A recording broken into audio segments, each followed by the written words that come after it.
The author's preface: of all kinds of satire, there is none so entertaining and universally improving as that which is introduced, as it were occasionally, in the course of an interesting story, which brings every incident home to life, and by representing familiar scenes in an uncommon and amusing point of view, invests them with all the graces of novelty, while nature is appealed to in every particular. The reader gratifies his curiosity in pursuing the adventures of a person in whose favor he is prepossessed. He espouses his cause, he sympathizes with him in his distress, his indignation is heated against the authors of his calamity. The humane passions are inflamed.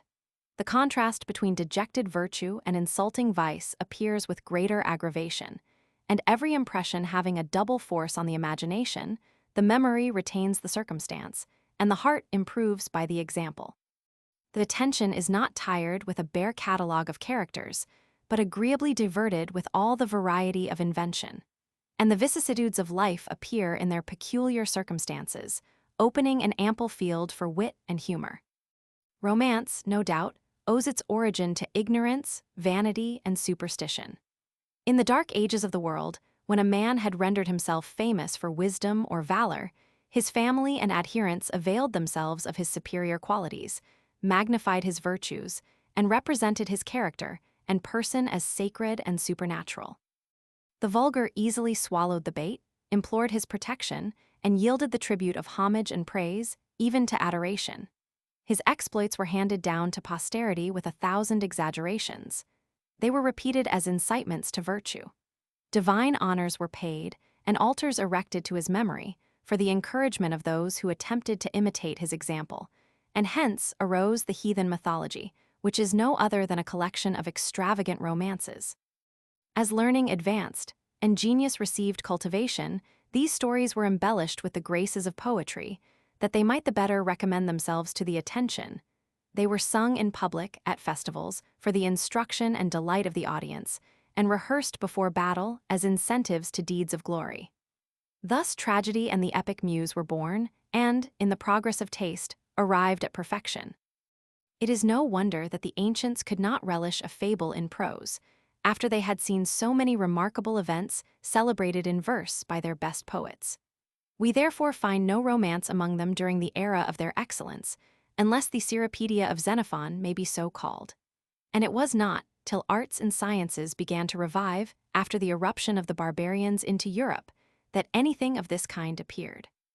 But when the minds of men were debauched by the imposition of priestcraft to the most absurd pitch of credulity, the authors of romance arose, and losing sight of probability, filled their performances with the most monstrous hyperboles.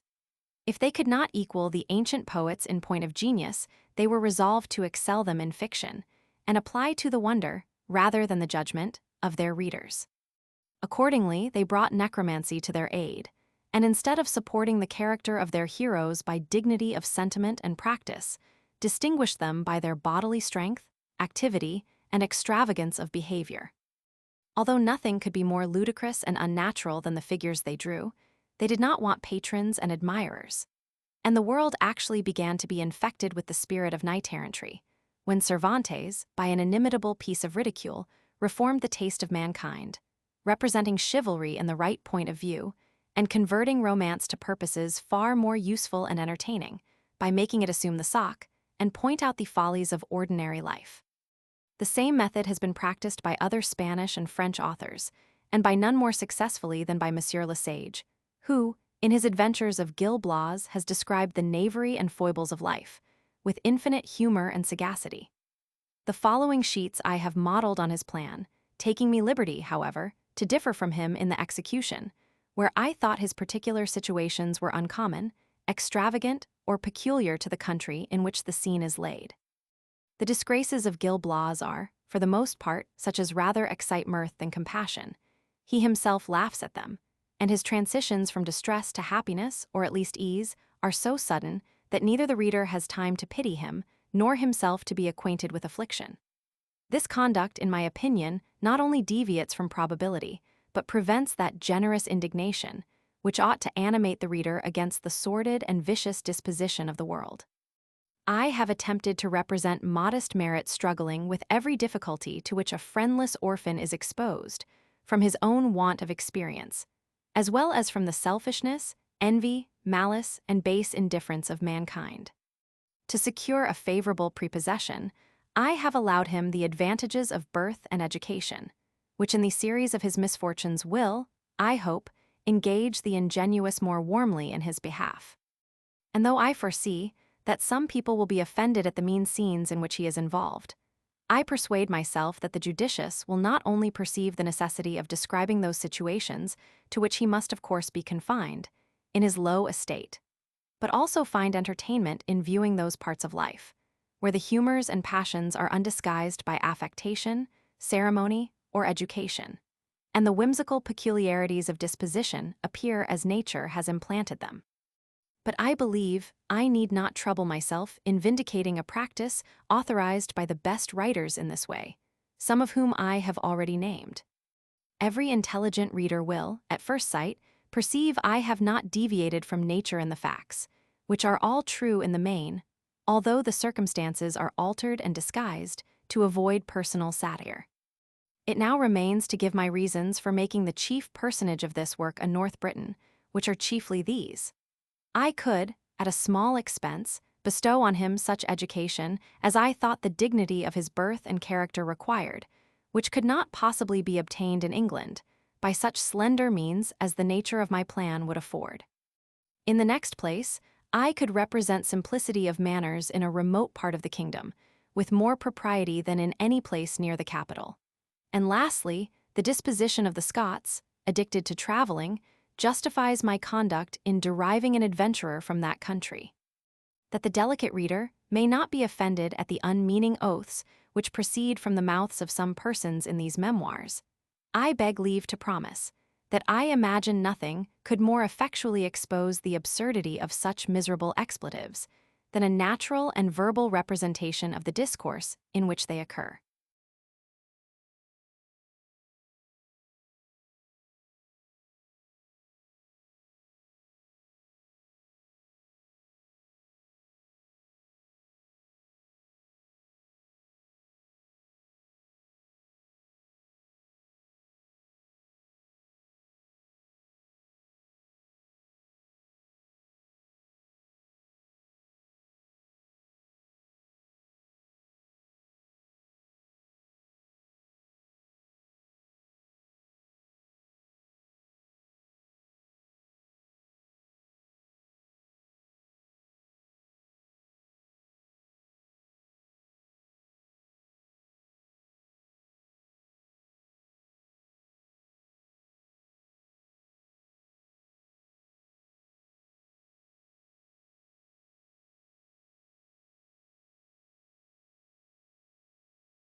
Apologue. A young painter, indulging a vein of pleasantry, sketched a kind of conversation piece, representing a bear, an owl, a monkey, and an ass, and to render it more striking, humorous, and moral, distinguished every figure by some emblem of human life. Bruin was exhibited in the garb and attitude of an old, toothless, drunken soldier. The owl, perched upon the handle of a coffee pot, with spectacle on nose, seemed to contemplate a newspaper. And the ass, ornamented with a huge tie wig, which, however, could not conceal his long ears, sat for his picture to the monkey, who appeared with the implements of painting. This whimsical group afforded some mirth, and met with general approbation, until some mischievous wag hinted that the whole was a lampoon upon the friends of the performer, an insinuation which was no sooner circulated than those very people who applauded it before began to be alarmed, and even to fancy themselves signified by the several figures of the piece. Among others, a worthy personage in years who had served in the army with reputation, being incensed at the supposed outrage, repaired to the lodging of the painter, and finding him at home, "Hark ye, Mr. Monkey," said he, "I have a good mind to convince you that though the bear has lost his teeth, he retains his paws, and that he is not so drunk but he can perceive your impertinence. S. Blood." Sir, that toothless jaw is a Ned scandalous libel, but don't you imagine me so chopfallen as not to be able to chew the cud of resentment. Here he was interrupted by the arrival of a learned physician, who, advancing to the culprit with fury in his aspect, exclaimed, "Suppose the augmentation of the ass's ears should prove the diminution of the baboon's. Nay, seek not to prevaricate, for, by the beard of Aesculapius, there is not one hair in this periwig that will not stand up in judgment to convict thee of personal abuse. Do but observe, Captain, how this pitiful little fellow has copied the very curls. The color, indeed, is different, but then the form and foretop are quite similar." While he thus remonstrated in a strain of vociferation, a venerable senator entered, and waddling up to the delinquent, "Jackanapes," cried he, "I will now let thee see I can read something else than a newspaper, and that without the help of spectacles. Here is your own note of hand, sirrah, for money, which if I had not advanced, you yourself would have resembled an owl, in not daring to show your face by day, you ungrateful slanderous knave." In vain, the astonished painter declared that he had no intention to give offense or to characterize particular persons. They affirmed the resemblance was too palpable to be overlooked. They taxed him with insolence, malice, and ingratitude. And their clamors being overheard by the public, the captain was a bear, the doctor an ass, and the senator an owl, to his dying day. Christian reader, I beseech thee, in the bowels of the Lord, remember this example, while thou art employed in the perusal of the following sheets, and seek not to appropriate to thyself that which equally belongs to 500 different people. If thou shouldst meet with a character that reflects thee in some ungracious particular, keep thy own counsel. Consider that one feature makes not a face, and that though thou art, perhaps, distinguished by a bottle nose, 20 of thy neighbors may be in the same predicament. The Adventures of Roderick Random.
Chapter 1. Of my birth and parentage. I was born in the northern part of this United Kingdom, in the house of my grandfather, a gentleman of considerable fortune and influence, who had on many occasions signalized himself in behalf of his country, and was remarkable for his abilities in the law, which he exercised with great success in the station of a judge, particularly against beggars, for whom he had a singular aversion. My father, his youngest son, falling in love with a poor relation, who lived with the old gentleman in quality of a housekeeper, espoused her privately, and I was the first fruit of that marriage. During her pregnancy, a dream discomposed my mother so much that her husband, tired with her importunity, at last consulted a Highland seer, whose favorable interpretation he would have secured beforehand by a bribe, but found him incorruptible. She dreamed she was delivered of a tennis ball, which the devil, who, to her great surprise, acted the part of a midwife, struck so forcibly with a racket that it disappeared in an instant, and she was for some time inconsolable for the loss of her offspring, when, all on a sudden, she beheld it return with equal violence, and enter the earth beneath her feet, whence immediately sprang up a goodly tree covered with blossoms, the scent of which operated so strongly on her nerves that she awoke. The attentive sage, after some deliberation, assured my parents that their firstborn would be a great traveler, that he would undergo many dangers and difficulties, and at last return to his native land, where he would flourish in happiness and reputation. How truly this was foretold will appear in the sequel.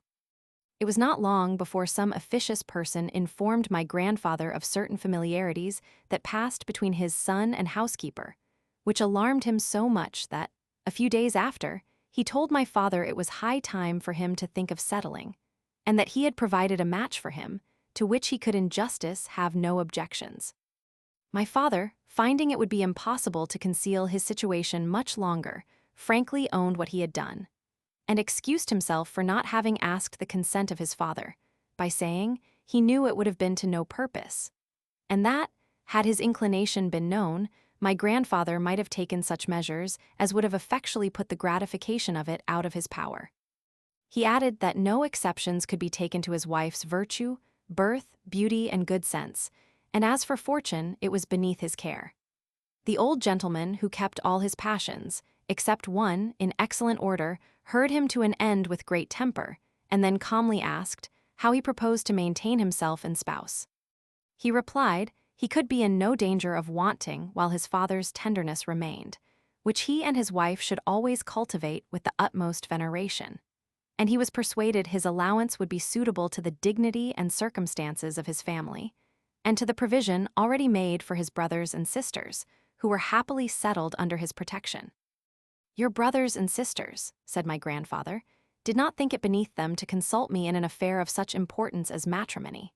Neither, I suppose, would you have omitted that piece of duty, had you not some secret fund in reserve, to the comforts of which I leave you, with a desire that you will this night seek out another habitation for yourself and wife, whither, in a short time, I will send you an account of the expense I have been at in your education, with a view of being reimbursed.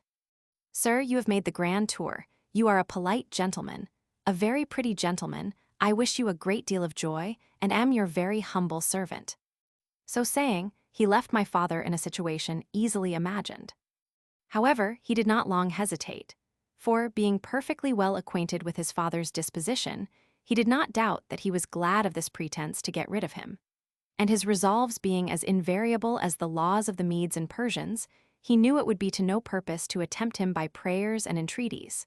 So without any farther application, he betook himself, with his disconsolate bedfellow, to a farmhouse, where an old servant of his mother dwelt.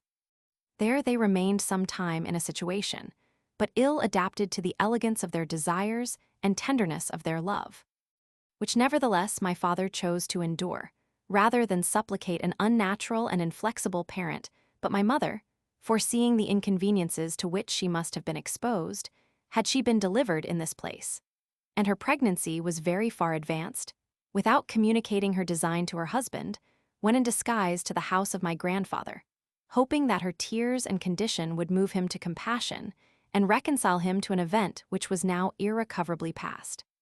She found means to deceive the servants and get introduced as an unfortunate lady who wanted to complain of some matrimonial grievances, it being my grandfather's particular province to decide in all cases of scandal. She was accordingly admitted into his presence, where, discovering herself, she fell at his feet, and in the most affecting manner implored his forgiveness, at the same time representing the danger that threatened not only her life, but that of his own grandchild, which was about to see the light.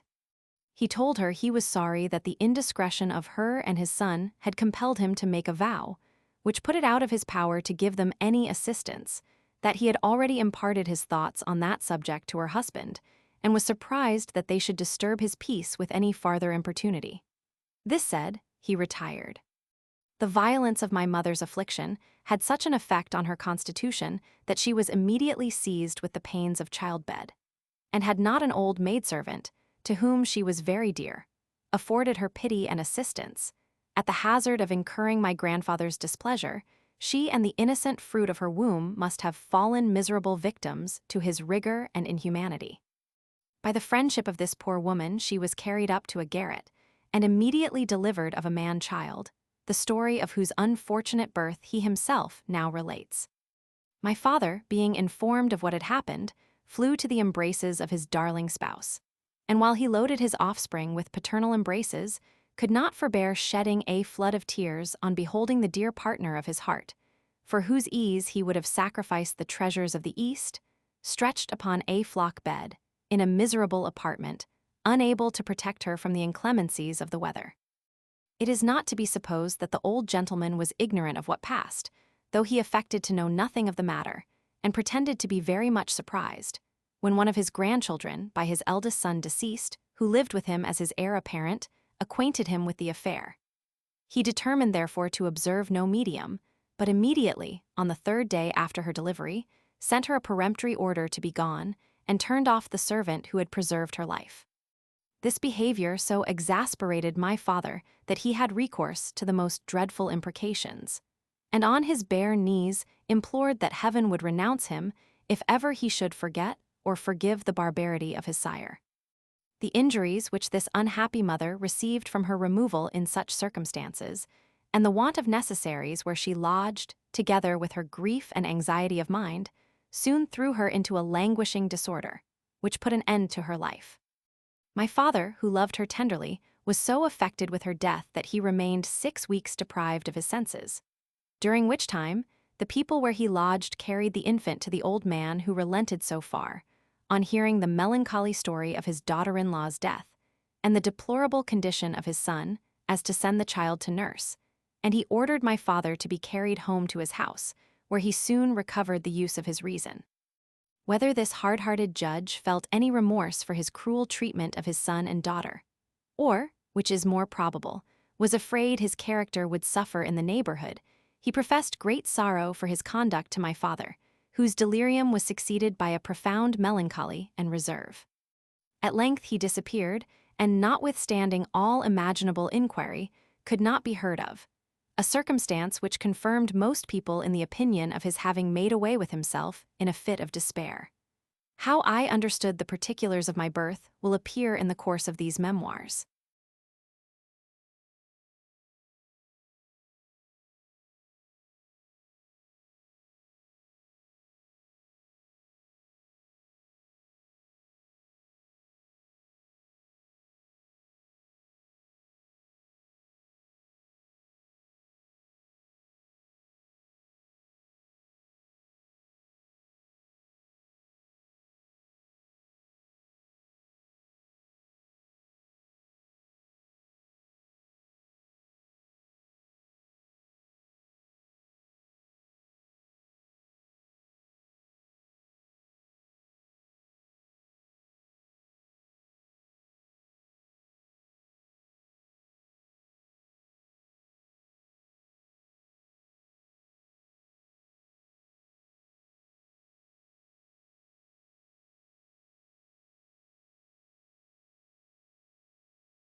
Chapter 2. I grow up, am hated by my relations, sent to school, neglected by my grandfather, maltreated by my master, seasoned to adversity, I form cabals against the pedant, am debarred access to my grandfather, hunted by his heir, I demolish the teeth of his tutor.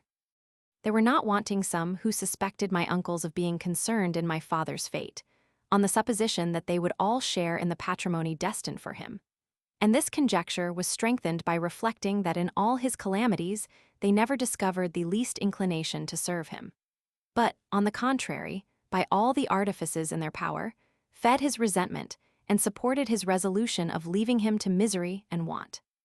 But people of judgment treated this insinuation as an idle chimera, because, had my relations been so wicked as to consult their interest by committing such an atrocious crime, the fate of my father would have extended to me too, whose life was another obstacle to their expectation. Meanwhile, I grew apace, and as I strongly resembled my father, who was the darling of the tenants, I wanted nothing which their indigent circumstances could afford. But their favor was a weak resource against the jealous enmity of my cousins, who the more my infancy promised, conceived the more implacable hatred against me. And before I was 6 years of age, had so effectually blockaded my grandfather that I never saw him but by stealth, when I sometimes made up to his chair as he sat to view his laborers in the field, on which occasion he would stroke my head, bid me be a good boy, and promise to take care of me.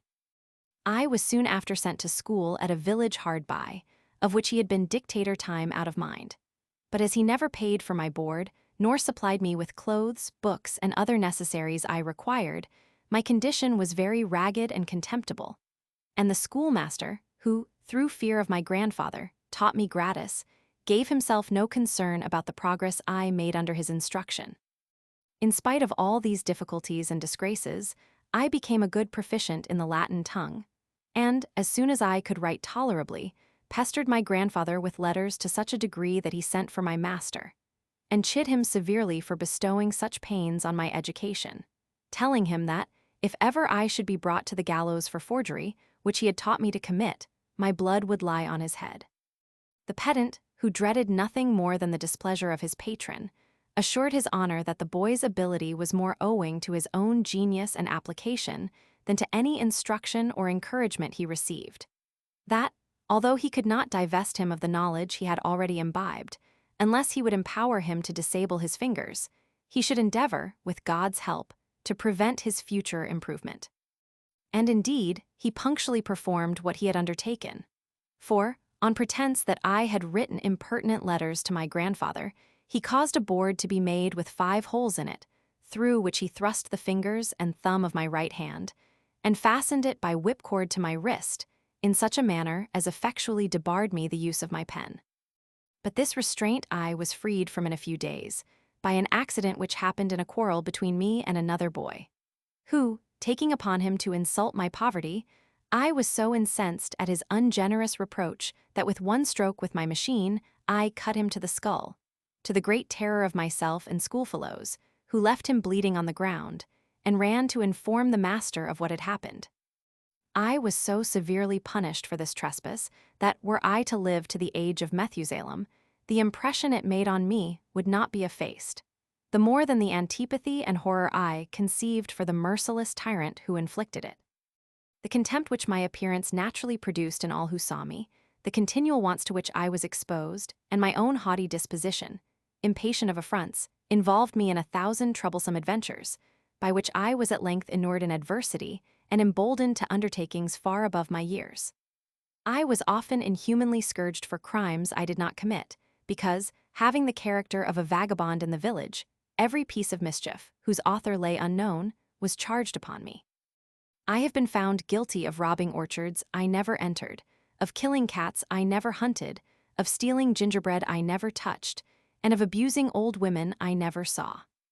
Nay, a stammering carpenter had eloquence enough to persuade my master that I fired a pistol loaded with small shot into his window, though my landlady and the whole family bore witness that I was abed fast asleep at the time when this outrage was committed. I was once flogged for having narrowly escaped drowning by the sinking of a ferry boat in which I was passenger. Another time, for having recovered of a bruise occasioned by a horse and cart running over me. A third time, for being bitten by a baker's dog. In short, whether I was guilty or unfortunate, the correction and sympathy of this arbitrary pedagogue were the same. Far from being subdued by this informal usage, my indignation triumphed over that slavish awe which had hitherto enforced my obedience. And the more my years and knowledge increased, the more I perceived the injustice and barbarity of his behavior. By the help of an uncommon genius, and the advice and direction of our usher, who had served my father in his travels, I made a surprising progress in the classics, writing, and arithmetic, so that, before I was 12 years old, I was allowed by everybody to be the best scholar in the school. This qualification, together with the boldness of temper and strength of make, which had subjected almost all my contemporaries, gave me such influence over them that I began to form cabals against my persecutor, and was in hope of being able to bid him defiance in a very short time. Being at the head of a faction, consisting of 30 boys, most of them of my own age, I was determined to put their mettle to trial, that I might know how far they were to be depended upon before I put my grand scheme in execution. With this view, we attacked a body of stout apprentices, who had taken possession of a part of the ground allotted to us for the scheme of our diversions, and who were then playing at ninepins on the spot. But I had the mortification to see my adherents rooted in an instant, and a leg of one of them broke in his flight by the bowl, which one of our adversaries had detached in pursuit of us. This discomfiture did not hinder us from engaging them afterwards in frequent skirmishes, which we maintained by throwing stones at a distance, wherein I received many wounds, the scars of which still remain. Our enemies were so harassed and interrupted by these alarms that they at last abandoned their conquest, and left us to the peaceable enjoyment of our own territories. It would be endless to enumerate the exploits we performed in the course of this confederacy, which became the terror of the whole village, insomuch that, when different interests divided it, one of the parties commonly courted the assistance of Roderick Random, by which name I was known, to cast the balance and keep the opposite faction in awe. Meanwhile, I took the advantage of every playday to present myself before my grandfather, to whom I seldom found access, by reason of his being closely besieged by a numerous family of his female grandchildren, who, though they perpetually quarreled among themselves, never failed to join against me, as the common enemy of all. His heir, who was about the age of 18, minded nothing but fox hunting, and indeed was qualified for nothing else, notwithstanding his grandfather's indulgence in entertaining a tutor for him at home, who at the same time performed the office of parish clerk. This young Actaeon, who inherited his grandfather's antipathy to everything in distress, never sat eyes on me without uncoupling his beagles and hunting me into some cottage or other, whither I generally fled for shelter. In this Christian amusement he was encouraged by his preceptor, who, no doubt, took such opportunities to ingratiate himself with the rising sun, observing that the old gentleman, according to the course of nature, had not long to live, for he was already on the verge of fourscore. The behavior of this rascally sycophant incensed me so much that one day, when I was beleaguered by him and his hounds in a farmer's house, where I had found protection, I took aim at him, being an excellent marksman, with a large pebble, which struck out 4 of his 40th, and effectually incapacitated him from doing the office of a clerk.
Chapter 3. My mother's brother arrives, relieves me, a description of him. He goes along with me to the house of my grandfather, is encountered by his dogs, defeats them, after a bloody engagement, is admitted to the old gentleman, a dialogue between them. About this time, my mother's only brother, who had been long abroad lieutenant of a man-o'-war, arrived in his own country, where being informed of my condition, he came to see me, and out of his slender finances not only supplied me with what necessaries I wanted for the present, but resolved not to leave the country until he had prevailed on my grandfather to settle something handsome for the future. This was a task to which he was by no means equal, being entirely ignorant not only of the judge's disposition, but also of the ways of men in general, to which his education on board had kept him an utter stranger. He was a strong-built man, somewhat bandy-legged, with a neck like that of a bull, and a face which, you might easily perceive, had withstood the most obstinate assaults of the weather. His dress consisted of a soldier's coat altered for him by the ship's tailor, a striped flannel jacket, a pair of red breeches spanned with pitch, clean gray worsted stockings, large silver buckles that covered 3/4 of his shoes, a silver-laced hat, whose crown overlooked the brims about 1.5 inches, black bobwig and buckle, a check shirt, a silk handkerchief, a hanger with a brass handle, girded to his thigh by a furnished lace belt, and a good oak plant under his arm. Thus equipped, he set out with me, who by his bounty made a very decent appearance, for my grandfather's house, where we were saluted by Jowler and Caesar, whom my cousin, young master, had let loose at our approach. Being well acquainted with the inveteracy of these curs, I was about to betake myself to my heels, when my uncle seized me with one hand, brandished his cudgel with the other, and at one blow laid Caesar sprawling on the ground. But finding himself attacked at the same time in the rear by Jowler, and fearing Caesar might recover, he drew his hanger, wheeled about, and by a lucky stroke severed Jowler's head from his body. By this time, the young fox hunter and 3 servants, armed with pitchforks and flails, were come to the assistance of the dogs, whom they found breathless upon the field.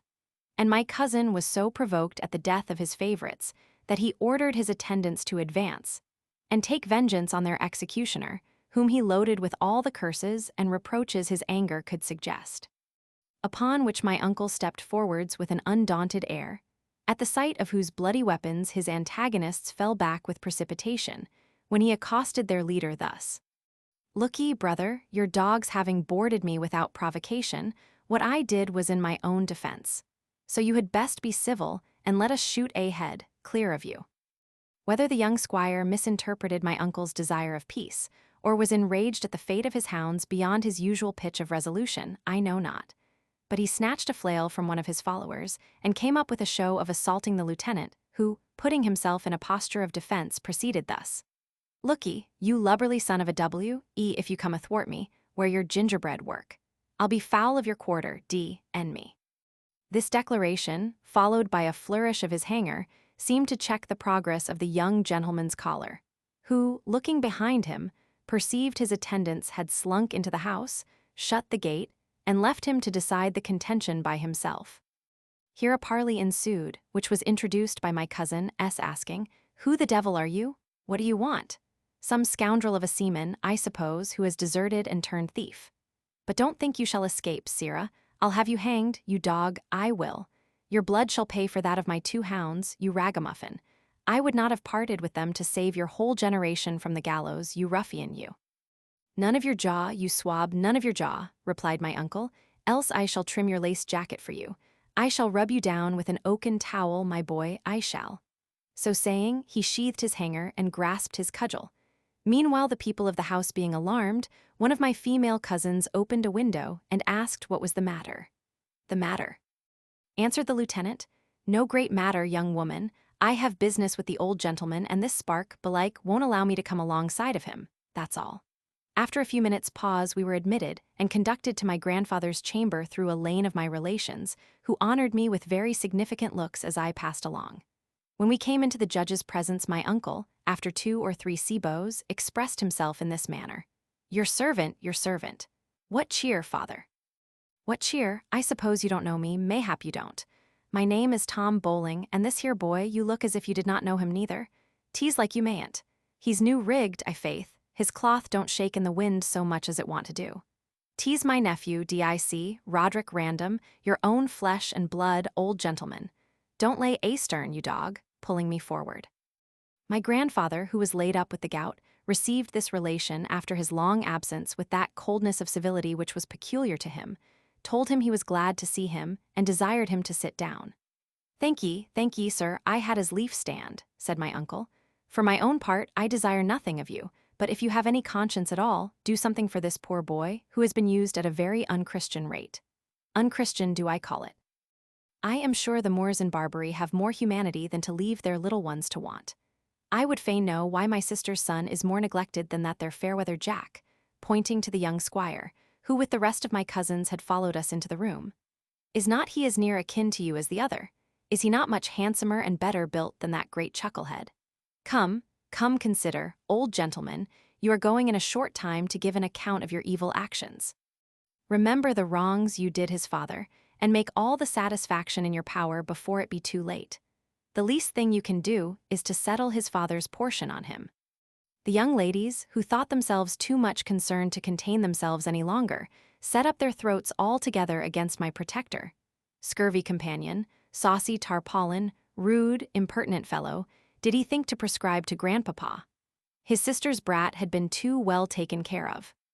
Grandpapa was to just not make a difference between an unnatural, rebellious son and his dutiful, loving children, who took his advice in all things. And such expressions were vented against him with great violence, until the judge at length commanded silence. He calmly rebuked my uncle for his unmannerly behavior, which he said he would excuse on account of his education. He told him he had been very kind to the boy, whom he had kept at school 7 or 8 years. Although he was informed, he made no progress in his learning, but was addicted to all manner of vice, which he rather believed, because he himself was witness to a barbarous piece of mischief he had committed on the jaws of his chaplain. But however, he would see what the lad was fit for, and bind him apprentice to some honest tradesman or other, provided he would mend his manners and behave for the future as became him. The honest tar, whose pride and indignation boiled within him, answered my grandfather that it was true he had sent him to school, but it had cost him nothing, for he had never been at 1 shilling expense to furnish him with food, raiment, books, or other necessaries, so that it was not much to be wondered at if the boy made small progress, and yet whoever told him so was a lying, lubberly rascal and deserved to be keel-hauled.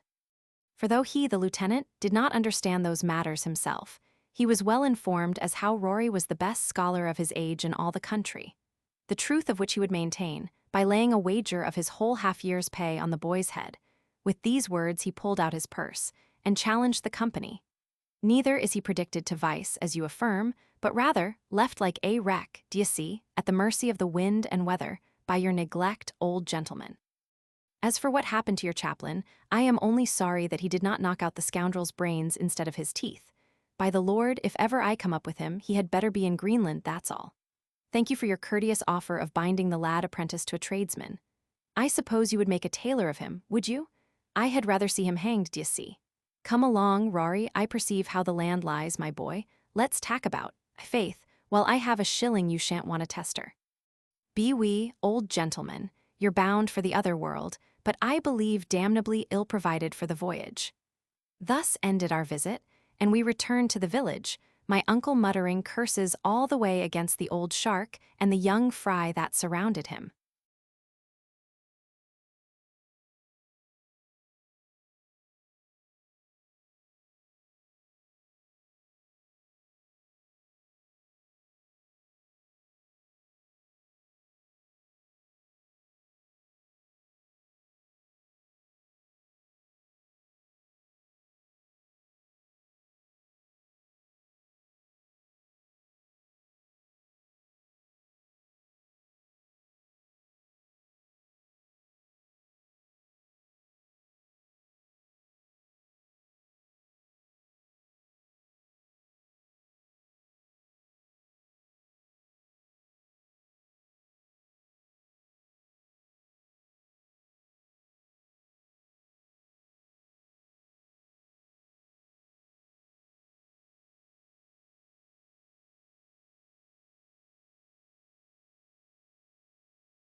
Chapter 4. My grandfather makes his will. Our second visit. He dies. His will is read in presence of all his living descendants. The disappointment of my female cousins. My uncle's behavior. A few weeks after our first visit, we were informed that the old judge, at the end of a fit of thoughtfulness, which lasted 3 days, had sent for a notary and made his will. That the distemper had mounted from his legs to his stomach, and being conscious of his approaching end, he had desired to see all his descendants without exception. In obedience to this summons, my uncle set out with me a second time to receive the last benediction of my grandfather, often repeating by the road, "Aye, aye, we have brought up the old hulk at last." You shall see the effect of my admonition." When we entered his chamber, which was crowded with his relations, we advanced to the bedside, where we found him in his last agonies, supported by 2 of his granddaughters who sat on each side of him, sobbing most piteously and wiping away the froth and slaver as it gathered on his lips, which they frequently kissed with a show of great anguish and affection. My uncle approached him with these words: "What? He's not away. How fare ye? How fare ye, old gentleman? Lord have mercy upon your poor sinful soul." Upon which the dying man turned his languid eyes towards us, and Mr. Bowling went on: "Here's poor Roy come to see you before you die, and to receive your blessing. What, man, don't despair, you have been a great sinner, 'tis true. What then? There's a righteous judge above, ain't there? He minds me no more than a porpoise. Yes, he's a-going, the land crabs will have him, I see that. His anchor's apeak, faith." This homely consolation scandalized the company so much, and especially the parson, who probably thought his province invaded, that we were obliged to retire into another room, where, in a few minutes, we were convinced of my grandfather's decease by a dismal yell uttered by the young ladies in his apartment, whither we immediately hastened and found his heir, who had retired a little before into a closet, under pretence of giving vent to his sorrow, asking, with a countenance beslubbered with tears, if his grandpapa was certainly dead. "Dead," says my uncle, looking at the body. "Aye, I'll warrant him as dead as a herring. Odds fish, now my dream is out for all the world." I thought I stood upon the forecastle, and saw a parcel of carrion crows foul of a dead shark, that floated alongside, and the devil perching upon our spritsail yard, in the likeness of a blue bear, who, d'ye see, jumped overboard upon the carcass, and carried it to the bottom in his claws. "Out upon thee, reprobate," cries the parson, "out upon thee, blasphemous wretch. Dost thou think his honor's soul is in the possession of Satan?" The clamor immediately arose, and my poor uncle, being shouldered from one corner of the room to the other, was obliged to lug out in his own defense, and swear he would turn out for no man, till such time as he knew who had the title to send him adrift. "None of your tricks upon travelers," said he. "Mayhap old Bluff has left my kinsman here his heir. If he has, it will be the better for his miserable soul. Odds bob, I desire no better news. I'd soon make him a clear shin, I warrant you."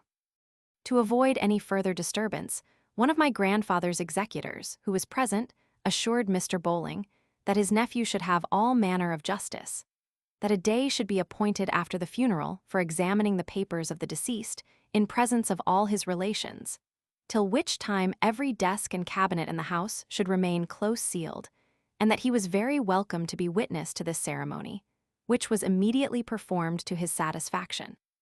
In the meantime, orders were given to provide mourning for all the relations, in which number I was included.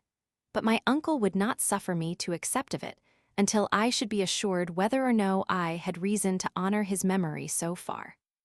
During this interval, the conjectures of people with regard to the old gentleman's will were various. As it was well known, he had, besides his landed estate, which was worth £700 per annum, 6,000 or 7,000 pounds at interest. Some imagined that the whole real estate, which he had greatly improved, would go to the young man whom he always entertained as his heir, and that the money would be equally divided between my female cousins, 5 in number, and me.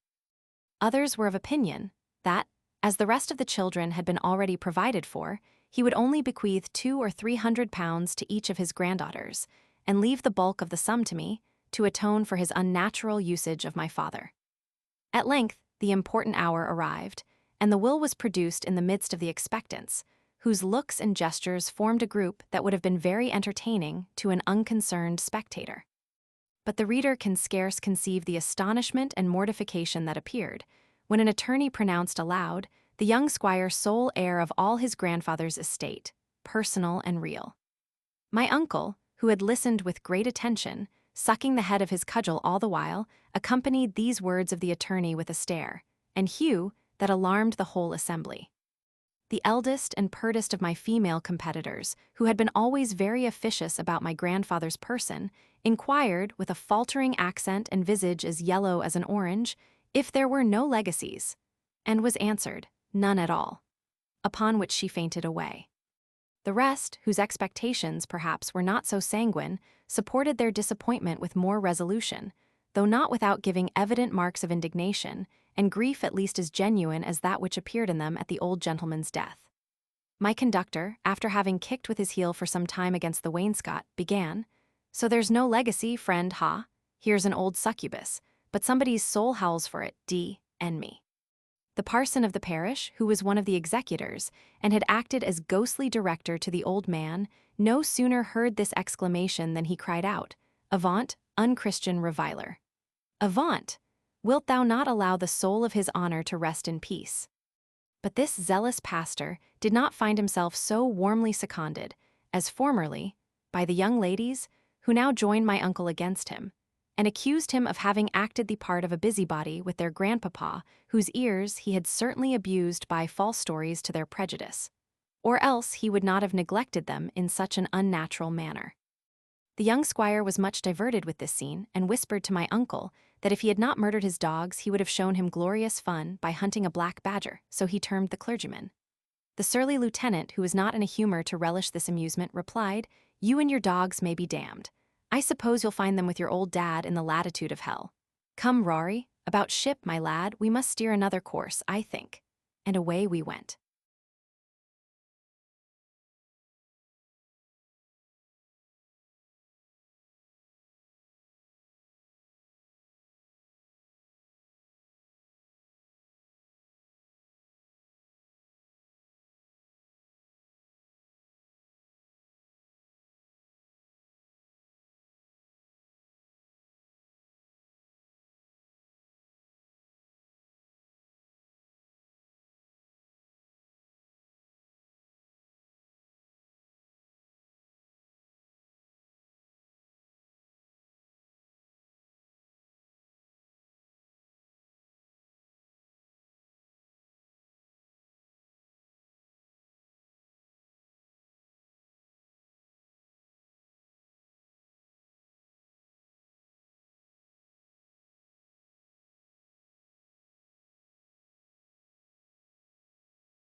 Chapter 5. The schoolmaster uses me barbarously. I form a project of revenge, in which I am assisted by my uncle. I leave the village, am settled at a university by his generosity. On our way back to the village, my uncle spoke not a word during the space of a whole hour, but whistled with great vehemence the tune of "Why should we quarrel for riches?" etc., his visage being contracted all the while into a most formidable frown. At length his pace increased to such a degree that I was left behind a considerable way. Then he waited for me, and when I was almost up with him, called out in a surly tone, "Bear a hand, damn. Must I bring to every minute for you, you lazy dog?" Then, laying hold of me by the arm, hauled me along until his good nature, of which he had a great share, and reflection getting the better of his, he said, "Come, my boy, don't be cast down. The old rascal is in hell, that's some satisfaction. You shall go to sea with me, my lad. A light heart and a thin pair of breeches goes through the world, brave boys, as the song goes. A.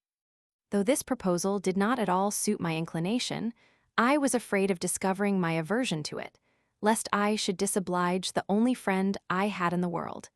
And he was so much a seaman that he never dreamt I could have had any objection to his design, consequently gave himself no trouble in consulting my approbation. But this resolution was soon dropped by the device of our usher, who assured Mr. Bowling it would be 1,000 pities to balk my genius, which would certainly one day make my fortune on shore, provided it received due cultivation. Upon which this generous tar determined, though he could ill afford it, to give me university education, and accordingly settled my board and other expenses at a town not many miles distant, famous for its colleges, whither we repaired in a short time.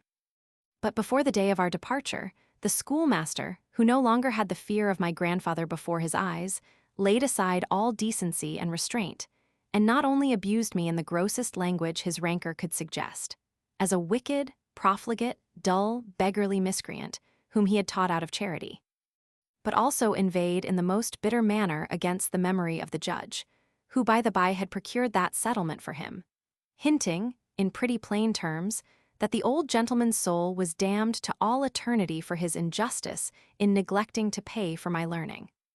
This brutal behavior, added to the sufferings I had formerly undergone, made me think it high time to be revenged on this insolent pedagogue. Having consulted my adherents, I found them all staunch in their promises to stand by me, and our scheme was this. In the afternoon preceding to the day of our departure for the university, I resolved to take the advantage of the usher's going out to make water, which he regularly did at 4 o'clock, and shut the great door, that he might not come to the assistance of his superior. This being done, the assault was to be begun by my advancing to my master and spitting in his face. I was to be seconded by 2 of the strongest boys in the school, who were devoted to me. Their business was to join me in dragging the tyrant to a bench, over which he was to be laid, and his bare posteriors heartily flogged with his own birch, which we proposed to wrest from him in his struggle. But if we should find him too many for us all 3, we were to demand the assistance of our competitors, who should be ready to enforce us or oppose anything that might be undertaken for the master's relief.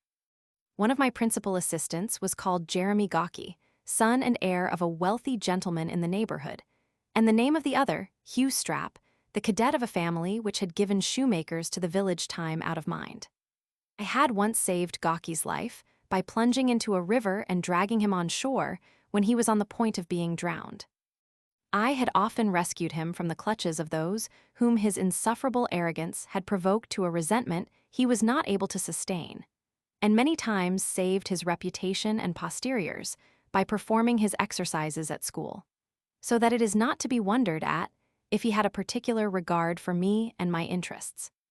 The attachment of Strap flowed from a voluntary, disinterested inclination, which had manifested itself on many occasions in my behalf, he having once rendered me the same service that I had rendered Gawky by saving my life at the risk of his own, and often fathered offenses that I had committed, for which he suffered severely, rather than I should feel the weight of the punishment. These 2 champions were the more willing to engage in this enterprise, because they intended to leave the school next day, as well as I, the first being ordered by his father to return into the country, and the other being bound apprentice to his barber, at a market town not far off. In the meantime, my uncle, being informed of my master's behavior to me, was enraged at his insolence, and vowed revenge so heartily that I could not refrain from telling him the scheme I had concerted, while he heard with great satisfaction, at every sentence squirting out a mouthful of spittle, tinctured with tobacco, of which he constantly chewed a large quid. At last, pulling up his breeches, he cried, No, Z.D.S. That won't do neither, howsoever. 'Tis a bold undertaking, my lad, that I must say, I faith. But lookee, how do you propose to get clear off? Won't the enemy give chase, my boy? Aye, that he will, I warrant, and alarm the whole coast. Ah, God help thee, more sail than ballast, Rory. Let me alone for that, leave the whole to me. I'll show him the foretopsail, I will. If so be your shipmates are jolly boys, and won't flinch, you shall see.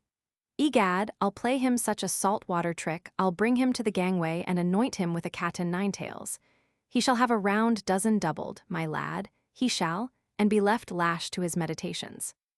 We were very proud of our associate, who immediately went to work, and prepared the instrument of his revenge with great skill and expedition, after which he ordered our baggage to be packed up and sent off, a day before our attempt, and got horses ready to be mounted, as soon as the affair should be over. At length the hour arrived, when our auxiliary, seizing the opportunity of the usher's absence, bolted in, secured the door, and immediately laid hold of the pedant by his collar, who bawled out, Murder, thieves, with the voice of a stentor. Though I trembled all over like an aspen leaf, I knew there was no time to be lost, and accordingly got up, and summoned our associates to our assistance. Strap, without any hesitation, obeyed the signal, and seeing me leap upon the master's back, ran immediately to one of his legs, which pulling with all his force, this dreadful adversary was humbled to the ground. Upon which Gawky, who had hitherto remained in his place, under the influence of a universal trepidation, hastened to the scene of action, and insulted the fallen tyrant with a loud huzzah, in which the whole school joined. The noise alarmed the usher, who, finding himself shut out, endeavored, partly by threats and partly by entreaties, to procure admission. My uncle bade him have a little patience, and he would let him in presently. But if he pretended to stir from that place, it should fare the worse with the son of a bitch his superior, on whom he intended only to bestow a little wholesome chastisement for his barbarous usage of Rory, To which, said he, you are no stranger. By this time, we had dragged the criminal to a post, to which Bowling tied him with a rope he had provided on purpose, after having secured his hands and stripped his back. In this ludicrous posture, he stood to the no small entertainment of the boys, who crowded about him, and shouted with great exultation at the novelty of the sight, venting bitter imprecations against the lieutenant and reproaching his scholars with treachery and rebellion, when the usher was admitted, whom my uncle accosted in this manner. Harkee, Mr. Syntax, I believe you are an honest man, d'ye see, and I have a respect for you.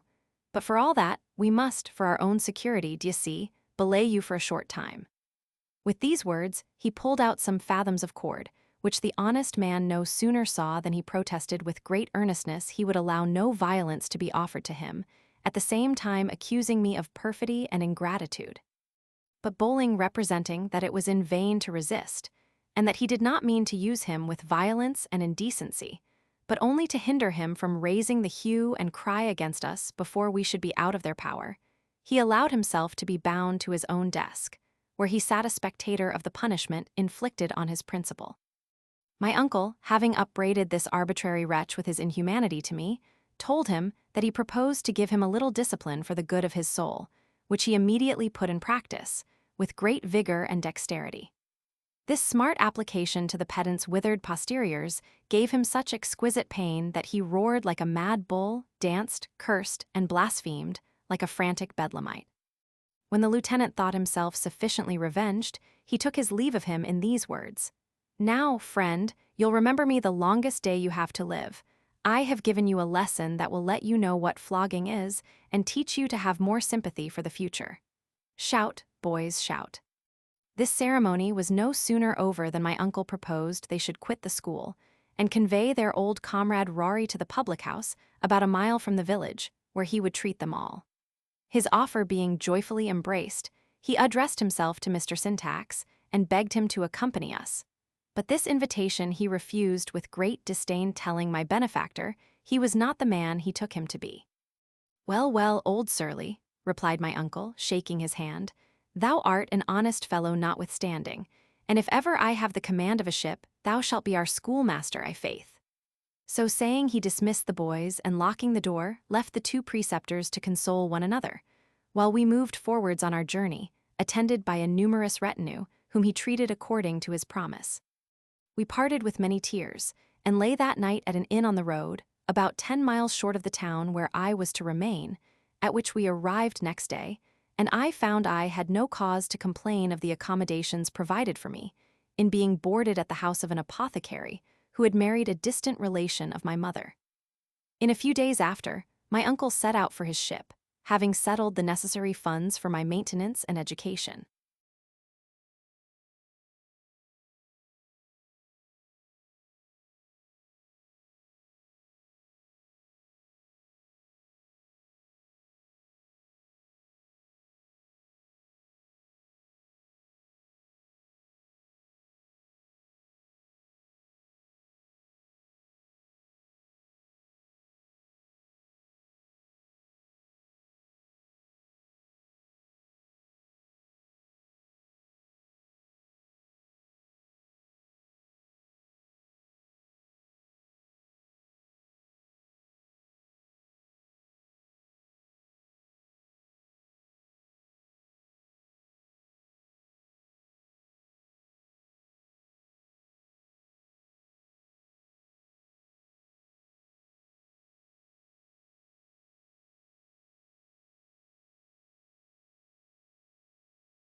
Chapter 6. I make great progress in my studies, am caressed by everybody. My female cousins take notice of me. I reject their invitation, they are incensed, and conspire against me, am left destitute by a misfortune that befalls my uncle Gawky's treachery, my revenge. As I was now capable of reflection, I began to consider my precarious situation. that I was utterly abandoned by those whose duty it was to protect me, and that my sole dependence was on the generosity of one man who was not only exposed by his profession to continual dangers, which might one day deprive me of him forever, but also, no doubt, subject to those vicissitudes of disposition which a change of fortune usually creates, or which a better acquaintance with the world might produce. For I always ascribed his benevolence to the dictates of a heart as yet undebauched by a commerce with mankind. Alarmed at these considerations, I resolved to apply myself with great care to my studies and enjoy the opportunity in my power. This I did with such success that, in the space of 3 years, I understood Greek very well, was pretty far advanced in the mathematics, and no stranger to moral and natural philosophy. Logic I made no account of. But above all things, I valued myself on my taste in the belles letters, and a talent for poetry, which had already produced some pieces that had met with a favorable reception. These qualifications, added to a good face and shape, acquired the esteem and acquaintance of the most considerable people in town, and I had the satisfaction to find myself in some degree of favor with the ladies, an intoxicating piece of good fortune to one of my amorous complexion, which I obtained, or at least preserved, by gratifying their propensity to scandal, in lampooning their rivals. 2 of my female cousins lived in this place, with their mother, since the death of their father, who left his whole fortune equally divided between them, so that, if they were not the most beautiful, they were at least the richest toasts in town, and received daily the addresses of all the beaux and cavaliers of the country. Although I had hitherto been looked upon by them with the most supercilious contempt, my character now attracted their notice so much that I was given to understand I might be honored with their acquaintance, if I pleased.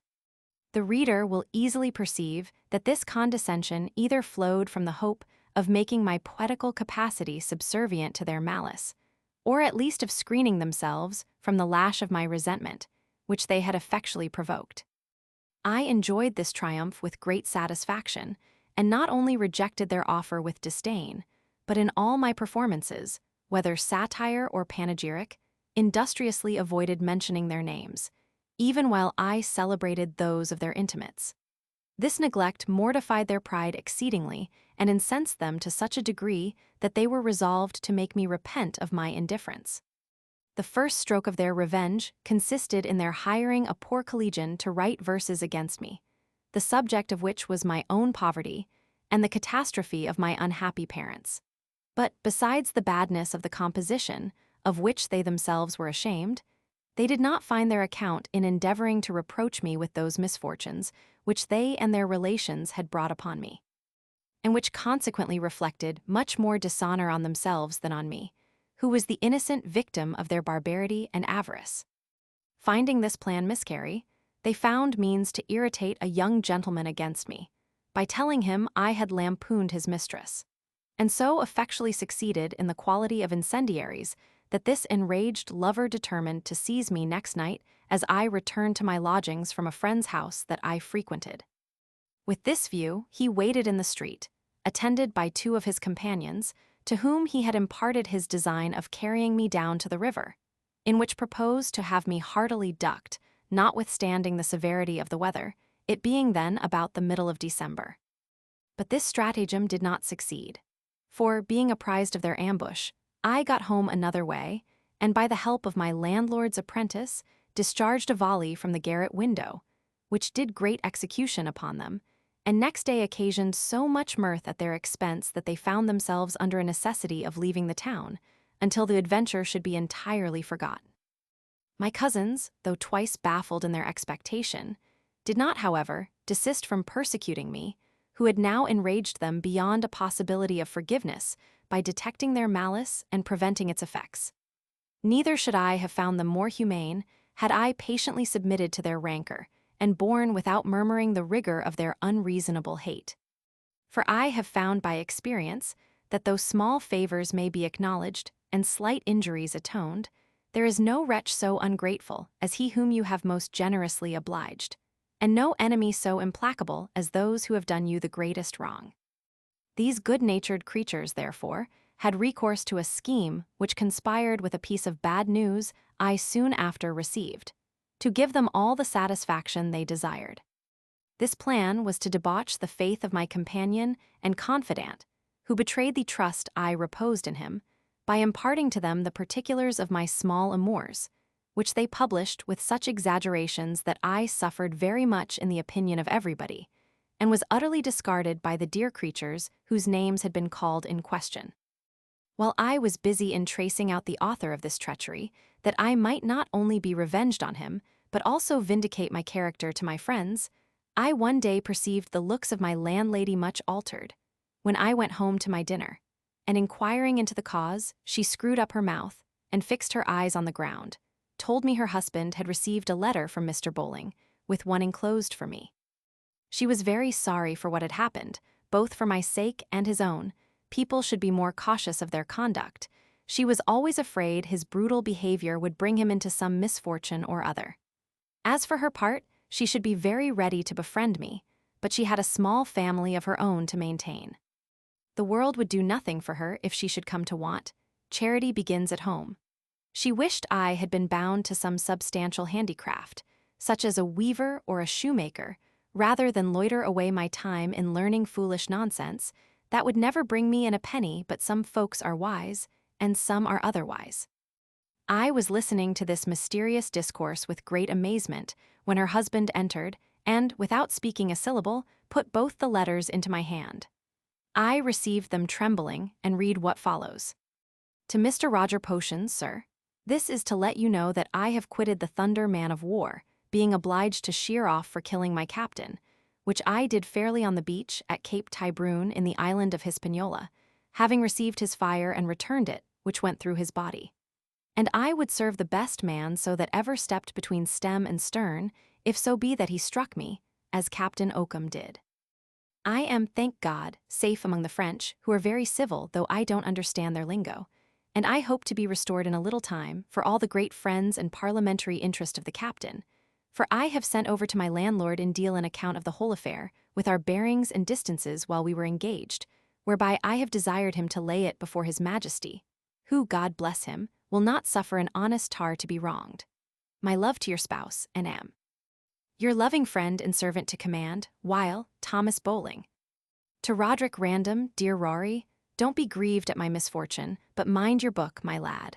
I have got no money to send you, but what of that? Mr. Potion will take care of you for the love he bears to me, and let you want for nothing, and it shall go hard, but I will see him one day repaid. No more at present, but rests.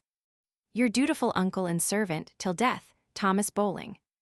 This letter, which with the other was dated from Port Louis, in Hispaniola, I had no sooner read than the apothecary, shaking his head, began, I have a very great regard for Mr. Bowling that cert, and could be well content, but times are very hard.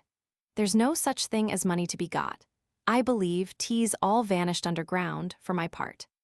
Besides, I have been out of pocket already, having entertained you since the beginning of this month, without receiving a sixpence, and God knows if ever I shall, for I believe it will go hard with your uncle.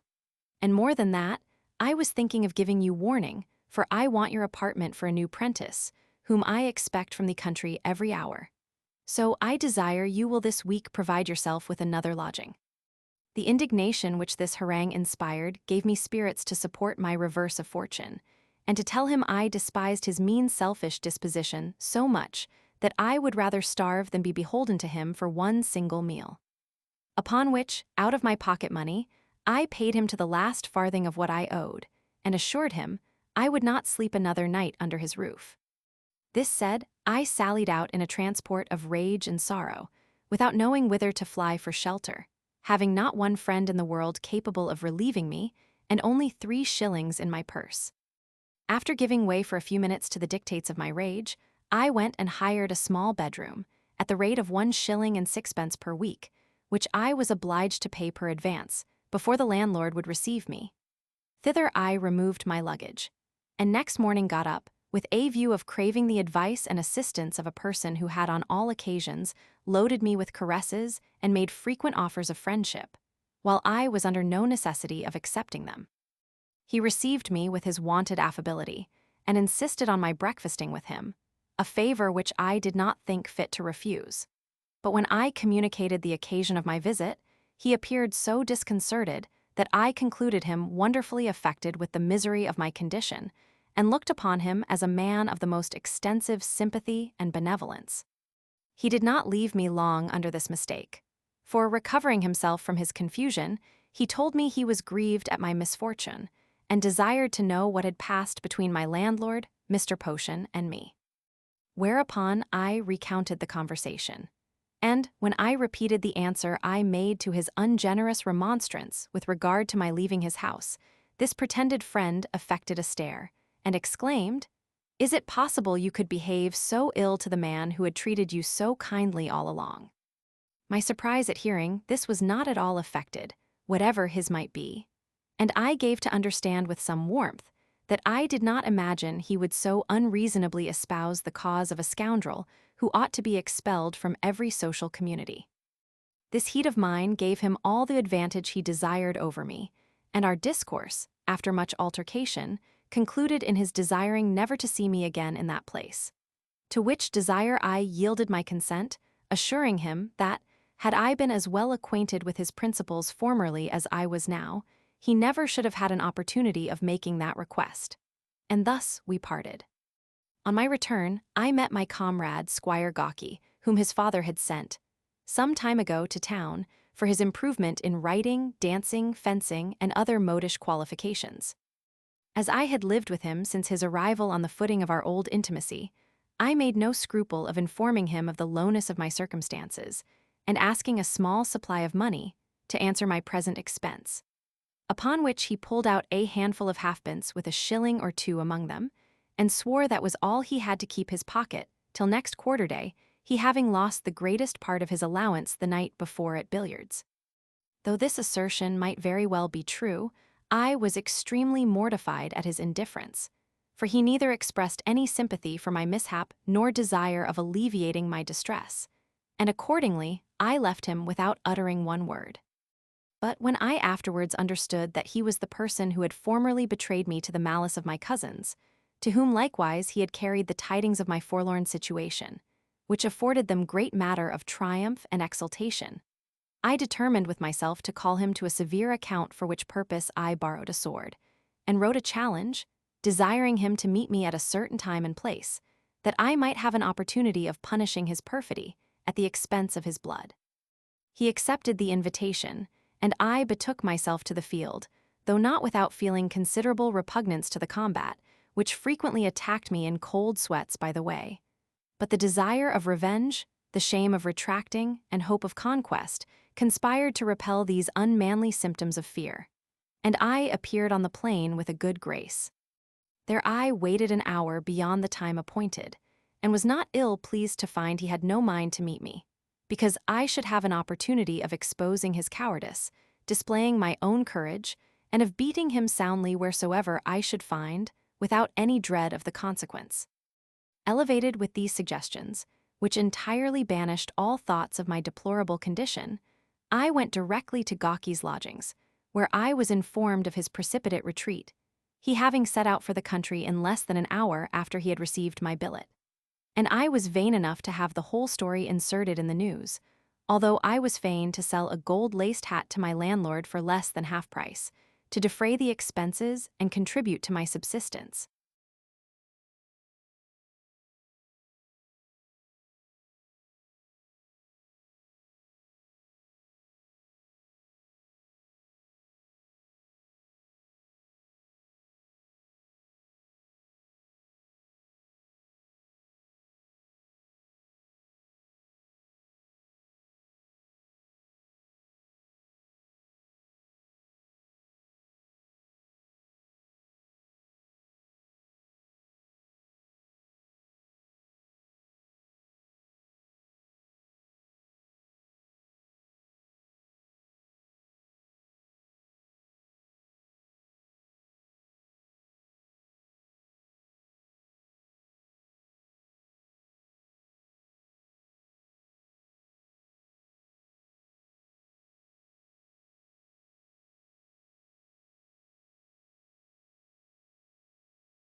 Chapter 7. I am entertained by Mr. Crab, a description of him. I acquire the art of surgery, consult Crab's disposition, become necessary to him, an accident happens. He advises me to launch out into the world, assists me with money, I set out for London. The fumes of my resentment being dissipated, as well as the vanity of my success, I found myself deserted to all the horrors of extreme want, and avoided by mankind as a creature of a different species, or rather as a solitary being, no ways comprehended within the scheme or protection of Providence. My despair had rendered me almost quite stupefied, when I was one day told that a gentleman desired to see me at a certain public house, whither immediately I repaired, and was introduced to one Mr. Launcelot Crab, a surgeon in town, who was engaged with two more in drinking a liquor called poppin, composed by mixing a quartern of brandy with a quart of small beer.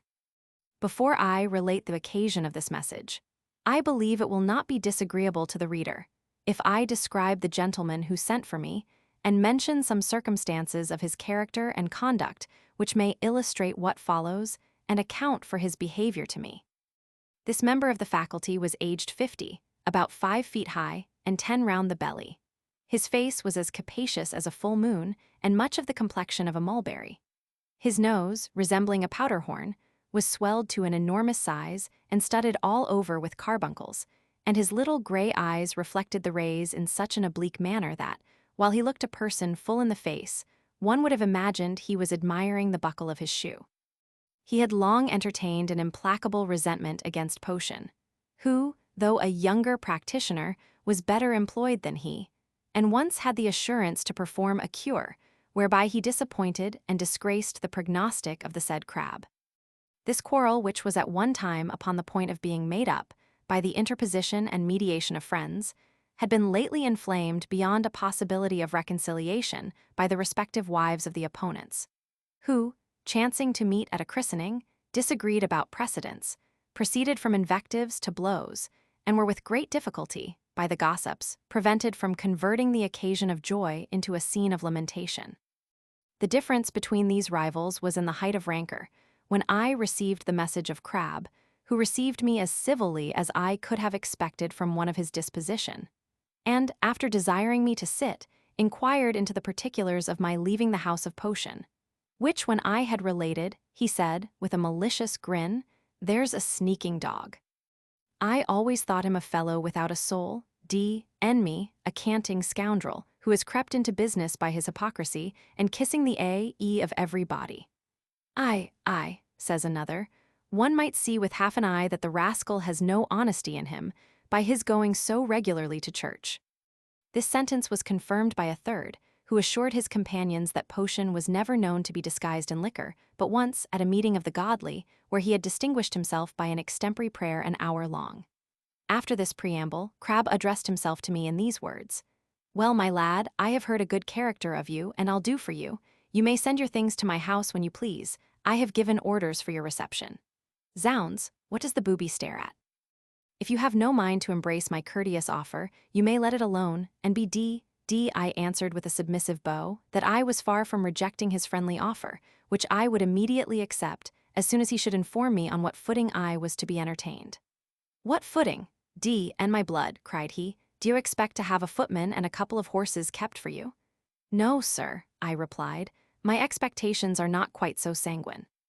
That I may be as little burthensome as possible, I would willingly serve in your shop, by which means I may save you the expense of a journeyman or porter at least, for I understand a little pharmacy, having employed some of my leisure hours in the practice of that art, while I lived with Mr. Potion.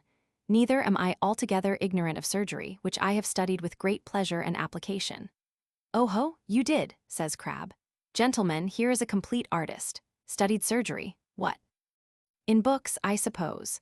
I shall have you disputing with me one of these days on points of my profession. You can already account for muscular motion, I warrant, and explain the mystery of the brain and nerves. Ha, you are too learned for me, D. and me.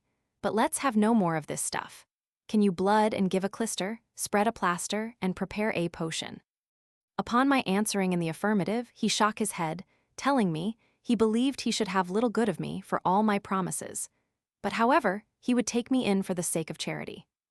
I was accordingly that very night admitted to his house, and had an apartment assigned to me in the garret, which I was fain to put up with, notwithstanding the mortification my pride suffered in this change of circumstances. I was soon convinced of the real motives which induced Crabbe to receive me in this manner. For, besides the gratification of his revenge, by exposing the selfishness of his antagonist, in opposition to his own generosity, which was all affectation, he had occasion for a young man who understood something of the profession, to fill up the place of his eldest apprentice, lately dead, not without violent suspicion of foul play from his master's brutality. The knowledge of this circumstance, together with his daily behavior to his wife and the young apprentice, did not at all contribute to my enjoying my new situation with ease. However, as I did not perceive how I could bestow myself to better advantage, I resolved to study Crabbe's temper with all the application, and manage it with all the address in my power. And it was not long before I found out a strange peculiarity of humor which governed his behavior towards all his dependents. I observed, when he was pleased, he was such a niggard of his satisfaction that, if his wife or servants betrayed the least symptom of participation, he was offended to an insupportable degree of choler and fury, the effects of which they seldom failed to feel. And when his indignation was roused, submission and soothing always exasperated it beyond the bounds of reason and humanity. I therefore pursued a contrary plan, and one day, when he honored me with the names of ignorant whelp and lazy ragamuffin, I boldly replied, I was neither ignorant nor lazy, since I both understood and performed my business as well as he could do for his soul. Neither was it just to call me ragamuffin, for I had a whole coat on my back, and was descended from a better family than any he could boast an alliance with. He gave tokens of great amazement at this assurance of mine, and shook his cane over my head, regarding me all the time with a countenance truly diabolical. Although I was terribly startled at his menacing looks and posture, I yet had reflection enough left to convince me I had gone too far to retract, and that this was the critical minute which must decide my future lot in his service. I therefore snatched up the pestle of a mortar, and swore, if he offered to strike me without a cause, I should see whether his skull or my weapon was hardest. He continued silent for some time, and at last broke forth into these ejaculations. This is fine usage from a servant to his master, very fine, damnation. But no matter, you shall pay for this, you dog, you shall. I'll do your business. Yes, yes, I'll teach you to lift your hand against me. So saying, he retired and left me under dreadful apprehensions, which vanished entirely at our next meeting, when he behaved with unusual complacency, and treated me with a glass of punch after dinner. By this conduct, I got the ascendancy over him in a short time, and became so necessary to him, in managing his business while he was engaged at the bottle, that fortune began to wear a kinder aspect. And I consoled myself for the disregard of my former acquaintance, with the knowledge I daily imbibed by a close application to the duties of my employment, in which I succeeded beyond my own expectation. I was on very good terms with my master's wife, whose esteem I acquired and cultivated. By representing Mrs. Potion in the most ridiculous lights my satirical talents could invent, as well as by rendering her some Christian offices when she had been too familiar with the dram bottle, to which she had oftentimes recourse for consolation, under the affliction she suffered from a barbarous husband. In this manner I lived, without hearing the least tidings of my uncle for the space of 2 years, during which time I kept little or no company, being neither in a humor to relish nor in a capacity to maintain much acquaintance. For the nabal my master allowed me no wages, and the small perquisites of my station scarcely supplied me with the common necessaries of life. I was no longer a pert, unthinking coxcomb, giddy with popular applause, and elevated with the extravagance of hope. My misfortunes had taught me how little the caresses of the world, during a man's prosperity, are to be valued by him, and how seriously and expeditiously he ought to set about making himself independent of them. My present appearance, therefore, was the least of my care, which was wholly engrossed in laying up a stock of instruction that might secure me against the caprice of fortune for the future. I became such a sloven, and contracted such an air of austerity, that everybody pronounced me crestfallen, and Gawky returned to town without running any risk from my resentment, which was by this time pretty much cooled, and restrained by prudential reasons so effectually that I never so much as thought of obtaining satisfaction for the injuries he had done me. When I deemed myself sufficiently master of my business, I began to cast about for an opportunity of launching into the world, in hope of finding some provision that might make amends for the difficulties I had undergone. But, as this could not be effected without a small sum of money to equip me for the field, I was in the utmost perplexity how to raise it, well knowing that Crabbe, for his own sake, would never put me in a condition to leave him, when his interest was so much concerned in my stay. But a small accident, which happened about this time, determined him in my favor. This was no other than the pregnancy of his maidservant, who declared her situation to me, assuring me at the same time that I was the occasion of it. Although I had no reason to question the truth of this imputation, I was not ignorant of the familiarities which had passed between her master and her, taking the advantage of which I represented to her the folly of laying the burden at my door, when she might dispose of it to much better purpose with Mr. Crabbe. She listened to my advice, and next day acquainted him with the pretended success of their mutual endeavors. He was far from being overjoyed at this proof of his vigor, which he foresaw might have very troublesome consequences. Not that he dreaded any domestic grumblings and reproaches from his wife, whom he kept in perfect subjection, but because he knew it would furnish his rival potion with a handle for insulting and undermining his reputation, there being no scandal equal to that of uncleanness, in the opinion of those who inhabit the part of the island where he lived. He therefore took a resolution worthy of himself, which was to persuade the girl that she was not with child, but only afflicted with a disorder incidental to young women, which he could easily remove. With this view, as he pretended, he prescribed for her such medicines as he thought would infallibly procure abortion. But in this scheme he was disappointed, for the maid, being advertised by me of his design, and at the same time well acquainted with her own condition, absolutely refused to follow his directions, and threatened to publish her situation to the world if he would not immediately take some method of providing for the important occasion, which she expected in a few months. It was not long before I guessed the result of his deliberation, by his addressing himself to me one day in this manner: "I am surprised that a young fellow like you discovers no inclination to push his fortune in the world. Before I was of your age, I was broiling on the coast of Guinea. D.E. What's to hinder you from profiting by the war which will certainly be declared in a short time against Spain? You may easily get on board of a king's ship in quality of surgeon's mate, where you will certainly see a great deal of practice, and stand a good chance of getting prize money." I laid hold of this declaration, which I had long wished for, and assured him I would follow his advice with pleasure, if it were in my power, but that it was impossible for me to embrace an opportunity of that kind, as I had no friend to advance a little money to supply me with what necessaries I should want, and defray the expenses of my journey to London.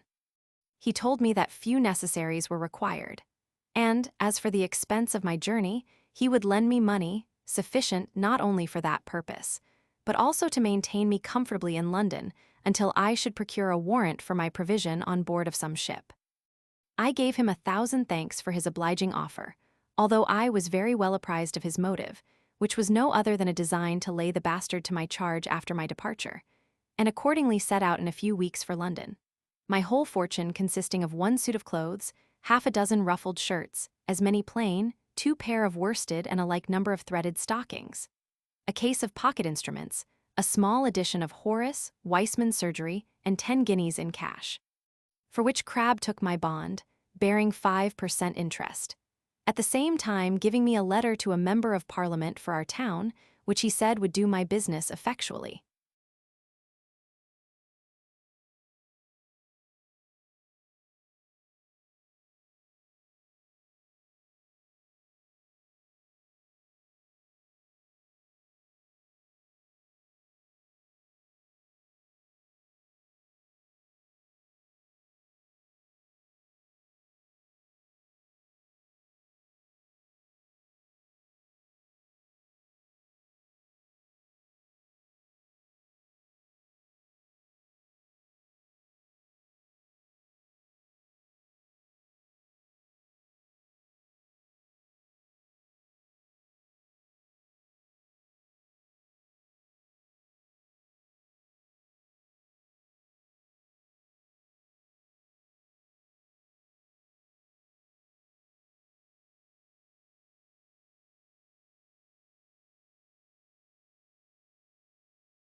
Chapter 8. I arrive at Newcastle, meet with my old schoolfellow Strap. We determine to walk together to London, set out on our journey, put up at a solitary alehouse, are disturbed by a strange adventure in the night. There is no such convenience as a wagon in this country, and my finances were too weak to support the expense of hiring a horse. I determined therefore to set out with the carriers, who transport goods from one place to another on horseback. And this scheme I accordingly put in execution on the 1st day of September, 1739, sitting upon a pack saddle between two baskets, one of which contained my goods in a knapsack. But by the time we arrived at Newcastle upon Tyne, I was so fatigued with the tediousness of the carriage, and benumbed with the coldness of the weather, that I resolved to travel the rest of my journey on foot, rather than proceed in such a disagreeable manner. The ostler of the inn at which we put up, understanding I was bound for London, advised me to take my passage in a collier which would be both cheap and expeditious, and withal much easier than to walk upwards of 300 miles through deep roads in the winter time, a journey which he believed I had not strength enough to perform. I was almost persuaded to take his advice, when one day, stepping into a barber's shop to be shaved, the young man, while he lathered my face, accosted me thus: "Sir, I presume you are a Scotchman." I answered in the affirmative.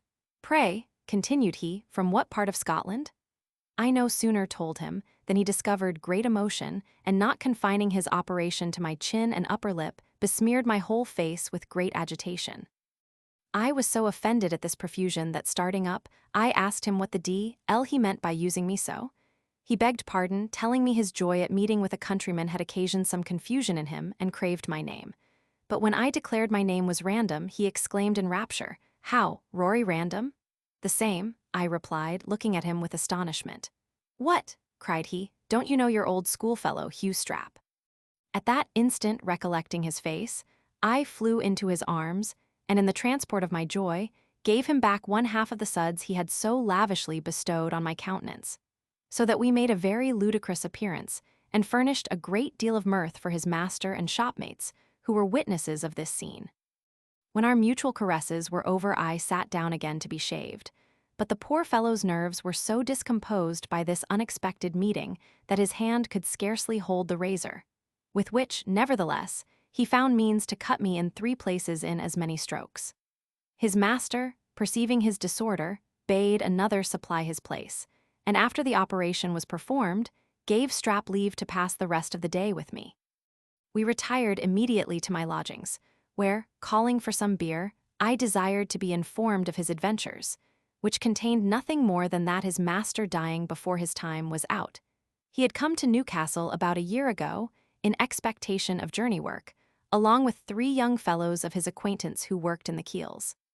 That he had the good fortune of being employed by a very civil master, with whom he intended to stay till the spring, at which time he proposed to go to London, where he did not doubt of finding encouragement. When I communicated to him my situation and design, he did not approve of my taking a passage by sea by reason of the danger of a winter voyage, which is very hazardous along that coast, as well as the precariousness of the wind, which might possibly detain me a great while, to the no small detriment of my fortune. Whereas, if I would venture by land, he would bear me company, carry my baggage all the way, and if we should be fatigued before we could perform the journey, it would be no hard matter for us to find on the road either return horses or wagons, of which we might take the advantage for a very trifling expense. I was so ravished at this proposal that I embraced him affectionately, and assured him he might command my purse to the last farthing. But he gave me to understand he had saved money sufficient to answer his own occasions, and that he had a friend in London who would soon introduce him into business in that capital, and possibly have it in his power to serve me also. Having concerted the plan and settled our affairs that night, we departed next morning by daybreak, armed with a good cudgel each, my companion being charged with the furniture of us both crammed into one knapsack, and our money sewed between the linings and waistbands of our breeches. Except some loose silver for our immediate expenses on the road, we traveled all day at a round pace, but being ignorant of the proper stages, were benighted at a good distance from any inn. So that we were compelled to take up our lodging at a small hedge alehouse that stood on a by-road, about half a mile from the highway. There we found a peddler of our own country, in whose company we regaled ourselves with bacon and eggs and a glass of good ale before a comfortable fire, conversing all the while very sociably with the landlord and his daughter, a hale buxom lass, who entertained us with great good humor, and in whose affection I was vain enough to believe I had made some progress. About 8 o'clock we were all three, at our own desire, shown into an apartment furnished with 2 beds, in one of which Strap and I betook ourselves to rest, and the peddler occupied the other, though not before he had prayed a considerable time extempore, searched into every corner of the room, and fastened the door on the inside with a strong iron screw, which he carried about with him for that use. I slept very sound till midnight, when I was disturbed by a violent motion of the bed, which shook under me with a continual tremor. Alarmed at this phenomenon, I jogged my companion, whom, to my no small amazement, I found drenched in sweat and quaking through every limb. He told me, with a low faltering voice, that we were undone, for there was a bloody highwayman, loaded with pistols, in the next room. Then, bidding me make as little noise as possible, he directed me to a small chink in the board partition through which I could see a thick-set, brawny fellow, with a fierce countenance, sitting at a table with our young landlady, having a bottle of ale and a brace of pistols before him. I listened with great attention and heard him say in a terrible tone, "D, and that son of a b, h, smack the coachman. He has served me a fine trick indeed. But D, iron seize me, if I don't make him repent it. I'll teach the scoundrel to give intelligence to others while he is under articles with me." Our landlady endeavored to appease this exasperated robber by saying he might be mistaken in Smack, who perhaps kept no correspondence with the other gentleman that robbed his coach, and that, if an accident had disappointed him today, he might soon find opportunities enough to atone for his lost trouble. "I'll tell thee what, my dear Bet," replied he, "I never had, nor ever shall, while my name is Rifle, have such a glorious booty as I missed today. Z.S., there was £400 in cash to recruit men for the king's service, besides the jewels, watches, swords, and money belonging to the passengers. Had it been my fortune to have got clear off with so much treasure, I would have purchased a commission in the army, and made you an officer's lady, you jade, I would." "Well, well," cries Betty, "we must trust to Providence for that. But did you find nothing worth taking which escaped the other gentlemen of the road?" "Not much, faith," said the lover. "I gleaned a few things, such as a pair of pops, silver mounted, here they are. I took them loaded from the captain who had the charge of the money, together with a gold watch which he had concealed in his breeches. I likewise found 10 Portugal pieces in the shoes of a Quaker, whom the spirit moved to revile me with great bitterness and devotion. But what I value myself mostly for is this here purchase, a gold snuff-box, my girl, with a picture on the inside of the lid, which I untied out of the tail of a pretty lady's smock." Here, as the devil would have it, the peddler snored so loud that the highwayman, snatching his pistols, started up, crying, "Hell and DNN, I am betrayed. Who's that in the next room?" Mrs. Betty told him he need not be uneasy. There were only 3 poor travelers who, missing the road, had taken up their lodgings in the house and were asleep long ago.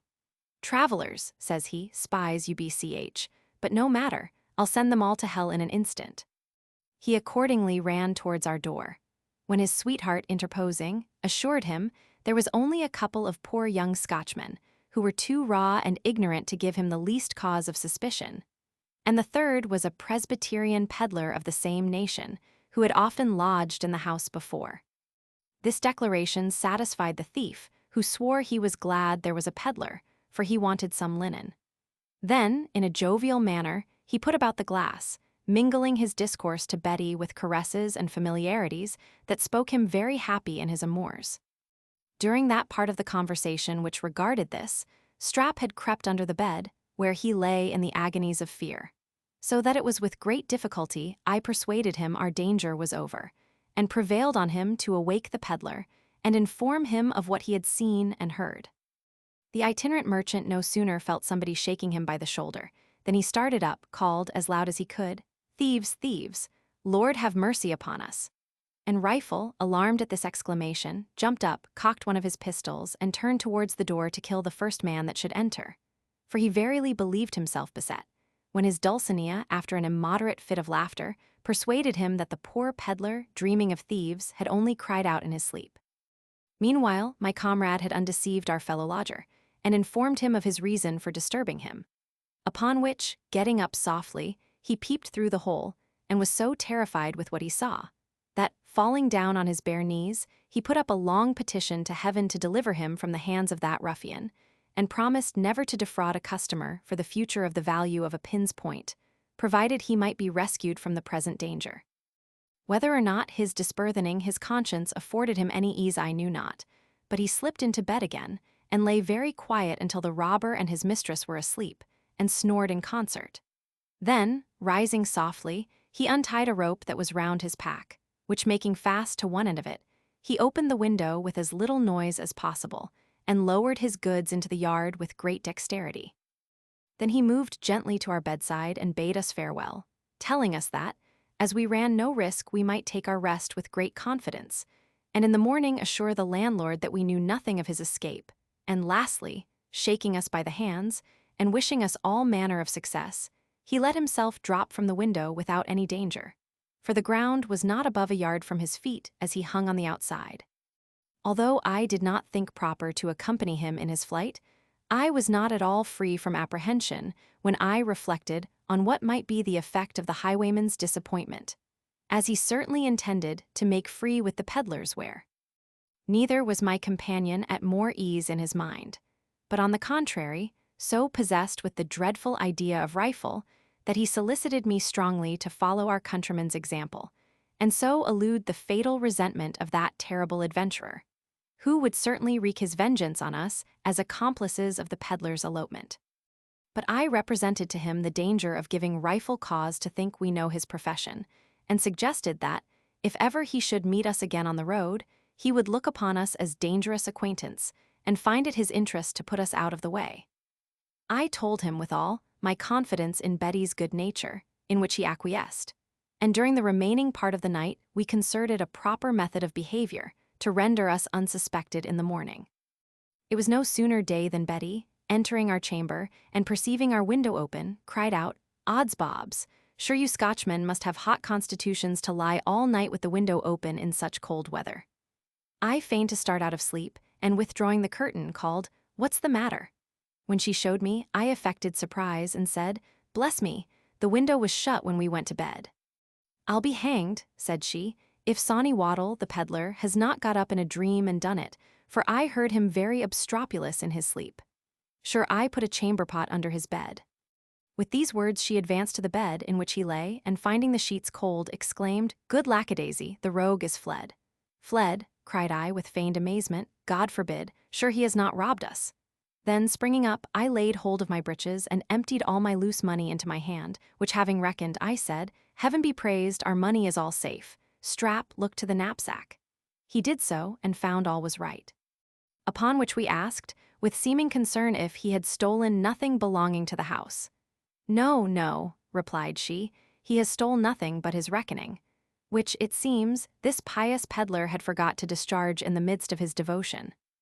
Betty, after a moment's pause, withdrew, and immediately we could hear her waken Rifle, who no sooner heard of Waddle's flight than he jumped out of bed and dressed, venting 1,000 execrations, and vowing to murder the peddler if ever he should set eyes on him again. "For," said he, "the scoundrel has by this time raised the hue and cry against me." Having dressed himself in a hurry, he mounted his horse, and for that time rid us of his company and 1,000 fears that were the consequence of it. While we were at breakfast, Betty endeavored, by all the cunning she was mistress of, to learn whether or no we suspected our fellow lodger, whom we saw take horse. But as we were on our guard, we answered her sly questions with a simplicity she could not distrust, when all of a sudden we heard the trampling of a horse's feet at the door. This noise alarmed Strap so much, whose imagination was wholly engrossed by the image of Rifle, that with a countenance as pale as milk, he cried, "O Lord! There is the highwayman returned." Our landlady, staring at these words, said, "What highwayman, young man? Do you think any highwayman harbor here?" Though I was very much disconcerted at this piece of indiscretion in Strap, I had presence of mind enough to tell her we had met a horseman the day before, whom Strap had foolishly supposed to be a highwayman because he rode with pistols, and that he had been terrified at the sound of a horse's feet ever since. She forced a smile at the ignorance and timidity of my comrade, but I could perceive, not without great concern, that this account was not at all satisfactory to her.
Chapter 9. We proceed on our journey, are overtaken by a highwayman who fires at Strap, is prevented from shooting me by a company of horsemen, who ride in pursuit of him. Strap is put to bed at an inn, adventures at that inn. After having paid our score and taken leave of our hostess, who embraced me tenderly at parting, we proceeded on our journey, blessing ourselves that we had come off so well. We had not walked above 5 miles, when we observed a man on horseback galloping after us, whom we in a short time recognized to be no other than this formidable hero who had already given us so much vexation. He stopped hard by me, and asked if I knew who he was. My astonishment had disconcerted me so much that I did not hear his question, which he repeated with a volley of oaths and threats, but I remained as mute as before. Strap, seeing my discomposure, fell upon his knees in the mud, uttering with a lamentable voice these words: "For Christ's sake, have mercy upon us, Mr. Rifle, we know you very well."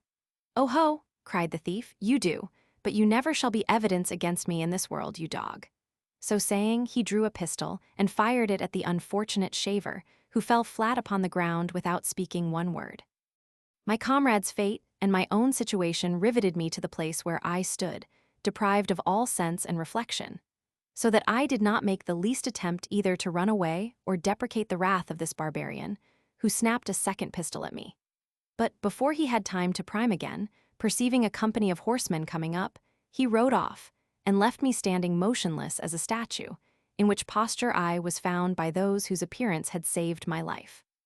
This company consisted of 3 men in livery, well armed, with an officer, who, as I afterwards learned, was the person from whom Rifle had taken the pocket pistols the day before, and who, making known his misfortune to a nobleman he met on the road, and assuring him his non-resistance was altogether owing to his consideration for the ladies in the coach, procured the assistance of his lordship's servants to go in quest of the plunderer. This holiday captain scampered up to me with great address, and asked who fired the pistol which he had heard. As I had not yet recovered my reason, he, before I could answer, observed a body lying on the ground, at which sight his color changed, and he pronounced with a faltering tongue, "Gentlemen, here's murder committed. Let us alight." "No, no," said one of his followers, "let us rather pursue the murderer." "Which way went he, young man?" By this time, I had recollected myself so far as to tell them that he could not be a quarter of a mile before, and to beg one of them to assist me in conveying the corpse of my friend to the next house, in order to it being interred. The captain, foreseeing that in case he should pursue, he must soon come to action, began to curb his horse, and gave him the spur at the same time, which treatment making the creature rear up and snort, he called out his horse was frightened and would not proceed, at the same time wheeling him round and round, stroking his neck, whistling and wheedling him with "Sirrah, sirrah, gently, gently." "Etc. Z.D.S.," cried one of the servants, "sure my lord Sorrel is not resty." With these words he bestowed a lash on his buttocks, and Sorrel, disdaining the reins, sprang forward with the captain at a pace that would have soon brought him up with the robber, had not the girth, happily for him, given way, by which means he landed in the dirt, and 2 of his attendants continued their pursuit without minding his situation. Meanwhile, one of the 3 who remained at my desire, turning the body of Strap in order to see the wound which had killed him, found him still warm and breathing. Upon which, I immediately let him blood and saw him, with inexpressible joy, recover, he having received no other wound than what his fear had inflicted. Having raised him upon his legs, we walked together to an inn, about half a mile from the place, where Strap, who was not quite recovered, went to bed. And in a little time the 3rd servant returned with the captain's horse and furniture, leaving him to crawl after as well as he could. This gentleman of the sword, upon his arrival, complained grievously of the bruise occasioned by his fall, and, on the recommendation of the servant, who warranted my ability, I was employed to bleed him, for which service he rewarded me with half a crown. The time between this event and dinner I passed in observing a game at cards between 2 farmers, an exciseman, and a young fellow in a rusty gown and cassock, who, as I afterwards understood, was curate of a neighboring parish. It was easy to perceive that the match was not equal, and that the 2 farmers, who were partners, had to do with a couple of sharpers, who stripped them of all their cash in a very short time. But what surprised me very much was to hear this clergyman reply to one of the countrymen who seemed to suspect foul play in these words: "D. N. me, friend, d'ye question my honor?" I did not at all wonder to find a cheat in canonicals, this being a character frequent in my own country, but I was scandalized at the indecency of his behavior, which appeared in the oaths he swore and the bawdy songs which he sung. At last, to make amends in some sort for the damage he had done to the unwary boors, he pulled out a fiddle from the lining of his gown, and, promising to treat them at dinner, began to play most melodiously, singing in concert all the while. This good humor of this parson inspired the company with so much glee that the farmers soon forgot their losses, and all present went to dancing in the yard. While we were agreeably amused in this manner, our musician, spying a horseman a-riding towards the inn, stopped all of a sudden, crying out, "Gadso, gentlemen, I beg your pardon, there's our dog of a doctor coming into the inn." He immediately commended his instrument and ran towards the gate, where he took hold of the vicar's bridle and helped him off, inquiring very cordially into the state of his health. This rosy son of the church, who might be about the age of 50, having alighted and entrusted the curate with his horse, stalked with great solemnity into the kitchen, where, sitting down by the fire, he called for a bottle of ale and a pipe, scarce deigning an answer to the submissive questions of those who inquired about the welfare of his family. While he indulged himself in this state, amidst a profound silence, the curate, approaching him with great reverence, asked him if he would not be pleased to honor him with his company at dinner. To which interrogation he answered in the negative, saying he had been to visit Squire Bumpkin, who had drank himself into a high fever at the last assizes, and that he had, on leaving his own house, told Betty he should dine at home. Accordingly, when he had made an end of his bottle and pipe, he rose and moved with prelatical dignity to the door, where his journeyman stood ready with his nag. He had no sooner mounted than the facetious curate, coming into the kitchen, held forth in this manner: "There the old rascal goes, and the D.L. go with him. You see how the world wags, gentlemen. By gad, this rogue of a vicar does not deserve to live, and yet he has 2 livings worth £400 per annum, while poor I am fain to do all his drudgery, and ride 20 miles every Sunday to preach. For what? Why, truly, for £20 a year. I scorn to boast of my own qualifications, but comparisons are odious. I should be glad to know how this wag-bellied doctor deserves to be more at ease than me. He can loll in his elbow chair at home, indulge himself in the best of victuals and wine, and enjoy the conversation of Betty, his housekeeper. You understand me, gentlemen. Betty is the doctor's poor kinswoman, and a pretty girl she is, but no matter for that. I, and dutiful girl to her parents, whom she visits regularly every year, though I must own I could never learn in what county they live, my service T.I., gentlemen."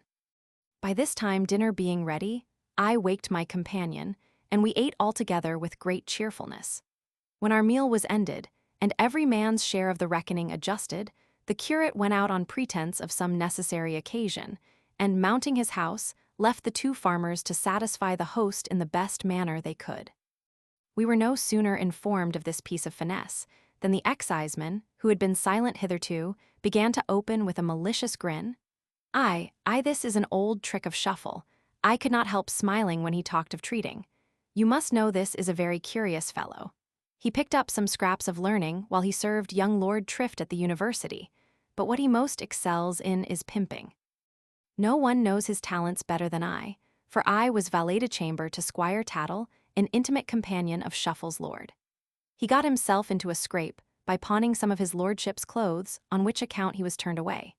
But, as he was acquainted with some particular circumstances of my lord's conduct, he did not care to exasperate him too much, and so made interest for his receiving orders, and afterwards recommended him to the curacy which he now enjoys.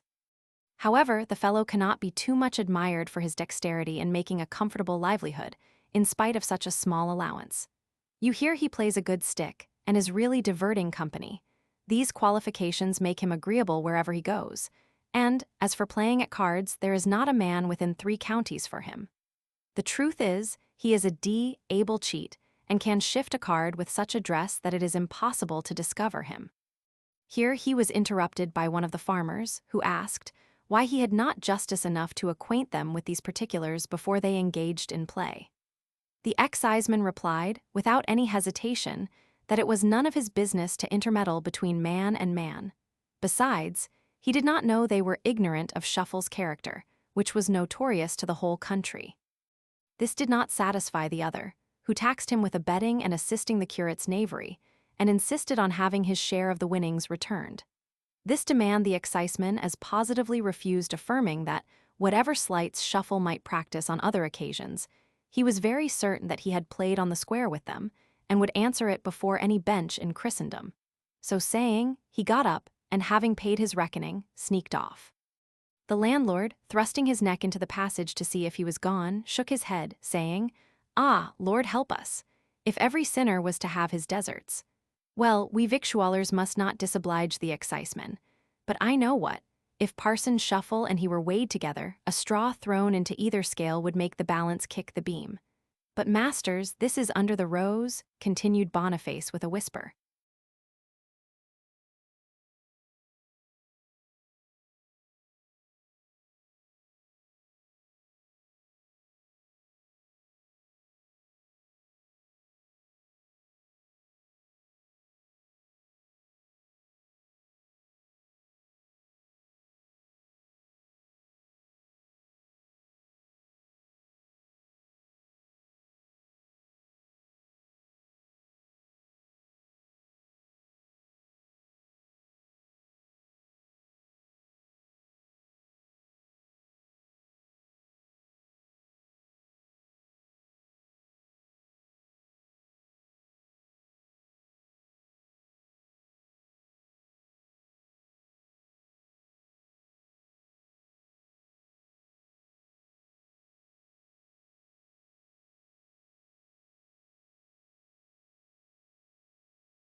Chapter 10.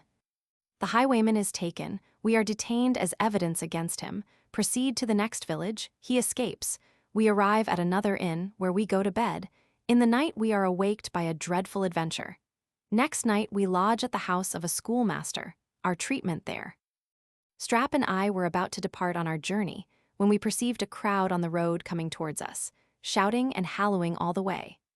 As it approached, we could discern a man on horseback in the middle, with his hands tied behind him, whom we soon knew to be Rifle. The highwayman, not being so well mounted as the 2 servants who went in pursuit of him, was soon overtaken, and after having discharged his pistols, made prisoner without any further opposition. They were carrying him in triumph, amidst the acclamations of the country people, to a justice of peace in a neighboring village, but stopped at our inn to join their companions and take refreshment. When Rifle was dismounted and placed in the yard, within a circle of peasants, armed with pitchforks, I was amazed to see what a pitiful, dejected fellow he now appeared, who had but a few hours before filled me with such terror and confusion. My companion was so much encouraged by this alteration in his appearance that, going up to the thief, he presented his clenched fists to his nose, and declared he would either cudgel or box with the prisoner for a guinea, which he immediately produced, and began to strip, but was dissuaded from this adventure by me, who represented to him the folly of the undertaking, as rifle was now in the hands of justice, which would, no doubt, give us all satisfaction enough. But what made me repent of our impertinent curiosity was our being detained by the captors, as evidence against him, when we were just going to set forward. However, there was no remedy. We were obliged to comply, and accordingly joined in the cavalcade, which luckily took the same road that we had proposed to follow. About the twilight we arrived at the place of our destination, but as the justice was gone to visit a gentleman in the country, with whom, we understood, he would probably stay all night, the robber was confined in an empty garret, 3 stories high, from which it seemed impossible for him to escape. This, nevertheless, was the case. For next morning, when they went upstairs to bring him before the justice, the bird was flown, having got out at the window upon the roof, from whence he continued his route along the tops of the adjoining houses, and entered another garret where he skulked until the family were asleep. At which time he ventured downstairs, and let himself out by the street door, which was open. This event was a great disappointment to those that apprehended him, who were flushed with the hopes of the reward, but gave me great joy, as I was permitted now to continue my journey without any further molestation. Resolving to make up for the small progress we had hitherto made, we this day traveled with great vigor, and before night reached a market town 20 miles from the place from whence we set out in the morning, without meeting any adventure worth notice. Here, having taken up our lodging at an inn, I found myself so fatigued that I began to despair of performing our journey on foot, and desired Strap to inquire if there were any wagon, return horses, or any cheap carriage in this place, to depart for London next day. He was informed that the wagon from Newcastle to London had halted there 2 nights ago, and that it would be an easy matter to overtake it, if not the next day, at farthest, the day after the next. This piece of news gave us some satisfaction, and after having made a hearty supper on hashed mutton, we were shown to our room, which contained 2 beds, the one allotted for us, and the other for a very honest gentleman who, we were told, was then drinking below. Though we could have very well dispensed with his company, we were glad to submit to this disposition, as there was not another bed empty in the house, and accordingly went to rest, after having secured our baggage under the bolster. About 2 or 3 o'clock in the morning I was awaked out of a very profound sleep by a dreadful noise in the chamber, which did not fail to throw me into an agony of consternation, when I heard these words pronounced with a terrible voice: "Blood and wounds. Run the halbert into the guts of him that's next you, and I'll blow the other's brains out presently."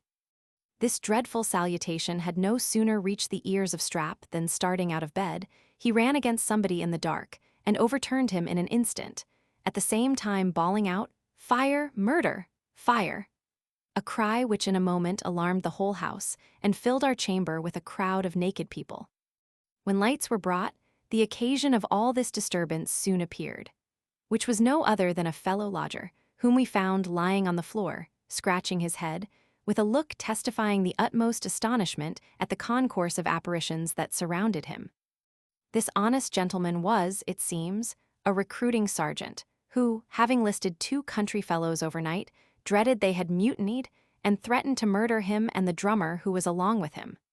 This made such an impression on his imagination that he got up in his sleep and expressed himself as above. When our apprehension of danger vanished, the company beheld one another with great surprise and mirth.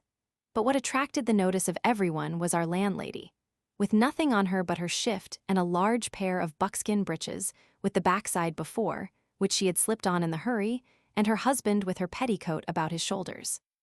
One had wrapped himself in a blanket, another was covered with a sheet, and the drummer, who had given his only shirt to be washed, appeared in cuipo with a bolster rolled about his middle.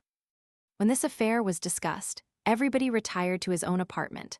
The sergeant slipped into bed, and my companion and I slept without any further disturbance till morning, when we got up, went to breakfast, paid our reckoning, and set forward in expectation of overtaking the wagon, in which hope, however, we were disappointed for that day.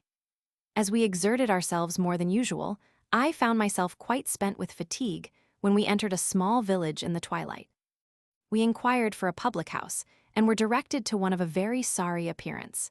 At our entrance, the landlord, who seemed to be a venerable old man with long gray hair, rose from a table placed by a large fire in a very neat paved kitchen, and with a cheerful countenance accosted us in these words: "Salvit puri, ingridimini." I was not a little pleased to hear our host speak Latin, because I was in hope of recommending myself to him by my knowledge in that language. I therefore answered without hesitation, "Dissolve frigus, ligna super foco, large reponens." I had no sooner pronounced these words than the old gentleman, running towards me, shook me by the hand, crying, "Fili my dauctisime, undevenis, a superise nigh faller." In short, finding we were both read in the classics, he did not know how to testify his regard enough, but ordered his daughter, a jolly rosy-cheeked damsel who was his sole domestic, to bring us a bottle of his quadrimum, repeating from Horace at the same time, "Diprom quadrimum Sabina, o Tholiarch, marum diota." This was excellent ale of his own brewing, of which he told us he had always an amphora 4 years old, for the use of himself and friends. In the course of our conversation, which was interlarded with scraps of Latin, we understood that this facetious person was a schoolmaster, whose income being small, he was fain to keep a glass of good liquor for the entertainment of passengers, by which he made shift to make the 2 ends of the year meet. "I am this day," said he, "the happiest old fellow in his Majesty's dominions. My wife, rest her soul, is in heaven. My daughter is to be married next week, but the 2 chief pleasures of my life are these," pointing to the bottle and a large edition of Horace that lay on the table. "I am old, 'tis true, what then? The more reason I should enjoy the small share of life that remains, as my friend Flaccus advises. Tu ne quisiris, sire nefas, quem mihi, quem tibi finum dei dederint. Carpe diem, quam minimum credula postero." As he was very inquisitive about our affairs, we made no scruple of acquainting him with our situation, which when he had learned, he enriched us with advices how to behave in the world, telling us that he was no stranger to the deceits of mankind. In the meantime, he ordered his daughter to lay a fowl to the fire for supper, for he was resolved this night to regale his friends, permittens divis caetera. While our entertainment was preparing, our host recounted the adventures of his own life, which, as they contained nothing remarkable, I forbear to rehearse. When we had fared sumptuously, and drunk several bottles of his eye, expressed a desire of going to rest, which was with some difficulty complied with, after he had informed us that we should overtake the wagon by noon next day, and that there was room enough in it for 6, for there were only 4 passengers as yet in that convenience. Before my comrade and I fell asleep, we had some conversation about the good humor of our landlord, which gave Strap such an idea of his benevolence that he positively believed we should pay nothing for our lodging and entertainment. "Don't you observe," said he, "that he has conceived a particular affection for us, nay, even treated us at supper with extraordinary fare, which, to be sure, we should not of ourselves have called for?" I was partly of Strap's opinion, but the experience I had of the world made me suspend my belief till the morning, when, getting up betimes, we breakfasted with our host and his daughter on hasty pudding and ale, and desired to know what we had to pay. "Biddy will let you know, gentlemen," said he, "for I never mind these matters. Money matters are beneath the concern of one who lives upon the Horatian plan, crescentum sequitur cura pecuniam." Meanwhile, Biddy, having consulted a slate that hung in the corner, told us our reckoning came to 8s. 7d. 8 shillings and 7 pence? Cried Strap. "'Tis impossible. You must be mistaken, young woman." "Reckon again, child," says her father, very deliberately. "Perhaps you have miscounted." "No, indeed," replied she. "I know my business better." I could contain my indignation no longer, but said it was an unconscionable bill, and demanded to know the particulars. Upon which the old man got up, muttering, Aye, let us see the particulars, that's but reasonable." And, taking pen, ink, and paper, wrote the following items: to bread and beer 0.6 to a fowl, and sausages 2.6 to 4 bottles of quadrum 2.0 to fire, and tobacco 0.7 to lodging 2.0 to breakfast 1.0, 8.7. As he had not the appearance of a common publican, and had raised a sort of veneration in me by his demeanor the preceding night, it was not in my power to upbraid him as he deserved. Therefore, I contented myself with saying I was sure he did not learn to be an extortioner from Horace. He answered, I was but a young man and did not know the world, or I would not tax him with extortion, whose only aim was to live contentus parvo and keep off importuna pauperies. My fellow traveler could not so easily put up with this imposition, but swore he should either take 1/3 of the money or go without. While we were engaged in this dispute, I perceived the daughter go out, and conjecturing the occasion, immediately paid the exorbitant demand, which was no sooner done than Biddy returned with 2 stout fellows, who came in on pretense of taking their morning draught, but in reality to frighten us into compliance. Just as we departed, Strap, who was half distracted on account of this piece of expense, went up to the schoolmaster, and, grinning in his face, pronounced with great emphasis, "Semper avarus egit." To which the pedant replied with a malicious smile, "Animum rege, qui nisi perit imperat."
Chapter 11. We descry the wagon, get into it, arrive at an inn our fellow travelers described. A mistake is committed by Strap, which produces strange things. We traveled 1/2 mile without exchanging one word, my thoughts being engrossed by the knavery of the world, to which I must be daily exposed, and the contemplation of my finances, which began sensibly to diminish. At length, Strap, who could hold no longer, addressed me thus: "Well, fools and their money are soon parted. If my advice had been taken, that old skinflint should have been end before he had got more than the 1/3 of his demand. 'Tis a sure sign you came easily by your money, when you squander it away in this manner. Ah, God help you, how many bristly beards must I have mowed before I earned 4 shillings and 3 halfpenny, which is all thrown to the dogs. How many days have I sat weaving hair till my toes were numbed by the cold, my fingers cramped, and my nose as blue as the sign of the periwig that hung over the door. What the devil was you afraid of? I would have engaged to box with any one of those fellows who came in for a guinea. I'm sure I have beat stouter men than either of them. And, indeed, my companion would have fought anybody when his life was in no danger, but he had a mortal aversion to firearms and all instruments of death. In order to appease him, I assured him no part of this extraordinary expense should fall upon his shoulders, at which declaration he was affronted, and told me he would have me to know that, although he was a poor barber's boy, yet he had a soul to spend big money with the best squire of the land. Having walked all day at a great pace, without halting for a refreshment, we descried, toward the evening, to our inexpressible joy, the wagon about 1/4 of a mile before us. And by that time we reached it, were both of us so weary that I verily believe it would have been impracticable for us to have walked 1 mile farther. We therefore bargained with the driver, whose name was Joey, to give us a cast to the next stage for 1 shilling, at which place we should meet the master of the wagon, with whom we might agree for the rest of the journey.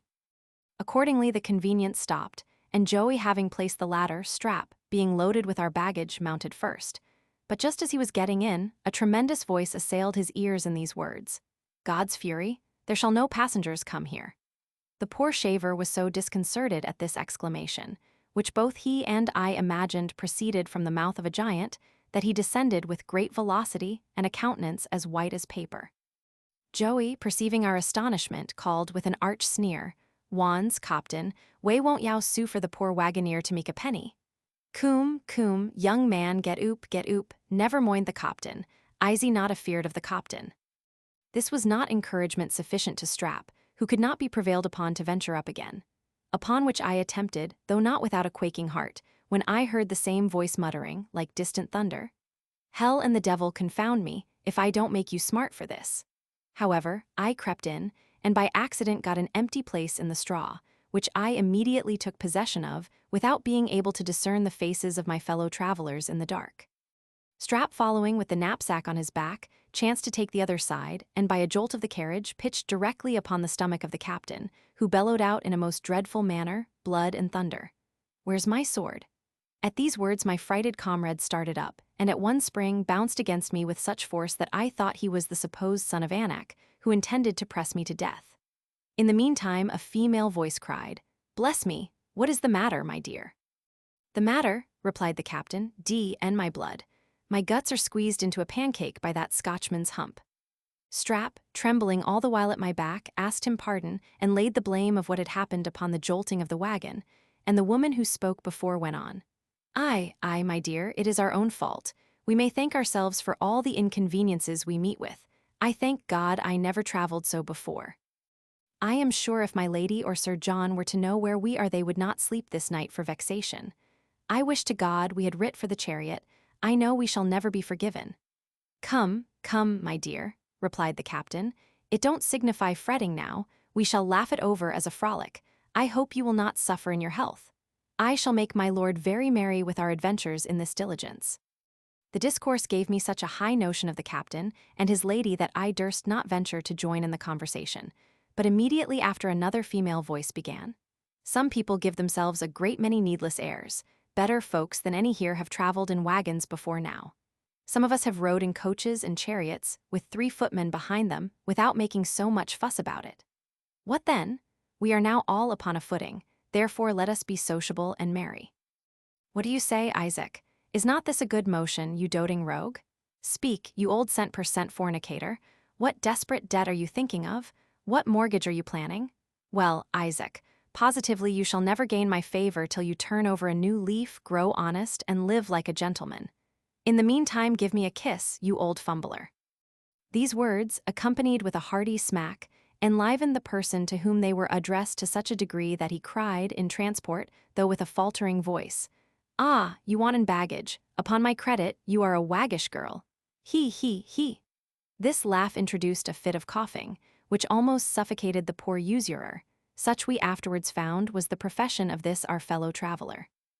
About this time I fell asleep, and enjoyed a comfortable nap till such time as we arrived at the inn where we put up. Here, having alighted from the wagon, I had an opportunity of viewing the passengers in order as they entered.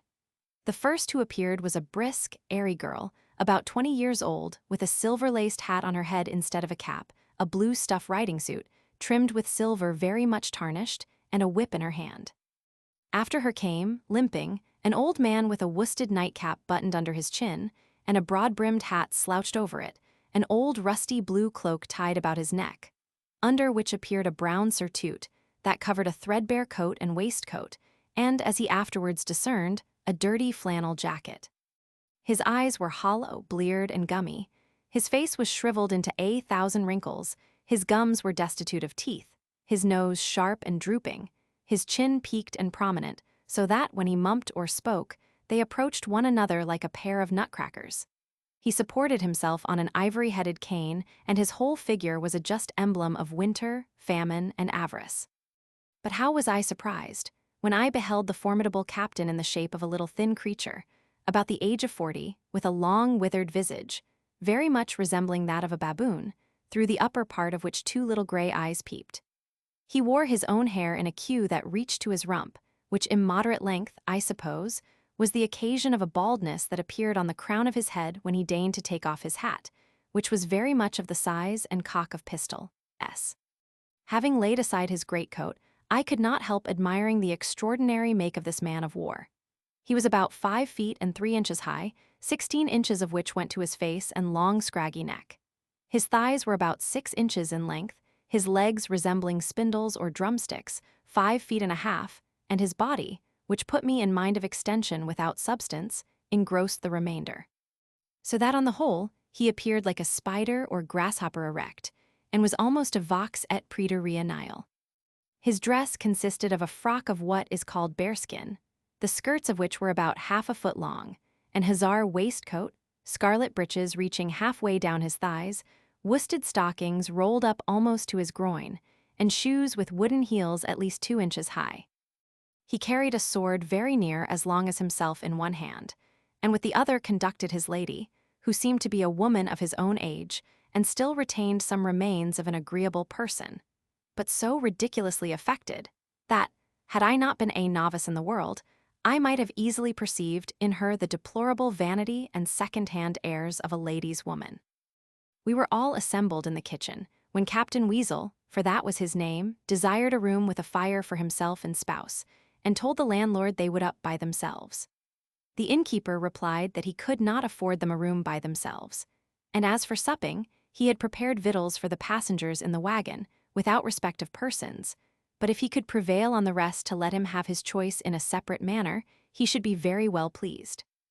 This was no sooner said than all of us declared against the proposal, and Miss Jenny, our other female passenger, observed that, if Captain Weasel and his lady had a mind to sup by themselves, they might wait until we should have done.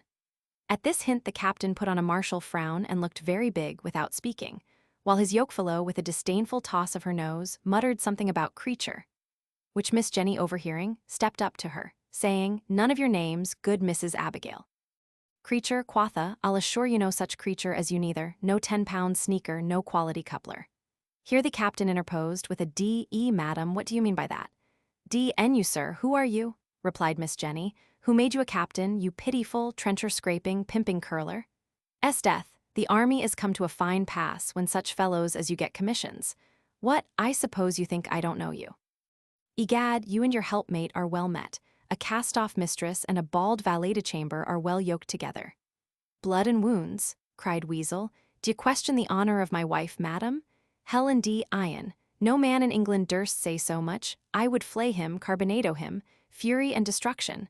I would have his liver for my supper." So saying, he drew his sword and flourished with it, to the great terror of Strap, while Miss Jenny, snapping her fingers, told him she did not value his resentment a louse. In the midst of this quarrel the master of the wagon alighted, who, understanding the cause of the disturbance, and fearing the captain and his lady would take umbrage and leave his carriage, was at great pains to have everything made up, which he at last accomplished, and we sat down to supper altogether. At bedtime we were shown to our apartments, the old usurer, Strap, and I to one room, the captain, his wife, and Miss Jenny to another. About midnight, my companion's bowels being disordered, he got up in order to go backward, but in his return, mistaking one door for another, entered Weasel's chamber, and without any hesitation went to bed to his wife, who was fast asleep, the captain being at another end of the room groping for some empty vessel, in lieu of his own chamber pot, which was leaky. As he did not perceive Strap coming in, he went towards his own bed, after having found a convenience. But no sooner did he feel a rough head, covered with a cotton nightcap, than it came into his mind that he had mistaken Miss Jenny's bed instead of his own, and that the head he felt was that of some gallant, with whom she had made an assignation. Full of his conjecture, and scandalized at the prostitution of his apartment, he snatched up the vessel he had just before filled, and emptied it at once on the astonished barber and his own wife, who, waking at that instant, broke forth into lamentable cries, which not only alarmed the husband beyond measure, but frighted poor Strap almost out of his senses. For he verily believed himself bewitched, especially when the incensed captain seized him by the throat, with a volley of oaths, asking him how he durst have the presumption to attempt the chastity of his wife. Poor Strap was so amazed and confounded that he could say nothing but, "I take God to witness she's a virgin for me." Mrs. Weasel, enraged to find herself in such a pickle through the precipitation of her husband, arose in her shift, and with the heel of her shoe which she found by the bedside, belabored the captain's bald pate till he roared murder. "I'll teach you to empty your stinkpots on me," cried she, "you pitiful hop-o'-my-thumb coxcomb. What, I warrant you're jealous, you man of lath. Was it for this I condescended to take you to my bed, you poor, withered, sapless twig?" The noise occasioned by this adventure had brought the master of the wagon and me to the door, where we overheard all that passed with great satisfaction. In the meantime we were alarmed with the cry of "Rape! Murder! Rape!" which Jenny pronounced with great vociferation. "Oh, you vile abominable old villain," said she, "would you rob me of my virtue? But I'll be revenged of you, you old goat. I will, help, for heaven's sake, help, I shall be ravished, ruined, help." Some servants of the inn, hearing this cry, came running upstairs with lights and such weapons as chance afforded, when we beheld a very diverting scene. In one corner stood the poor captain shivering in his shirt, which was all torn to rags, with a woeful visage, scratched all over by his wife, who had by this time wrapped the counterpane about her and sat sobbing on the side of her bed.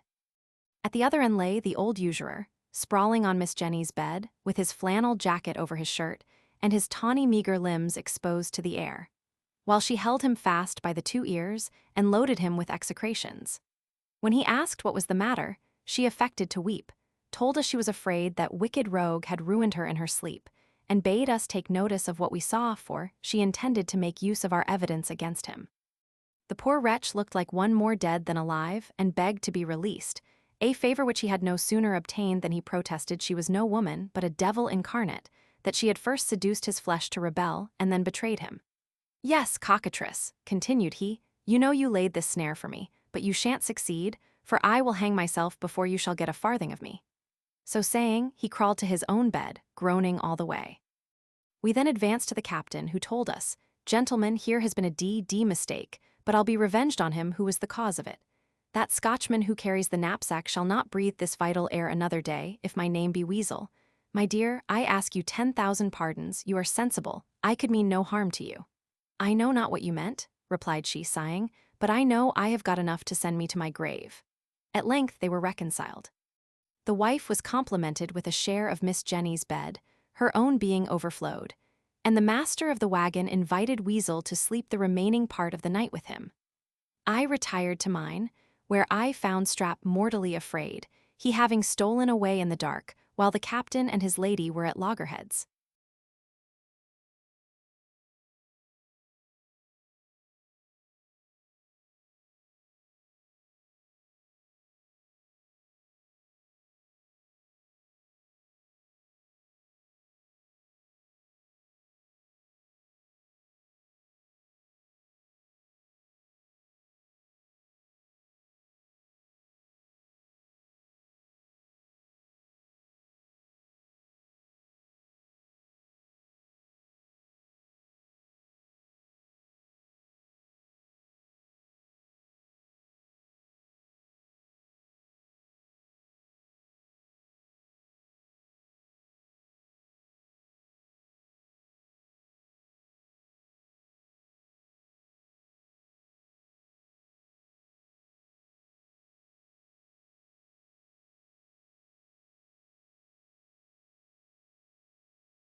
Chapter 12. Captain Weasel challenges Strap, who declines the combat, an affair between the captain and me. The usurer is fain to give Miss Jenny 5 guineas for a release. We are in danger of losing a meal. The behavior of Weasel, Jenny, and Joey, on that occasion. An account of Captain Weasel and his lady. The captain's courage tried, Isaac's mirth at the captain's expense. Next morning, I agreed to give the master of the wagon 10 shillings for my passage to London, provided Strap should be allowed to take my place when I should be disposed to walk. At the same time, I desired him to appease the incensed captain, who had entered the kitchen with a drawn sword in his hand, and threatened with many oaths to sacrifice the villain who attempted to violate his bed. But it was to no purpose for the master to explain the mistake and assure him of the poor lad's innocence, who stood trembling behind me all the while. The more submission that appeared in Strap, the more implacable seemed the resentment of Weasel, who swore he must either fight him or he would instantly put him to death. I was extremely provoked at this insolence, and told him it could not be supposed that a poor barber lad would engage a man of the sword at his own weapon, but I was persuaded he would wrestle or box with him. To which proposal Strap immediately gave assent by saying he would box with him for a guinea. Weasel replied with a look of disdain that it was beneath any gentleman of his character to fight like a porter, or even to put himself on a footing in any respect with such a fellow as Strap. "Odds bodykins," cries Joey, "sure, Copton, yaw would not commit murder. Here's a poor lad that is willing to make atonement for his offense, and in that won't satisfy yaw, offers to fight yaw fairly. And yaw won't box, I dare say, he will cudgel with yaw. Won't yaw, my lad?" Strap, after some hesitation, answered, "Yes, yes, I'll cudgel with him." But this expedient being also rejected by the captain, I began to smell his character, and, tipping Strap the wink, told the captain that I had always heard it said, "The person who receives a challenge should have the choice of the weapons." This therefore being the rule in point of honor, I would venture to promise on the head of my companion that he would even fight Captain Weasel at sharps. But it should be with such sharps as Strap was best acquainted with, namely, razors. At my mentioning razors, I could perceive the captain's color change while Strap, pulling me by the sleeve, whispered with great eagerness, "No, no, no, for the love of God, don't make any such bargain." At length, Weasel, recovering himself, turned towards me and with a ferocious countenance asked, "Who the devil are you? Will you fight me?" With these words, putting himself in a posture, I was grievously alarmed at seeing the point of a sword within half a foot of my breast, and springing to one side, snatched up a spit that stood in the chimney corner, with which I kept my formidable adversary at bay, who made a great many half-lunges, skipping backward at every push, till at last I pinned him up in a corner, to the no small diversion of the company. While he was in this situation, his wife entered, and, seeing her husband in these dangerous circumstances, uttered a dreadful scream. In this emergency, Weasel demanded a cessation, which was immediately granted, and at last was contented with the submission of Strap, who, falling on his knees before him, protested the innocence of his intention, and asked pardon for the mistake he had committed. This affair being ended without bloodshed, we went to breakfast, but missed two of our company, namely, Miss Jenny and the usurer. As for the first, Mrs. Weasel informed us that she had kept her awake all night with her groans, and that when she rose in the morning, Miss Jenny was so much indisposed that she could not proceed on her journey. At that instant, a message came from her to the master of the wagon, who immediately went into her chamber, followed by us all. She told him in a lamentable tone that she was afraid of a miscarriage, owing to the fright she received last night from the brutality of Isaac, and, as the event was uncertain, desired the usurer might be detained to answer for the consequence. Accordingly, this ancient Tarquin was found in the wagon, whither he had retired to avoid the shame of last night's disgrace, and brought by force into her presence. He no sooner appeared than she began to weep and sigh most piteously, and told us, if she died, she would leave her blood upon the head of that ravisher. Poor Isaac turned up his eyes and hands to heaven, prayed that God would deliver him from the machinations of that Jezebel, and assured us, with tears in his eyes, that his being found in bed with her was the result of her own invitation. The wagoner, understanding the case, advised Isaac to make it up by giving her a sum of money, to which advice he replied with great vehemence, "A sum of money? A halter for the cicatrice." "Oh, 'tis very well," said Miss Jenny. "I see it is in vain to attempt that flinty heart of his by fair means. Joey, be so good as to go to the justice, and tell him there is a sick person here who wants to see him on an affair of consequence." At the name of justice, Isaac trembled, and bidding Joey stay, asked with a quavering voice what she would have. She told him that, as he had not perpetrated his wicked purpose, she would be satisfied with a small matter. And though the damage she might sustain in her health might be irreparable, she would give him a release for 100 guineas. 100 guineas, cried he in an ecstasy, 100 furies, where should a poor old wretch like me have 100 guineas? If I had so much money, d'ye think I should be found traveling in a wagon at this season of the year? Come, come, replied Jenny, none of your miserly artifice here. You think I don't know Isaac Rappin, the money broker in the Minories? Ah, you old rogue, many a pawn have you had of me and my acquaintance, which was never redeemed. Isaac, finding it was in vain to disguise himself, offered 20 shillings for a discharge, which she absolutely refused under £50. At last, however, she was brought down to 5, which he paid with great reluctancy, rather than be prosecuted for a rape. After which accommodation, the sick person made a shift to get into the wagon, and we set forward in great tranquillity, Strap being accommodated with Joey's horse, the driver himself choosing to walk. The morning and forenoon we were entertained with an account of the valor of Captain Weasel, who told us he had once knocked down a soldier that made game of him, tweaked a drawer by the nose, who found fault with his picking his teeth with a fork at another time, and that he had moreover challenged a cheesemonger, who had the presumption to be his rival, for the truth of which exploits he appealed to his wife. She confirmed whatever he said and observed, "The last affair happened that very day on which I received a love letter from Squire Gobble, and don't you remember, my dear? I was prodigiously sick that very night with eating ortolans, when my Lord Diddle took notice of my complexion being altered, and my lady was so alarmed that she had well-nigh fainted." "Yes, my dear," replied the captain. "You know my lord said to me, with a sneer, 'Billy, Mrs. Weasel is certainly breeding.'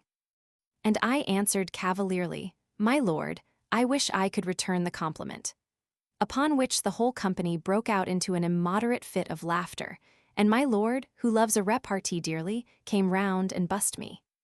We travelled in this manner 5 days, without interruption or meeting anything worth notice.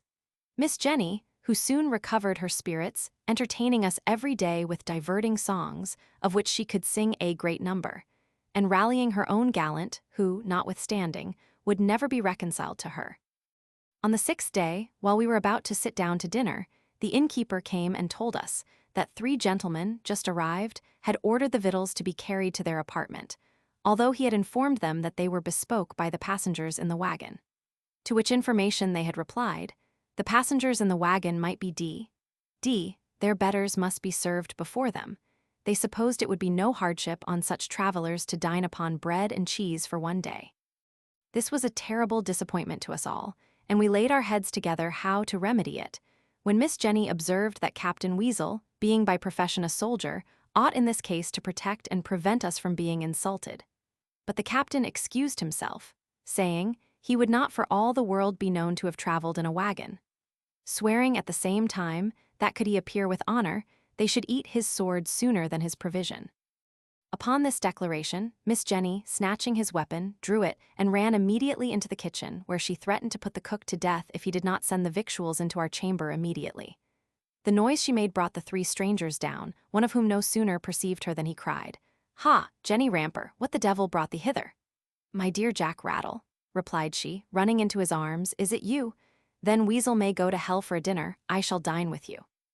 They consented to this proposal with a great deal of joy, and we were on the point of being reduced to a very uncomfortable meal, when Joey, understanding the whole affair, entered the kitchen with a pitchfork in his hand, and swore he would be the death of any man who should pretend to seize the victuals prepared for the wagon. The menace had like to have produced fatal consequences, the 3 strangers drawing their swords and being joined by their servants, and we ranging ourselves on the side of Joey, when the landlord, interposing, offered to part with his own dinner to keep the peace, which was accepted by the strangers, and we sat down at table without any further molestation. In the afternoon, I chose to walk along with Joey, and Strap took my place. Having entered into a conversation with this driver, I soon found him to be a merry, facetious, good-natured fellow, and withal very arch. He informed me that Miss Jenny was a common girl upon the town, who, falling into company with a recruiting officer, he carried her down in the stage-coach from London to Newcastle, where he had been arrested for debt, and was now in prison, upon which she was fain to return to her former way of life by this conveyance. He told me likewise that one of the gentleman's servants, who were left at the inn, having accidentally seen Weasel, immediately knew him, and acquainted Joey with some particulars of his character. That he had served my Lord Frizzle in quality of valet-de-chamber many years, while he lived separate from his lady. But upon their reconciliation, she expressly insisted upon Weasel's being turned off, as well as the woman he kept when his lordship, to get rid of them both with a good grace, proposed that he should marry his mistress, and he would procure a commission for him in the army. This expedient was agreed to, and Weasel is now, by his lordship's interest, ensigned in his regiment. I found he and I had the same sentiments with regard to Weasel's courage, which he resolved to put to the trial by alarming the passengers with the cry of a highwayman as soon as a horseman should appear. This scheme we put in practice towards the dusk, when we descried a man on horseback approaching us. Joey had no sooner intimated to the people in the wagon that he was afraid we should be all robbed than a general consternation arose. Strap jumped out of the wagon and hid himself behind a hedge. The usurer put forth ejaculations and made a rustling among the straw, which made us conjecture he had hid something under it. Mrs. Weasel, wringing her hands, uttered lamentable cries, and the captain, to our great amazement, began to snore, but this artifice did not succeed, for Miss Jenny, shaking him by the shoulder, bawled out "Esdeath, Captain, is this a time to snore when we are going to be robbed? Get up for shame and behave like a soldier and man of honor."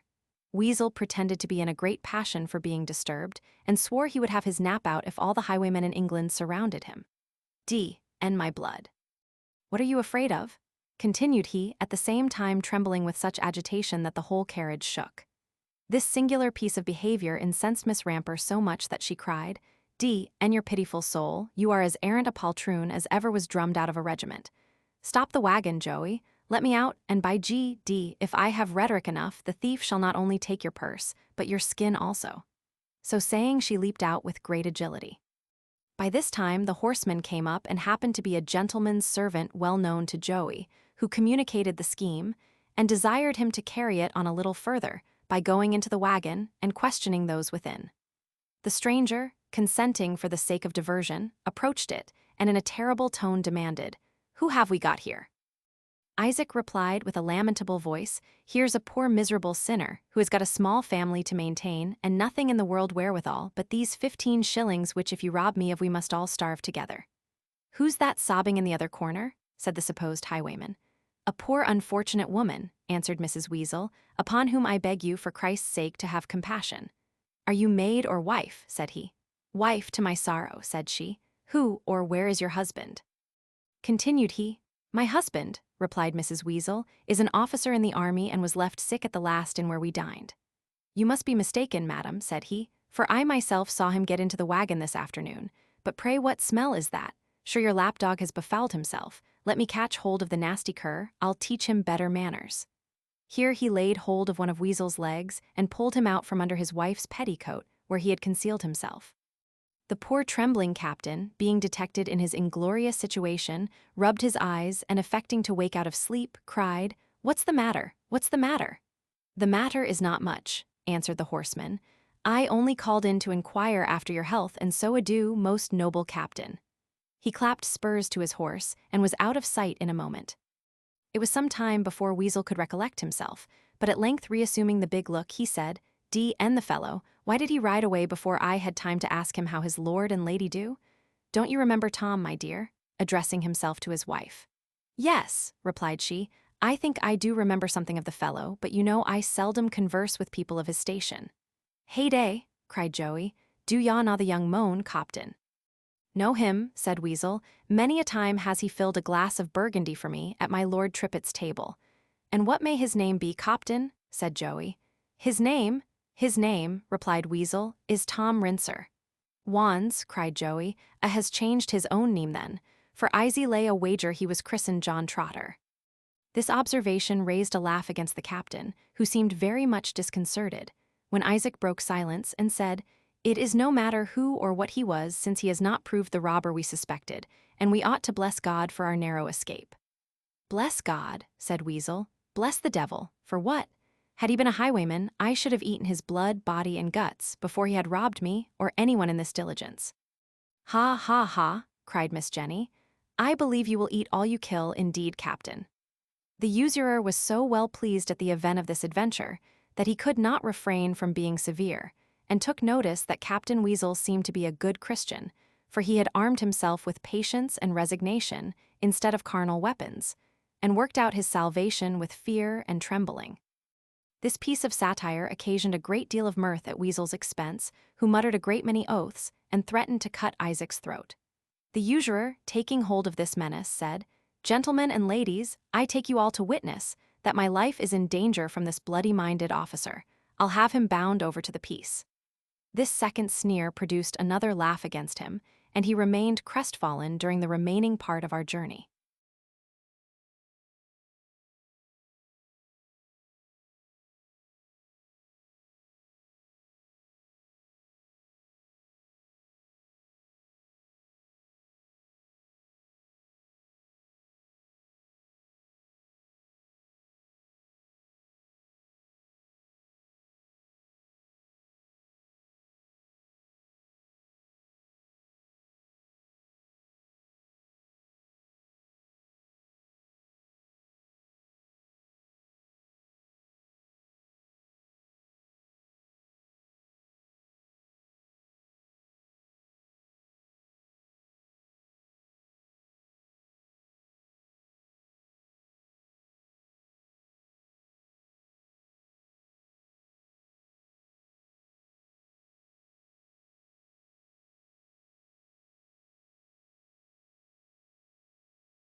Chapter 13.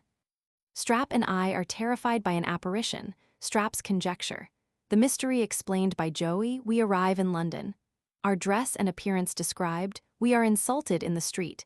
An adventure in an alehouse, we are imposed upon by a waggish footman, set to rights by a tobacconist, take lodgings, dive for a dinner. An accident at our ordinary. We arrived at our inn, supped, and went to bed.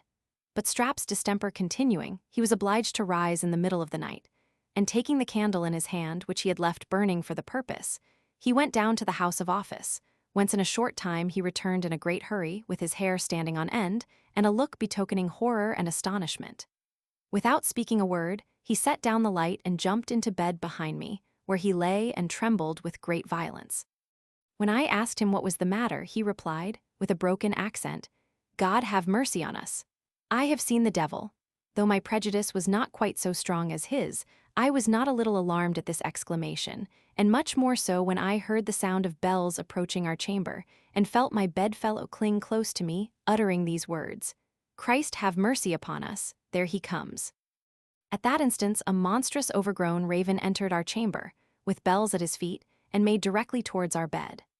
As this creature is reckoned in our country a common vehicle for the devil and witches to play their pranks in, I verily believed we were haunted, and, in a violent fright, shrank under the bedclothes. This terrible apparition leaped upon the bed, and after giving us several severe dabs with its beak through the blankets, hopped away and vanished. Strap and I recommended ourselves to the protection of heaven with great devotion, and when we no longer heard the noise, ventured to peep up and take breath. But we had not been long freed from this phantom, when another appeared that had well nigh deprived us both of our senses.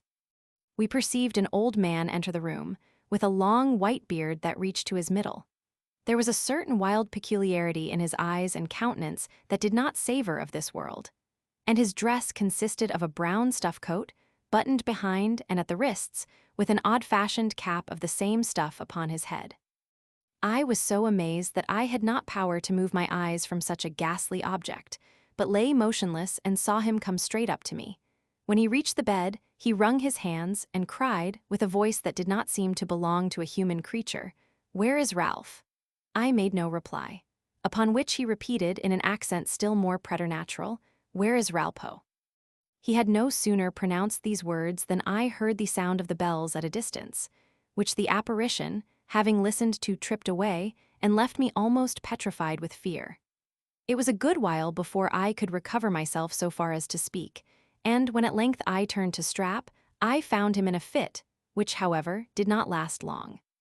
When he came to himself, I asked his opinion of what had happened, and he assured me that the first must certainly be the soul of some person damned, which appeared by the chain about his legs, for his fears had magnified the creature to the bigness of a horse, and the sound of small Morris bells to the clanking of massy chains.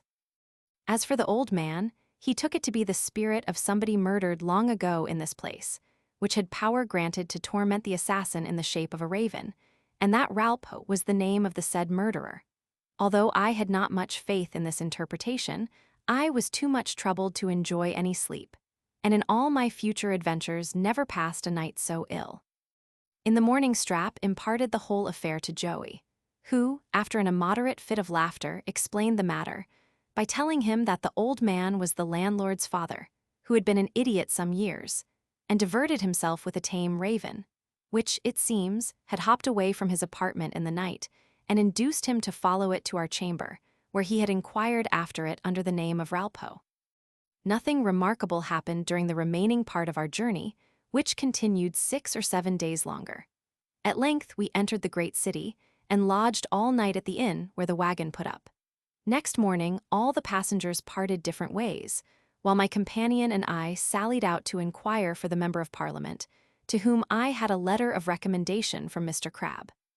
As we had discharged our lodging at the inn, Strap took up our baggage and marched behind me in the street with the knapsack on his back, as usual, so that we made a very whimsical appearance. I had dressed myself to the greatest advantage, that is, put on a clean ruffled shirt and my best thread stockings. My hair, which was of the deepest red, hung down upon my shoulders, as lank and straight as a pound of candles, and the skirts of my coat reached to the middle of my leg. My waistcoat and breeches were of the same piece and cut in the same taste, and my hat very much resembled a barber's basin in the shallowness of the crown and narrowness of the brim. Strap was habited in a much less awkward manner, but a short crop-eared wig that very much resembled Scrub S in the play, and the knapsack on his back added to what is called a queer fizz, occasioned by a long chin, a hook nose, and high cheekbones, rendered him, on the whole, a very fit subject of mirth and pleasantry. As he walked along, Strap, at my desire, inquired of a carman whom we met whereabouts Mr. Cringer lived, and was answered by a stare, accompanied with the word "onnen." Upon which I came up, in order to explain the question, but had the misfortune to be unintelligible likewise, the carman damning us for a lousy Scotch guard, whipping his horses with a gee-ho, which nettled me to the quick, and roused the indignation of Strap so far that, after the fellow was gone a good way, he told me he would fight him for a farthing. While we were deliberating upon what was to be done, a hackney coachman, driving softly along and perceiving us standing by the kennel, came up close to us, and calling, "A coach, master!" by a dexterous management of the reins made his horses stumble in the wet, and bedaub us all over with mud. After which exploit he drove on, applauding himself with a hearty laugh, in which several people joined, to my great mortification. But one, more compassionate than the rest, seeing us strangers, advised me to go into an alehouse and dry myself. I thanked him for his advice, which I immediately complied with, and going into the house he pointed out, called for a pot of beer, and sat down by a fire in the public room where we cleaned ourselves as well as we could. In the meantime, a wag who sat in a box smoking his pipe, understanding by our dialect that we were from Scotland, came up to me and with a grave countenance asked how long I had been caught. As I did not know the meaning of this question, I made no answer, and he went on, saying it could not be a great while, for my tail was not yet cut, at the same time taking hold of my hair and tipping the wink to the rest of the company, who seemed highly entertained with his wit. I was incensed at this usage, but afraid of resenting it because I happened to be in a strange place, and perceived the person who spoke to me was a brawny fellow, for whom I thought myself by no means a match. However, Strap, having either more courage or less caution, could not put up with the insults I suffered, but told him in a peremptory tone he was an uncivil fellow for making so free with his betters. Then the wit, going toward him, asked him what he had got in his knapsack. "Is it oatmeal or brimstone, Sawney?" said he, seizing him by the chin, which he shook, to the inexpressible diversion of all present. My companion, feeling himself assaulted in such an opprobrious manner, disengaged himself in a trice, and lent his antagonist such a box on the ear as made him stagger to the other side of the room, and, in a moment, a ring was formed for the combatants. Seeing Strap beginning to strip, and my blood being heated with indignation which banished all other thoughts, I undressed myself to the skin in an instant, and declared that as the affront that occasioned the quarrel was offered to me, I would fight it out myself. Upon which one or two cried out, "That's a brave Scotch boy, you shall have fair play." His assurance gave me fresh spirits, and going up to my adversary, who by his pale countenance did not seem much inclined to the battle, I struck him so hard on the stomach that he reeled over a bench and fell to the ground. Then I attempted to keep him down, in order to improve my success, according to the manner of my own country, but was restrained by the spectators, one of whom endeavored to raise up my opponent, but in vain, for he protested he would not fight, for he was not quite recovered of a late illness. I was very well pleased with this excuse, and immediately dressed myself, having acquired the good opinion of the company for my bravery, as well as of my comrade Strap, who shook me by the hand and wished me joy of the victory. After having drunk our pot and dried our clothes, we inquired of the landlord if he knew Mr. Cringer, the Member of Parliament, and were amazed at his replying in the negative, for we imagined he must be altogether as conspicuous here as in the borough he represented, but he told us we might possibly hear of him as we passed along. We betook ourselves therefore to the street, where seeing a footman standing at the door, we made up to him, and asked if he knew where our patron lived. This member of the party-colored fraternity, surveying us both very minutely, said he knew Mr. Cringer very well, and bade us turn down the first street on our left, then turn to the right, and then to the left again, after which perambulation we would observe a lane, through which we must pass, and at the other end we should find an alley that leads to another street, where we should see the sign of the Thistle and 3 peddlers, and there he lodged. We thanked him for his information and went forwards, Strap telling me that he knew this person to be an honest, friendly man by his countenance before he opened his mouth, in which opinion I acquiesced, ascribing his good manners to the company he daily saw in the house where he served. We followed his directions punctually in turning to the left and to the right and to the left again, but instead of seeing a lane before us, found ourselves at the side of the river, a circumstance that perplexed us not a little, and my fellow traveler ventured to pronounce that we had certainly missed our way. By this time we were pretty much fatigued with our walk, and not knowing how to proceed, I went into a small snuff shop hard by, encouraged by the sign of the Highlander, where I found, to my inexpressible satisfaction, the shopkeeper was my countryman. He was no sooner informed of our peregrination, and the directions we had received from the footman, than he informed us we had been imposed upon, telling us, Mr. Cringer lived in the other end of the town, and that it would be to no purpose for us to go thither today, for by that time he was gone to the house. I then asked if he could recommend us a lodging. He really gave us a line to one of his acquaintance who kept a chandler's shop not far from St. Martin's Lane. There we hired a bedroom, up 2 pair of stairs, at the rate of 2 shillings per week, so very small that when the bed was let down, we were obliged to carry out every other piece of furniture that belonged to the apartment and use the bedstead by way of chairs. About dinner time, our landlord asked how we proposed to live, to which interrogation we answered that we would be directed by him. Well then, says he, there are 2 ways of eating in this town for people of your condition, the one more creditable and expensive than the other.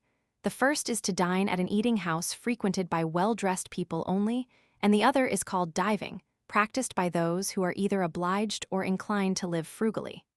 I gave him to understand that, provided the last was not infamous, it would suit much better with our circumstances than the other. Infamous, cried he, not at all. There are many creditable people, rich people, aye, and fine people, that dive every day. I have seen many a pretty gentleman with a laced waistcoat dine in that manner very comfortably for 3 pence halfpenny, and go afterwards to the coffee house, where he made a figure with the best lord in the land. But your own eyes shall bear witness.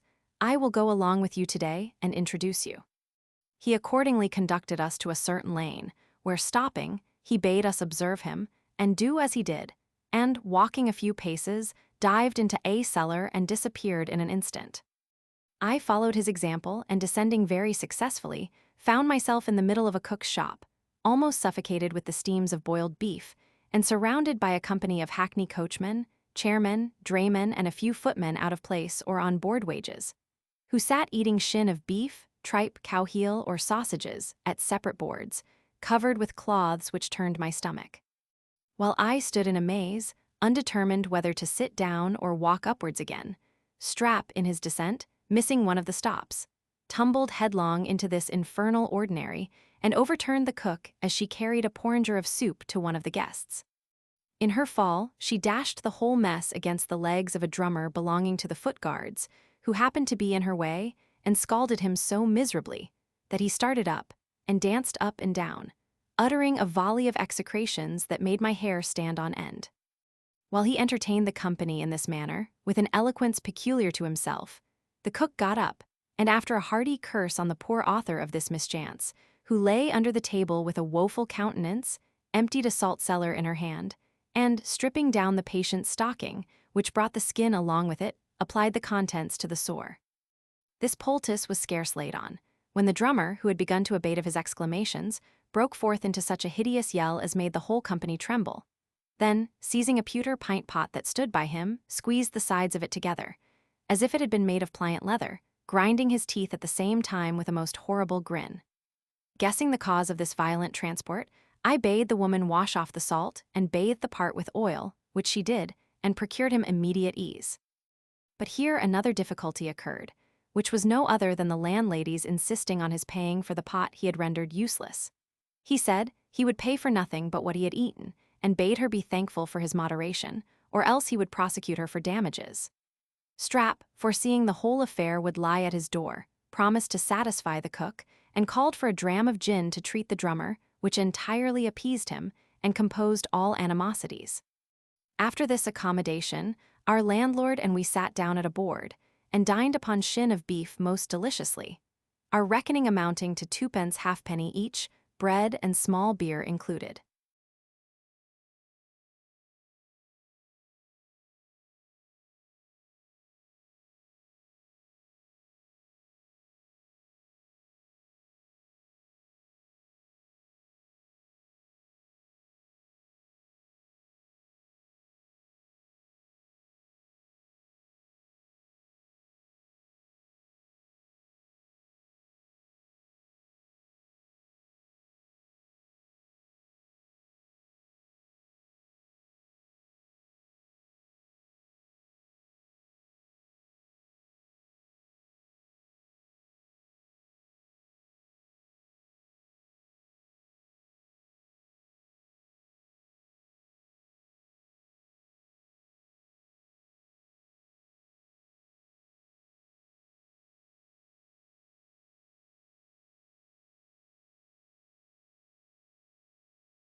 Chapter 14.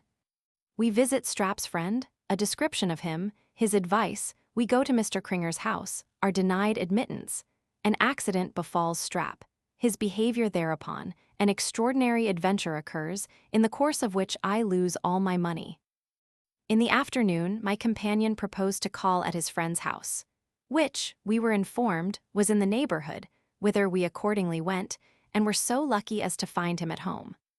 This gentleman, who had come from Scotland 3 or 4 years before, kept a school in town, where he taught the Latin, French, and Italian languages. But what he chiefly professed was the pronunciation of the English tongue, after a method more speedy and uncommon than any practiced heretofore. And indeed, if his scholars spoke like their master, the latter part of his undertaking was certainly performed to a tittle. For although I could easily understand every word of what I had heard hitherto since I entered England, 3 parts in 4 of his dialect were as unintelligible to me as if he had spoken in Arabic or Irish. He was a middle-sized man, and stooped very much, though not above the age of 40. His face was frightfully pitted with the smallpox, and his mouth extended from ear to ear. He was dressed in a nightgown of plaid, fastened about his middle with a sergeant's old sash, and a tie periwig with a foretop 3 inches high, in the fashion of King Charles II's reign. After he had received Strap, who was related to him, very courteously, he inquired of him who I was, and being informed, he took me by the hand, telling me he was at school with my father. When he understood my situation, he assured me that he would do me all the service in his power, both by his advice and otherwise, and while he spoke these words eyed me with great attention, walking round me several times, and muttering, oh dear, fat assate is here." I soon guessed the reason of his ejaculation, and said, "I suppose, sir, you are not pleased with my dress." "Dress," answered he, "you may call it fat you please in your country, but I vow to Gad 'tis a masquerade here. No Christian will admit such a figure into his house. Upon my conscience, I wonder the dogs did not hunt you. Did you pass through St. James's Market? Bless my eyesight, you are like a cousin german of an orangutan." I began to be a little serious at this discourse, and asked him if he thought I should obtain entrance tomorrow at the house of Mr. Cringer, on whom I chiefly depended for an introduction into business. Mr. Cringer, replied he, scratching his cheek, may be a very honest gentleman, I know nothing to the contrary, but is your sole dependence upon him? Who recommended you to him? I pulled out Mr. Crabbe's letter, and told him the foundation of my hopes, at which he stared at me and repeated, "Oh dear, oh dear." I began to conceive bad omens from this behavior of his, and begged he would assist me with his advice, which he promised to give very frankly, and as a specimen, directed us to a periwig warehouse in the neighborhood, in order to be accommodated, laying strong injunctions on me not to appear before Mr. Cringer till I had parted with my carroty locks, which, he said, were sufficient to beget an antipathy against me in all mankind. And as we were going to pursue this advice, he called me back and bade me be sure to deliver my letter into Mr. Cringer's own hand. As we walked along, Strap triumphed greatly in our reception with his friend, who, it seems, had assured him he would in a day or two provide for him with some good master. "Aye, and now," says he, "I you will see how I will fit you with a wig. There's ne'er a barber in London, and that's a bold word, can palm a rotten caul, or a pennyweight of dead hair, upon me."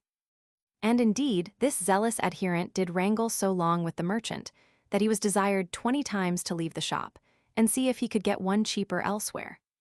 At length I made choice, if a good handsome bob, for which I paid 10 shillings, and returned to our lodging, where Strap in a moment rid me of that hair which had given the schoolmaster so much offence.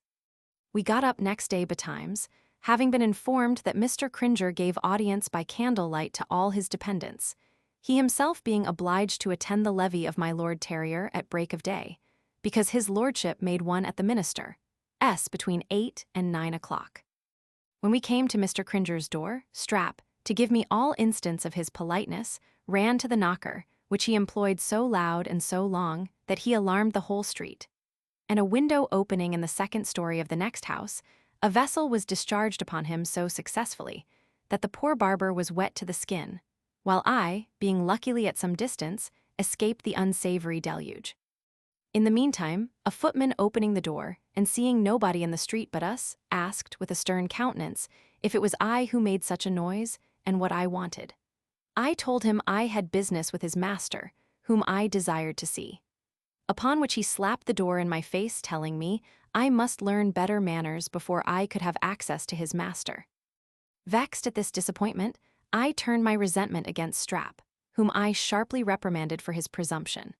But he, not in the least regarding what I said, wrung the wet out of his periwig, and lifting up a large stone, flung it with such force against the street door of that house from whence he had been bedewed, that the lock giving way, it flew wide open, and he took to his heels, leaving me to follow him as I could. Indeed, there was no time for deliberation. I therefore pursued him with all the speed I could exert, until we found ourselves about the dawn in a street we did not know. Here, as we wandered along gaping about, a very decent sort of a man, passing by me, stopped of a sudden and took up something which, having examined, he turned and presented to me with these words: "Sir, you have dropped half a crown." I was not a little surprised at this instance of honesty, and told him it did not belong to me, but he bade me recollect and see if all my money was safe. Upon which I pulled out my purse, for I had bought one since I came to town, and, reckoning my money in my hand, which was now reduced to 5 guineas 7 shillings and twopence, assured him I had lost nothing. "Well then," says he, "so much the better. This is a godsend, and as you two were present when I picked it up, you are entitled to equal shares with me." I was astonished at these words, and looked upon this person to be a prodigy of integrity, but absolutely refused to take any part of the sum. "Come, gentlemen," said he, "you are too modest. I see you are strangers, but you shall give me leave to treat you with a wet this cold raw morning." I would have declined the invitation, but Strap whispered to me that the gentleman would be affronted, and I complied. "Where shall we go?" said the stranger. "I am quite ignorant of this part of the town." I informed him that we were in the same situation, upon which he proposed to go into the first public house we should find open, and as we walked together, he began in this manner: "I find by your tongues you are from Scotland, gentlemen. My grandmother by the father's side was of your country, and I am so prepossessed in its favor that I never meet a Scotchman but my heart warms. The Scots are very brave people. There is scarce a great family in the kingdom that cannot boast of some exploits performed by its ancestors many hundred years ago. There's your Douglases, Gordons, Campbells, Hamiltons. We have no such ancient families here in England. Then you are all very well educated. I have known a peddler talk in Greek and Hebrew as well as if they had been his mother tongue. And for honesty, I once had a servant, his name was Gregor MacGregor. I would have trusted him with untold gold." This eulogium of my native country gained my affection so strongly that I believe I could have gone to death to serve the author, and Strap's eyes swam in tears. At length, as we passed through a dark narrow lane, we perceived a public house, which we entered, and found a man sitting by the fire, smoking a pipe, with a pint of purl before him. Our new acquaintance asked us if ever we had drunk egg flip. To which question we answering in the negative, he assured us of a regale, and ordered a quart to be prepared, calling for pipes and tobacco at the same time. We found this composition very palatable, and drank heartily. The The conversation, which was introduced by the gentleman turning upon the snares that young, inexperienced people are exposed to in this metropolis. He described 1,000 cheats that are daily practiced upon the ignorant and unwary, and warned us of them with so much good nature and concern that we blessed the opportunity which threw us in his way. After we had put the can about for some time, our new friend began to yawn, telling us he had been up all night with a sick person, and proposed we should have recourse to some diversion to keep him awake. "Suppose," said he, "we should take a hand at whist for pastime." "But let me see. That won't do, there's only 3 of us, and I cannot play at any other game. The truth is, I seldom or never play, but out of complacence, or at such a time as this, when I am in danger of falling asleep." Although I was not much inclined to gaming, I felt no aversion to pass an hour or 2 at cards with a friend, and knowing that Strap understood as much of the matter as I, made no scruple of saying, "I wish we could find a 4th hand." While we were in this perplexity, the person whom we found in the house at our entrance, overhearing our discourse, took the pipe from his mouth very gravely, and accosted us thus: "Gentlemen, my pipe is out, you see," shaking the ashes into the fire, "and rather than you should be balked, I don't care if I take a hand with you for a trifle, but remember I won't play for anything of consequence." We accepted his proffer with pleasure. Having cut for partners, it fell to my lot to play with him against our friend and Strap, for 3d a game. We were so successful that in a short time I was half a crown gainer, when the gentleman whom we had met in the street, observing he had no luck today, proposed to leave off or change partners. By this time I was inflamed with my good fortune and the expectation of improving it, as I perceived the 2 strangers played but indifferently. Therefore I voted for giving him his revenge, and cutting again, Strap and I, to our mutual satisfaction, happened to be partners. My good fortune attended me still, and in less than an hour we had got 30 shillings of their money, for as they lost they grew the keener, and doubled stakes every time. At last the inconstant goddess began to veer about, and we were very soon stripped of all our gains, and about 40 shillings of our own money. This loss mortified me extremely, and had a visible effect on the muscles of Strap's face, which lengthened apace. But our antagonists, perceiving our condition, kindly permitted us to retrieve our loss and console ourselves with a new acquisition. Then my companion wisely suggested it was time to be gone, upon which the person who had joined us in the house began to curse the cards, and muttered that we were indebted to fortune only for what we had got, no part of our success being owing to our good play. This insinuation nettled me so much that I challenged him to a game at piquet for a crown, and he was with difficulty persuaded to accept the invitation. This contest ended in less than an hour to my inexpressible affliction, who lost every shilling of my own money, Strap absolutely refusing to supply me with a 6d. The gentleman at whose request we had come in, perceiving by my disconsolate looks the situation of my heart, which well nigh burst with grief and resentment, when the other stranger got up and went away with my money, began in this manner: "I am truly afflicted at your bad luck, and would willingly repair it, were it in my power. But what in the name of goodness could provoke you to tempt your fate so long? It is always a maxim with gamesters to pursue success as far as it will go, and to stop whenever fortune shifts about. You are a young man, and your passions are too impetuous. You must learn to govern them better. However, there is no experience like that which is bought. You will be the better for this the longest day you have to live. As for the fellow who has got your money, I don't half like him. Did not you see me tip you the wink to leave off in time?" I answered, "No." "No," continued he, "you was too eager to mind anything but the game. But harkee," said he in a whisper, "are you satisfied of that young man's honesty? His looks are a little suspicious, but I may be mistaken. He made a great many grimaces while he stood behind you. This is a very wicked town." I told him I was very well convinced of my comrade's integrity, and that the grimaces he mentioned were doubtless owing to his anxiety of my loss. "Oh ho, if that be the case, I ask his pardon. Landlord, see what's to pay." The reckoning amounted to 18d, which, having discharged, the gentleman shook us both by the hand, and, saying he should be very glad to see us again, departed.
Chapter 15.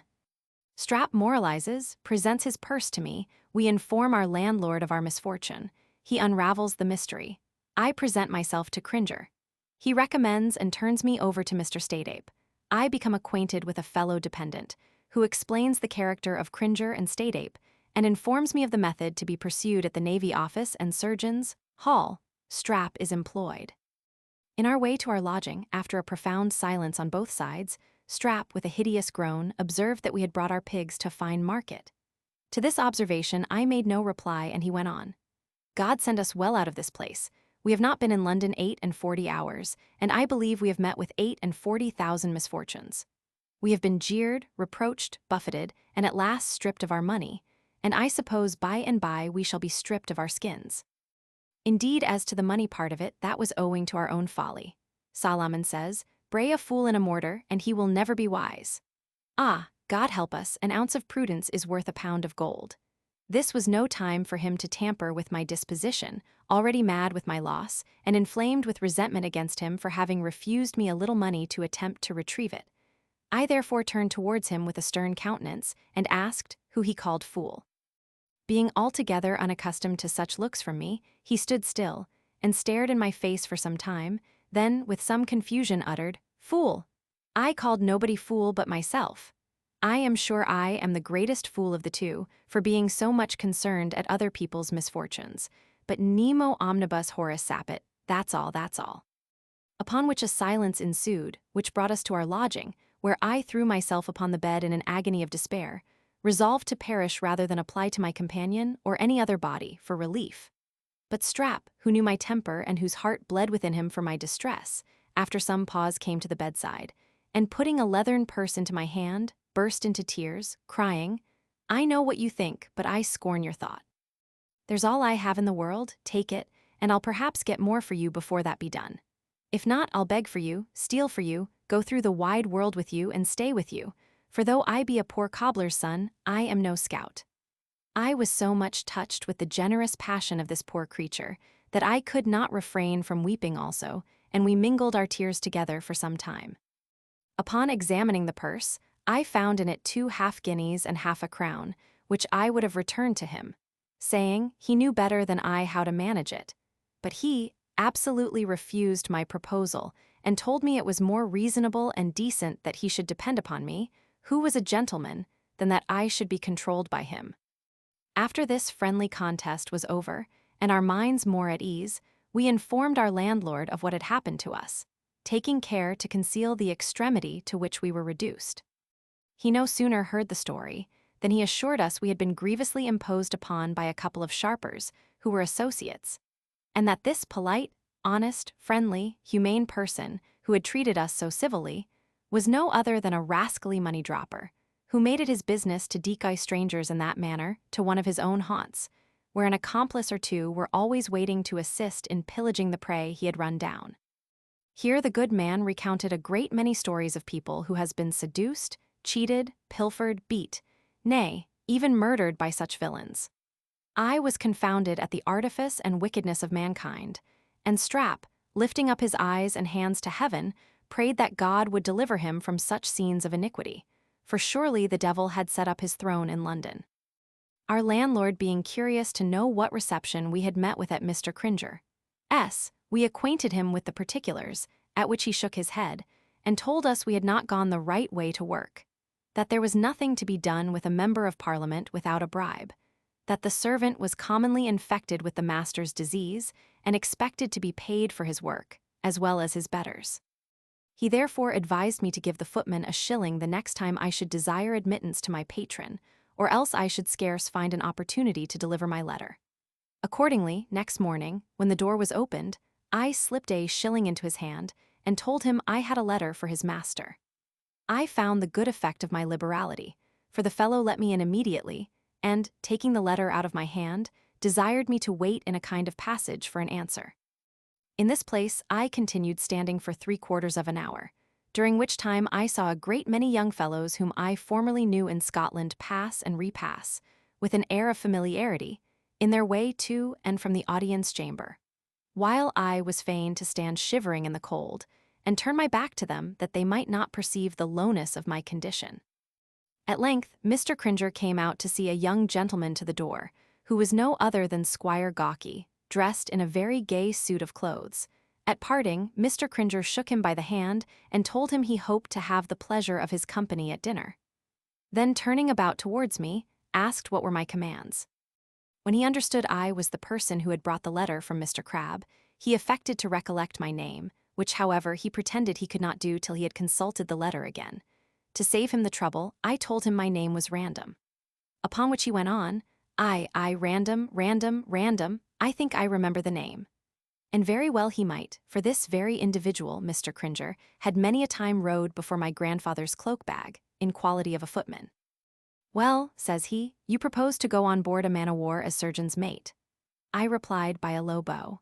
I believe it will be a difficult matter, continued he, to procure a warrant, there being already such a swarm of Scotch surgeons at the Navy Office, in expectation of the next vacancy, that the commissioners are afraid of being torn to pieces, and have actually applied for a guard to protect them.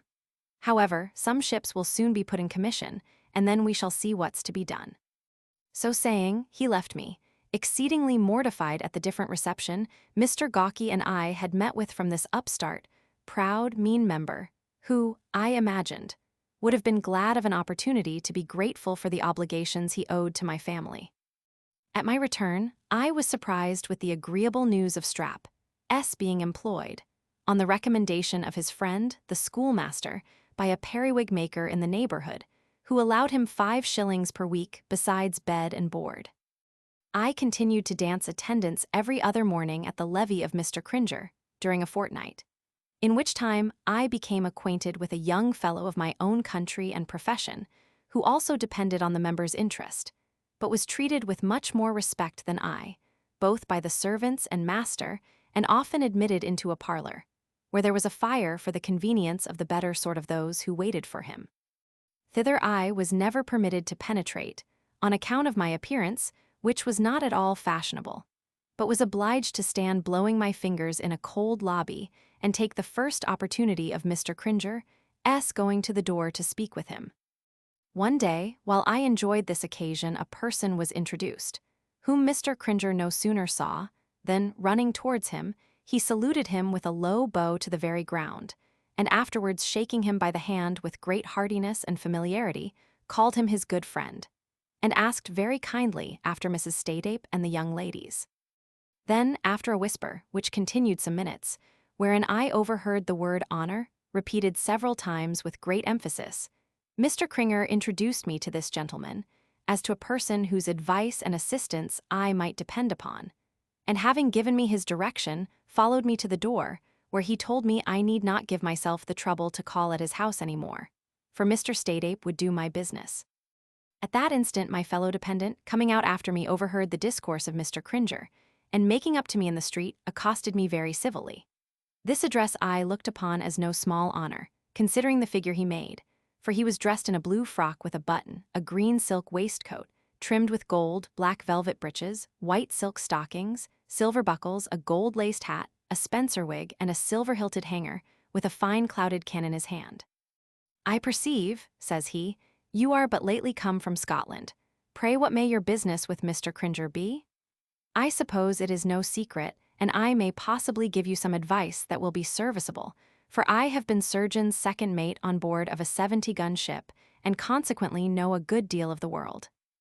I made no scruple to disclose my situation, which, when he had learned, he shook his head, and told me he had been pretty much in the same circumstances about a year ago, that he had relied on Cringer's promises until his money, which was considerable as well as his credit, was quite exhausted, and when he wrote to his relations for a fresh supply, instead of money, he received nothing but reproaches, and the epithets of idle, debauched fellow. That after he had waited at the Navy Office many months for a warrant to no purpose, he was fain to pawn some of his clothes, which raised a small sum wherewith he bribed the secretary, who soon procured a warrant for him, notwithstanding he had affirmed the same day that there was not one vacancy. That he had gone on board, where he remained 9 months, at the end of which the ship was put out of commission, and he said the company were to be paid off in Broad Street the very next day. That relations being reconciled to him, had charged him to pay his devoirs regularly to Mr. Cringer, who had informed them by letter that his interest alone had procured the warrant, in obedience to which command he came to his levee every morning, as I saw, though he looked upon him to be a very pitiful scoundrel. In conclusion, he asked me if I had yet passed at Surgeons' Hall, to which question I answered, I did not so much as know it was necessary. Necessary? Cried he. Oh, then I find I must instruct you. Come along with me, and I'll give you information about that matter. So saying, he carried me into an alehouse, where I called for some beer and bread and cheese, on which we breakfasted. While we sat in this place, he told me I must first go to the Navy office and write to the board, desiring them to order a letter for me to Surgeons' Hall, that I might be examined, touching my skill in surgery. That the surgeons, after having examined me, would give me my qualifications sealed up in form of a letter directed to the commissioners, which qualification I must deliver to the secretary of the board, who would open it in my presence and read the contents, after which I must employ my interest to be provided for as soon as possible. That the expense of his qualification for second mate of a third rate amounted to 13 shillings, exclusive of the warrant, which cost him half a guinea and half a crown, besides a present to the secretary, which consisted of a £3 12 piece. This calculation was like a thunderbolt to me, whose whole fortune did not amount to 12 shillings. I accordingly made him acquainted with this part of my distress, after having thanked him for his information and advice. He condoled me on this occasion, but bade me be of good cheer, for he had conceived a friendship for me, and would make all things easy. He was ran out at present, but tomorrow or next day he was certain of receiving a considerable sum, of which he would lend me what would be sufficient to answer my exigencies. This frank declaration pleased me so much that I pulled out my purse and emptied it before him, begging him to take what he pleased for pocket expense until he should receive his own money. With a good deal of pressing, he was prevailed upon to take 5 shillings, telling me that he might have what money he wanted at any time for the trouble of going into the city. But as he had met with me, he would defer his going thither till tomorrow, when I should go along with him, and he would put me in the way of acting for myself, without a servile dependence on that rascal Cringer, much less on the tailor to whom he heard him turn me over. How, cried I, is Mr. Stadeape a tailor? No less, I assure you, answered he, and, I confess, more likely to serve you than the member, for provided you can entertain him with politics and conundrums, you may have credit with him for as many and as rich clothes as you please. I told him I was utterly ignorant of both, and so incensed at Cringer's usage that I would never set foot within his door again. After a good deal more conversation, my new acquaintance and I parted, having made an appointment to meet next day at the same place, in order to set out for the city. I went immediately to Strap and related everything which had happened, but he did not at all approve of my being so forward to lend money to a stranger, especially as we had already been so much imposed upon by appearances. However, said he, if you are sure he is a Scotchman, I believe you are safe.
Chapter 16. My new acquaintance breaks an appointment. I proceed by myself to the Navy office. Address me to a person there who assists me with advice. Write to the board, they grant me a letter to the surgeons at the hall. Am informed of the beau's name and character. Find him. He makes me his confidant in an amour, desires me to pawn my linen for his occasions, recover what I lent him. Some curious observations on Strap on that occasion. His vanity. In the morning, I rose and went to the place of rendezvous, where I waited 2 hours in vain, and was so exasperated against him for breaking his appointment, that I set out for the city by myself, in hope of finding the villain, and being revenged on him for his breach of promise. At length, I found myself at the Navy office, which I entered, and saw crowds of young fellows walking below, many of whom made no better appearance than myself. I consulted the physiognomy of each, and at last made up to one whose countenance I liked, and asked if he could instruct me in the form of the letter, which was to be sent to the board to obtain an order for examination.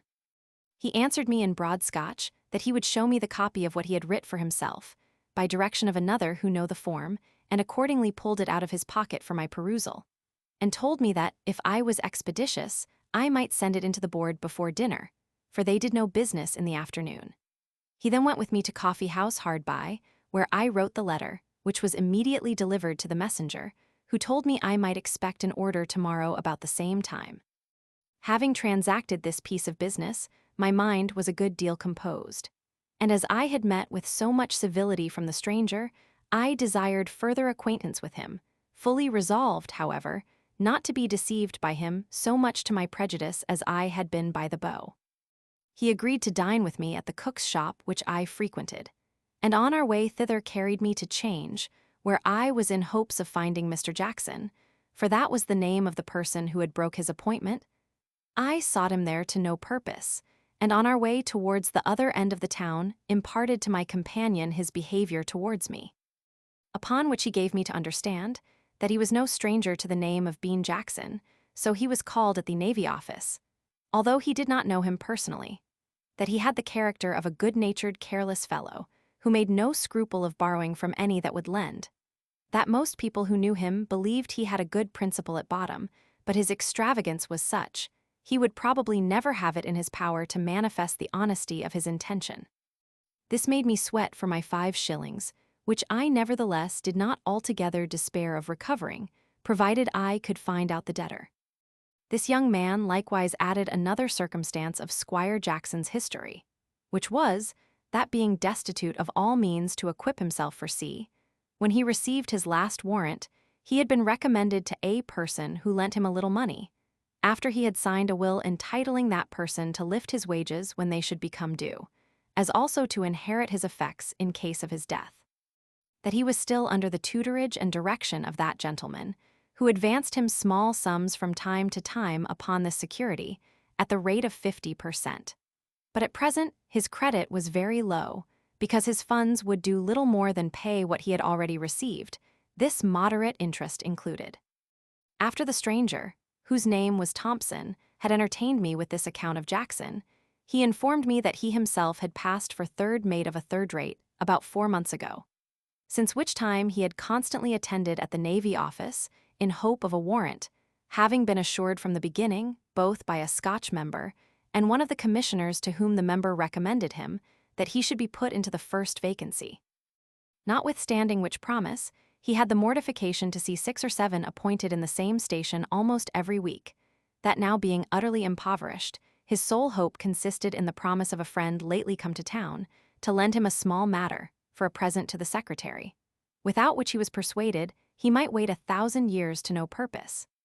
I conceived a mighty liking for this young fellow, which I believe proceeded from the similitude of our fortunes. We spent the whole day together, and as he lived at Wapping, I desired him to take a share of my bed. Next day we returned to the Navy office, where, after being called before the board and questioned about the place of my nativity and education, they ordered a letter to be made out for me, which, upon paying half a crown to the clerk, I received, and delivered into the hands of the clerk at Surgeon's Hall, together with a shilling for his trouble in registering my name. By this time my whole stock was diminished to 2 shillings, and I saw not the least prospect of relief, even for present subsistence, much less to enable me to pay the fees at Surgeon's Hall for my examination, which would come on in a fortnight. In this state of perplexity, I consulted Strap, who assured me he would pawn everything he had in the world, even to his razors, before I should want. But this expedient I absolutely rejected, telling him I would 1,000 times rather list for a soldier, of which I had some thoughts, than be any longer a burden to him. At the word soldier, he grew pale as death, and begged on his knees I would think no more of that scheme. God preserve us all in our right wits.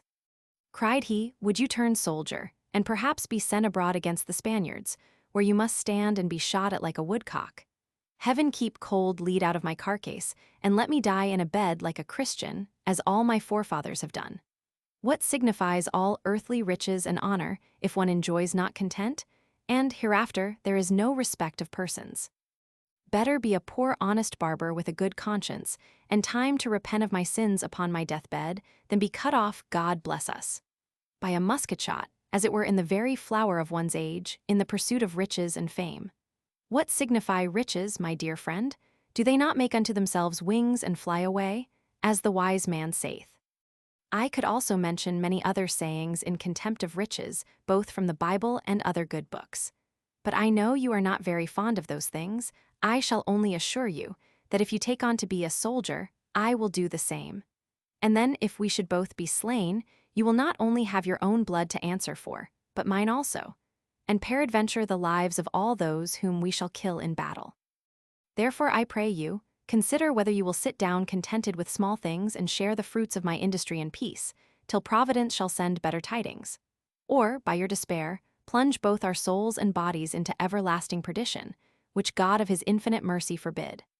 I could not help smiling at this harangue, which was delivered with great earnestness, the tears standing in his eyes all the time, and promised to do nothing of that sort without his consent and concurrence. He was much comforted with this declaration, and told me in a few days he should receive a week's wages, which should be at my service, but advised me in the meantime to go in quest of Jackson and recover, if possible, what he had borrowed of me. I accordingly trudged about from one end of the town to the other, for several days, without being able to learn anything certain concerning him. And, one day being extremely hungry, and allured by the steams that regaled my nostrils from a boiling cellar, I went down with an intention to gratify my appetite with a twopennyworth of beef, when to my no small surprise found Mr. Jackson sitting at dinner with a footman. He no sooner perceived me than he got up and shook me by the hand, saying, he was glad to see me, for he intended to have called at my lodgings in the afternoon. I was so well pleased at this rencontre, and the apologies he made for not keeping his appointment, that I forgot my resentment, and sat down to dinner, with the happy expectation of not only recovering my own money before we should part, but also of reaping the benefit of his promise to lend me wherewithal to pass examination. And this hope my sanguine complexion suggested, though the account Thompson gave me of him ought to have moderated my expectation. When we had feasted sumptuously, he took his leave of the footman, and adjourned with me to an alehouse hard by, where, after shaking me by the hand again, he began thus. I suppose you think me a sad dog, Mr. Random, and I do confess that appearances are against me. But I dare say you will forgive me when I tell you, my not coming at the time appointed was owing to a peremptory message I received from a certain lady, whom, harkee, but this is a great secret, I am to marry very soon. You think this strange, perhaps, but it is not less true for all that. A 5,000-pounder, I'll assure you, besides expectations. For my own part, devil take me if I know what any woman can see engaging about me, but a whim, you know, and then one would not balk one's good fortune. You saw that footman who dined with us, he's one of the honestest fellows that ever wore livery. You must know it was by his means I was introduced to her, for he made me first acquainted with her woman, who is his mistress. Aye, many a crown has he and his sweetheart had of my money, but what of that? Things are now brought to a bearing. I have come a little this way, I have proposed marriage, and the day is fixed. She's a charming creature, and writes like an angel. She can repeat all the English tragedies as well as ever a player in Drury Lane, and indeed is so fond of plays, that to be near the stage she has taken lodgings in a court hard by the theatre. But you shall see, here's the last letter she sent me. With these words, he put it into my hand, and I read, to the best of my remembrance, as follows. Dear Creator, as you are the animable hopjack of my contemplations, your idea is infernally skimming before my chimerical fancy, when Murphy sends his puppies to the haze of slipping mortals, and when Phoebus shines from his merry dying throne. Whereupon, I shall cansafe old Time has lost his pinners, as also Cubit his harrows, until thou enjoy sweet propose in the loaf-seek harms of thy very faithful to commend. Clarender. Winger Yard, Drury Lane, January 12th. While I was reading, he seemed to be in an ecstasy, rubbing his hands and bursting out into fits of laughter. At last he caught hold of my hand and, squeezing it, cried, "There, a style for you. What do you think of this billet-doux?" I answered, "It might be sublime for aught I knew, for it was altogether above my comprehension." "Oh ho," said he, "I believe it is, both tender and sublime. She's a divine creature, and so dotes upon me. Let me see, what shall I do with this money when I have once got it into my hands? In the first place, I shall do for you, a man of few words, but say no more, that's determined. Whether would you advise me to purchase some post by which I may rise in the state, or lay out my wife's fortune in land, and retire to the country at once?"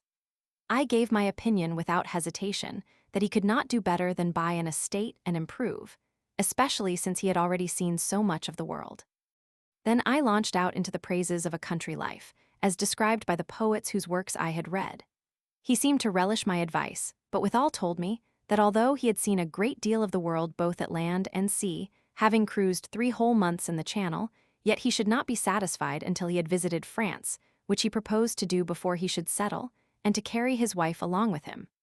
I had nothing to object to his proposal, and asked how soon he hoped to be happy. "As to that," he replied, "nothing obstructs my happiness but the want of a little ready cash.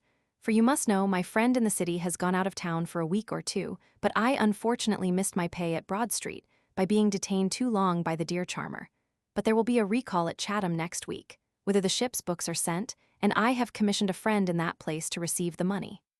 "If that be all," said I, "there's no great harm in deferring your marriage a few days." "Yes, faith, but there is," said he. "You don't know how many rivals I have, who would take all advantages against me. I would not balk the impatience of her passion for the world. The least appearance of coldness or indifference would ruin all, and such offers don't occur every day." I acquiesced in this observation and inquired how he intended to proceed. At this question he rubbed his chin and said, "Why, truly, I must be obliged to some friend or other. Do you know nobody that would lend me a small sum for a day or 2? I assured him I was such an utter stranger in London that I did not believe I could borrow a guinea if my life depended upon it. "No," said he, that's hard. I wish I had anything to pawn. Upon my soul, you have got excellent linen," feeling the sleeve of my shirt. "How many shirts of that kind have you got?" I answered, 6 ruffled and 6 plain. At which he testified great surprise and declared that no gentleman ought to have more than 4. "How many d'ye think I have got?" continued he, "but this and another, as I hope to be saved. And I dare say we shall be able to raise a good sum out of your superfluity. Let me see, each of these shirts is worth 16 shillings at a moderate computation. Now, suppose we pawn them for half price. 8 times 8 is 64, that's £3 4. That will do, give me your hand." Softly, Mr. Jackson," said I. "Don't dispose of my linen without my consent. First pay me the crown you owe me, and then we shall talk of other matters." He protested that he had not above 1 shilling in his pocket, but that he would pay me out of the first of the money raised from the shirts. This piece of assurance incensed me so much that I swore I would not part with him until I had received satisfaction for what I had lent him. And as for the shirts, I would not pawn one of them to save him from the gallows. At this expression he laughed aloud, and then complained it was very hard that I should refuse him a trifle that would infallibly enable him not only to make his own fortune but mine also. "You talk of pawning my shirts," said I. "Suppose you should sell this hanger, Mr. Jackson. I believe it would fetch a good round sum." "No, hang it," said he, "I can't appear decently without my hanger, lest it should go." However, seeing me inflexible with regard to my linen, he at length unbuckled his hanger, and, showing me the 3 blue balls, desired me to carry it thither and pawn it for 2 guineas. This office I would by no means have performed, had I seen any likelihood of having my money otherwise, but not willing, out of a piece of false delicacy, to neglect the only opportunity I should perhaps ever have, I ventured into a pawnbroker's shop, where I demanded 2 guineas on the pledge, in the name of Thomas Williams. 2 guineas. Said the pawnbroker, looking at the hanger, "This piece of goods has been here several times before for 30 shillings. However, since I believe the gentleman to whom it belongs will redeem it, he shall have what he wants." and accordingly he paid me the money, which I carried to the house where I had left Jackson, and calling for change, counted out to him 37 shillings, reserving the other 5 for myself. After looking at the money some time, he said, "Well, it don't signify, this won't do my business, so you may as well take half a guinea or a whole one as the 5 shillings you have kept." I thanked him kindly, but refused to accept of any more than was my due, because I had no prospect of repaying it. Upon which declaration, he stared in my face and told me I was excessively raw or I would not talk in that manner. "Upon my word," cried he, "I have a very bad opinion of a young fellow who won't borrow of his friend when he is in want.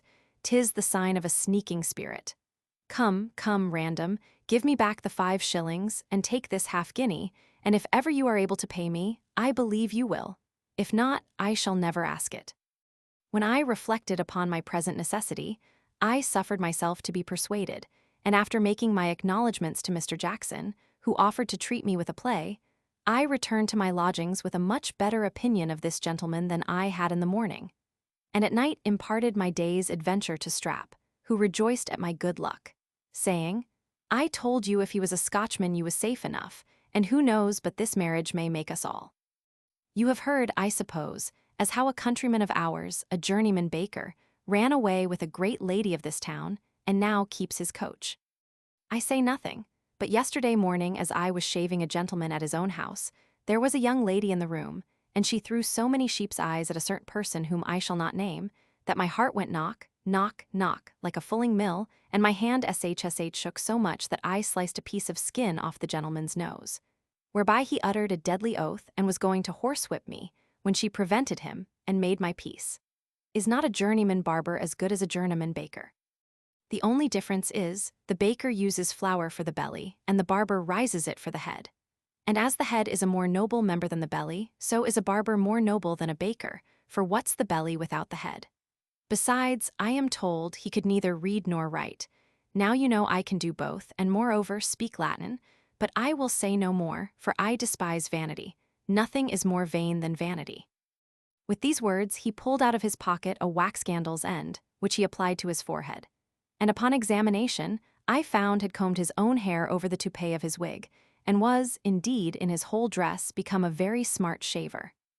I congratulated him on his prospect with a satirical smile, which he understood very well, and, shaking his head, observed, I had very little faith, but the truth would come to light in spite of my incredulity.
Chapter 17.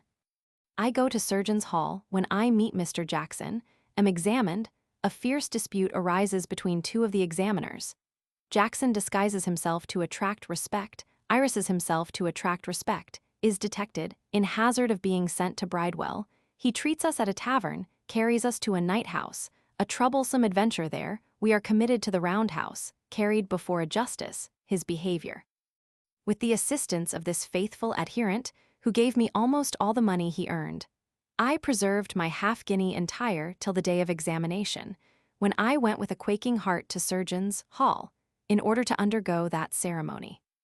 Among a crowd of young fellows who walked in the outward hall, I perceived Mr. Jackson, to whom I immediately went up, and, inquiring into the state of his love affair, understood it was still undetermined by reason of his friend's absence and the delay of the recall at Chatham, which put it out of his power to bring it to a conclusion.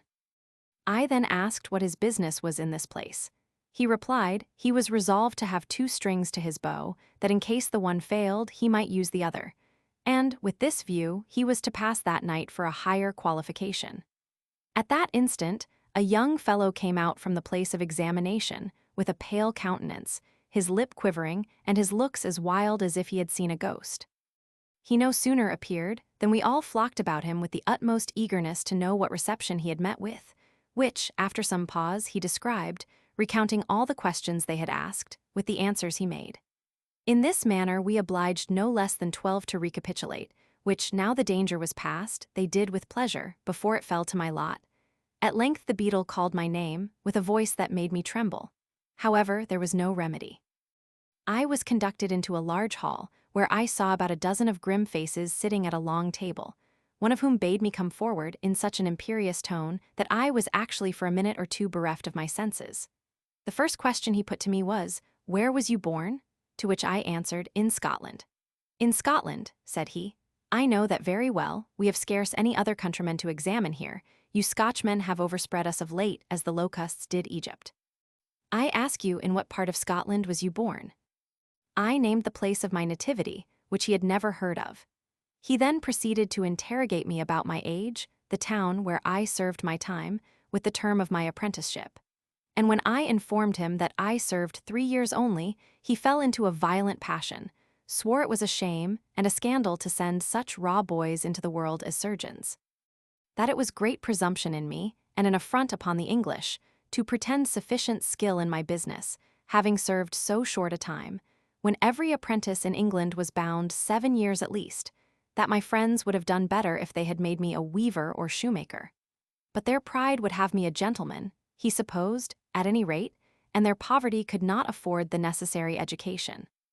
This exordium did not at all contribute to the recovery of my spirits, but on the contrary, reduced me to such a situation that I was scarcely able to stand, which being perceived by a plump gentleman who sat opposite to me with a skull before him, he said, Mr. Snarler was too severe upon the young man, and, turning towards me, told me I need not be afraid, for nobody would do me any harm.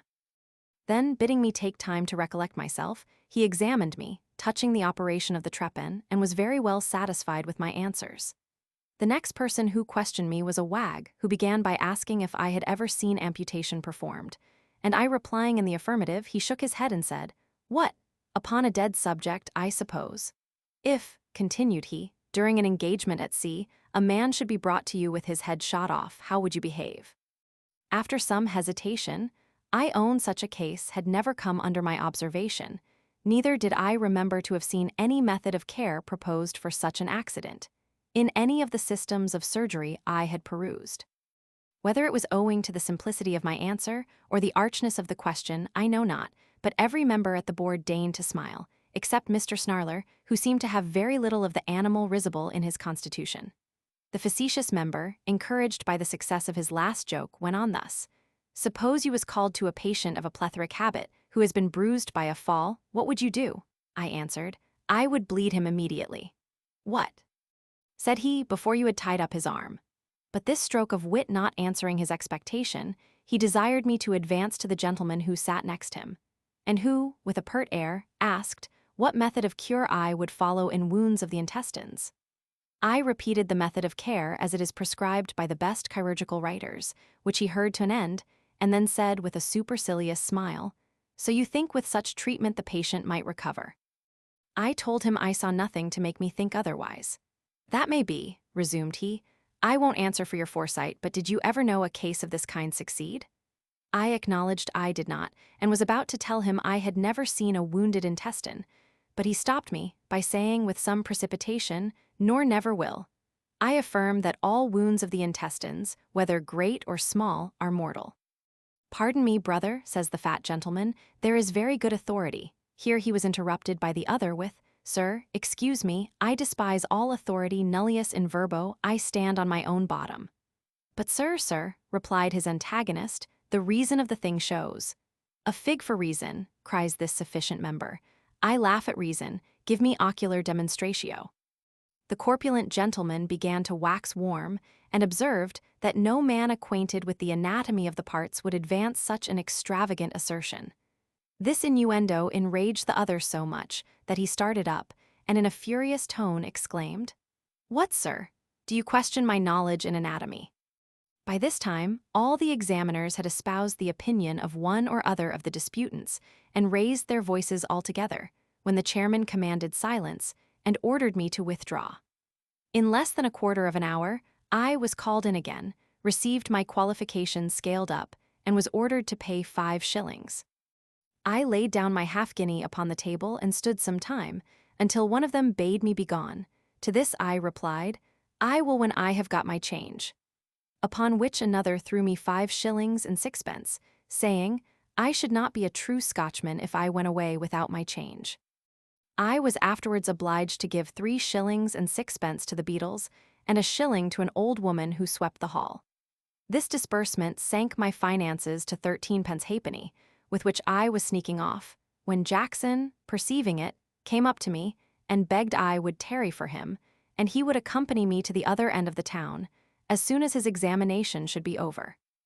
I could not refuse this to a person that was so much my friend, but I was astonished at the change of his dress, which was varied in half an hour from what I have already described to a very grotesque fashion. His head was covered with an old smoke tie-wig that did not boast one crooked hair, and a slouched hat over it, which would have very well become a chimney-sweeper or a dustman. His neck was adorned with a black crape, the ends of which he had twisted, and fixed in the buttonhole of a shabby greatcoat that wrapped up his whole body. His white silk stockings were converted into black worsted hose, and his countenance was rendered venerable by wrinkles and a beard of his own painting. When I expressed my surprise at this metamorphosis, he laughed, and told me it was done by the advice and assistance of a friend who lived over the way, and would certainly produce something very much to his advantage, for it gave him the appearance of age, which never fails of attracting respect. I applauded his sagacity, and waited with impatience for the effects of it.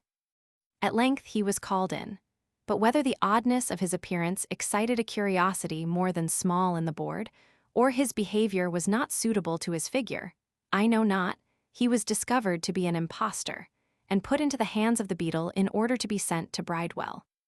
So that instead of seeing him come out with a cheerful countenance and a surgeon's qualification in his hand, I perceived him led through the outer hall as a prisoner, and was very much alarmed and anxious to know the occasion, when he called with a lamentable voice and a piteous aspect to me, and some others who know him, "For God's sake, gentlemen, bear witness that I am the same individual John Jackson who served as surgeon's second mate on board the Elizabeth, or else I shall go to Bridewell."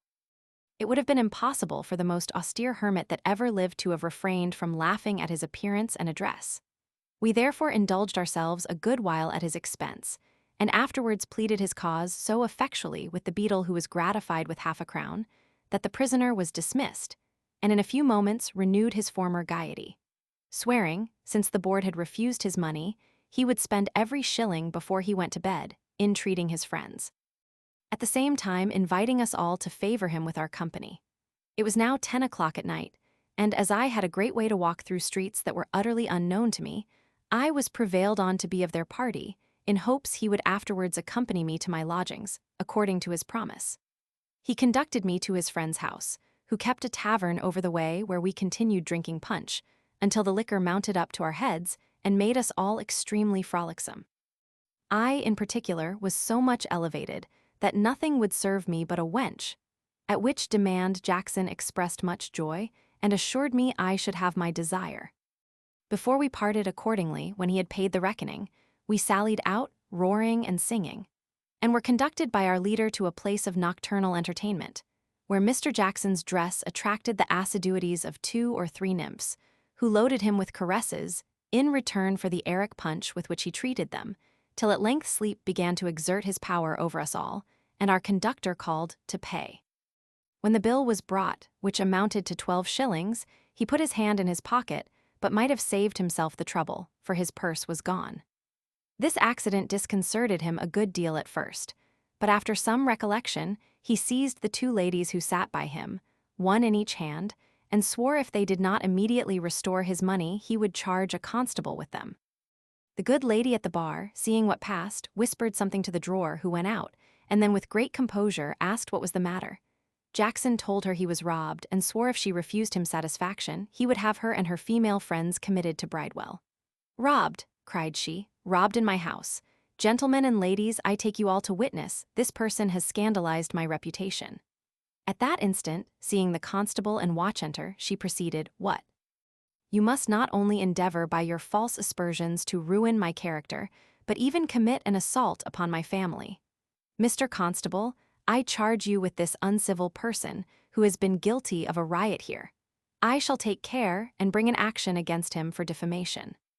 While I was reflecting on this melancholy event, which had made me quite sober, one of the ladies, being piqued at some repartee that passed between us, cried, "They are all concerned," and desired the constable to take us all into custody, an arrest which was performed instantly, to the utter astonishment and despair of us all, except Jackson, who, having been often in such scrapes, was very little concerned, and charged the constable, in his turn, with the landlady and her whole bevy.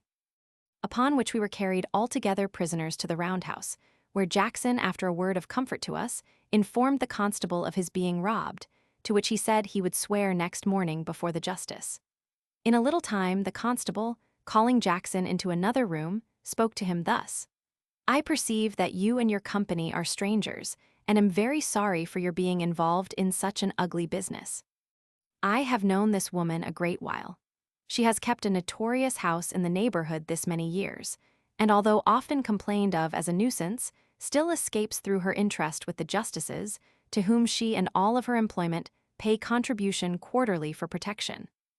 As she charged me with you first, her complaint will have the preference, and she can procure evidence to swear whatsoever she shall please to desire of them, so that, unless you can make it up before morning, you and your companions may think yourselves happily quit for a month's hard labor in Bridewell. Nay, if she should swear a robbery or an assault against you, you will be committed to Newgate and tried at the next session at the Old Bailey for your life." This last piece of information had such an effect upon Jackson that he agreed to make it up, provided his money might be restored. The constable told him that instead of retrieving what he had lost, he was pretty certain it would cost him some more before they could come to any composition. But however, he had compassion on him and would, if he pleased, sound them about a mutual release. The unfortunate beau thanked him for his friendship, and returning to us, acquainted us with the substance of this dialogue, while the constable, desiring to speak in private with our adversary, carried her into the next room, and pleaded our cause so effectually, that she condescended to make him umpire. He accordingly proposed an arbitration, to which we gave our assent. And he fined each party in 3 shillings, to be laid out in a bowl of punch, wherein we drowned all animosities, to the inexpressible joy of my 2 late acquaintances and me, who had been extremely uneasy ever since Jackson mentioned Bridewell and Newgate. By the time we had finished our bowl, to which, by the by, I had contributed my last shilling, it was morning, and I proposed to move homeward, when the constable gave me to understand he could discharge no prisoners but by order of the justice, before whom we must appear. This renewed my chagrin, and I cursed the hour in which I had yielded to Jackson's invitation. About 9 o'clock, we were escorted to the house of a certain justice, not many miles distant from Covent Garden, who no sooner saw the constable enter with a train of prisoners at his heels, than he saluted him as follows: "So, Mr. Constable, you are a diligent man. What den of rogues have you been scouring?" Then looking at us, who appeared very much dejected, he continued, Aye, thieves, I see, old offenders. Oh, your humble servant, Mrs. Harridan. I suppose these fellows have been taken robbing your house." Yes, here's an old acquaintance of mine. You have used expedition," said he to me, "in returning from transportation, but we shall save you that trouble for the future. The surgeons will fetch you from your next transportation at their expense." I assured his worship he was mistaken in me, for he had never seen me in his life before. To this declaration he replied, "How, you impudent rascal, dare you say so to my face? Do you think I am to be imposed upon by that northern accent which you have assumed? But it shan't avail you, you shall find me too far north for you." Here, clerk, write this fellow's mittimus. His name is Patrick Gaghagen. Here Mr. Jackson interposed, and told him I was a Scotchman lately come to town, descended of a good family, and that my name was Random. The justice looked upon this assertion as an outrage upon his memory, on which he valued himself exceedingly, and strutting up to Jackson with a fierce countenance, put his hands in his side and said, "Who are you, sir? Do you give me the lie? Take notice, gentlemen, here's a fellow who affronts me upon the bench, but I'll lay you fast, sirrah, I will, for notwithstanding your lace jacket, I believe you are a notorious felon." My friend was so much abashed at this menace, which was thundered out with great vociferation, that he changed color and remained speechless. This confusion his worship took for a symptom of guilt, and to complete the discovery continued his threats. "Now, I am convinced you are a thief. Your face discovers it, you tremble all over, your conscience won't lie still. You'll be hanged, sirrah," raising his voice, "you'll be hanged. And happy had it been for the world, as well as for your own miserable soul, if you had been detected and cut off in the beginning of your career. Come hither, clerk, and take this man's confession." I was in an agony of consternation, when the constable, going into another room with his worship, acquainted him with the truth of the story. Which having learned, he returned with a smiling countenance, and, addressing himself to us all, said it was always his way to terrify young people when they came before him, that his threats might make a strong impression on their minds, and deter them from engaging in scenes of riot and debauchery, which commonly ended before the judge. Thus, having cloaked his own want of discernment under the disguise of paternal care, we were dismissed, and I found myself as much lightened as if a mountain had been lifted off my breast.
Chapter 18. I carry my qualification to the Navy office.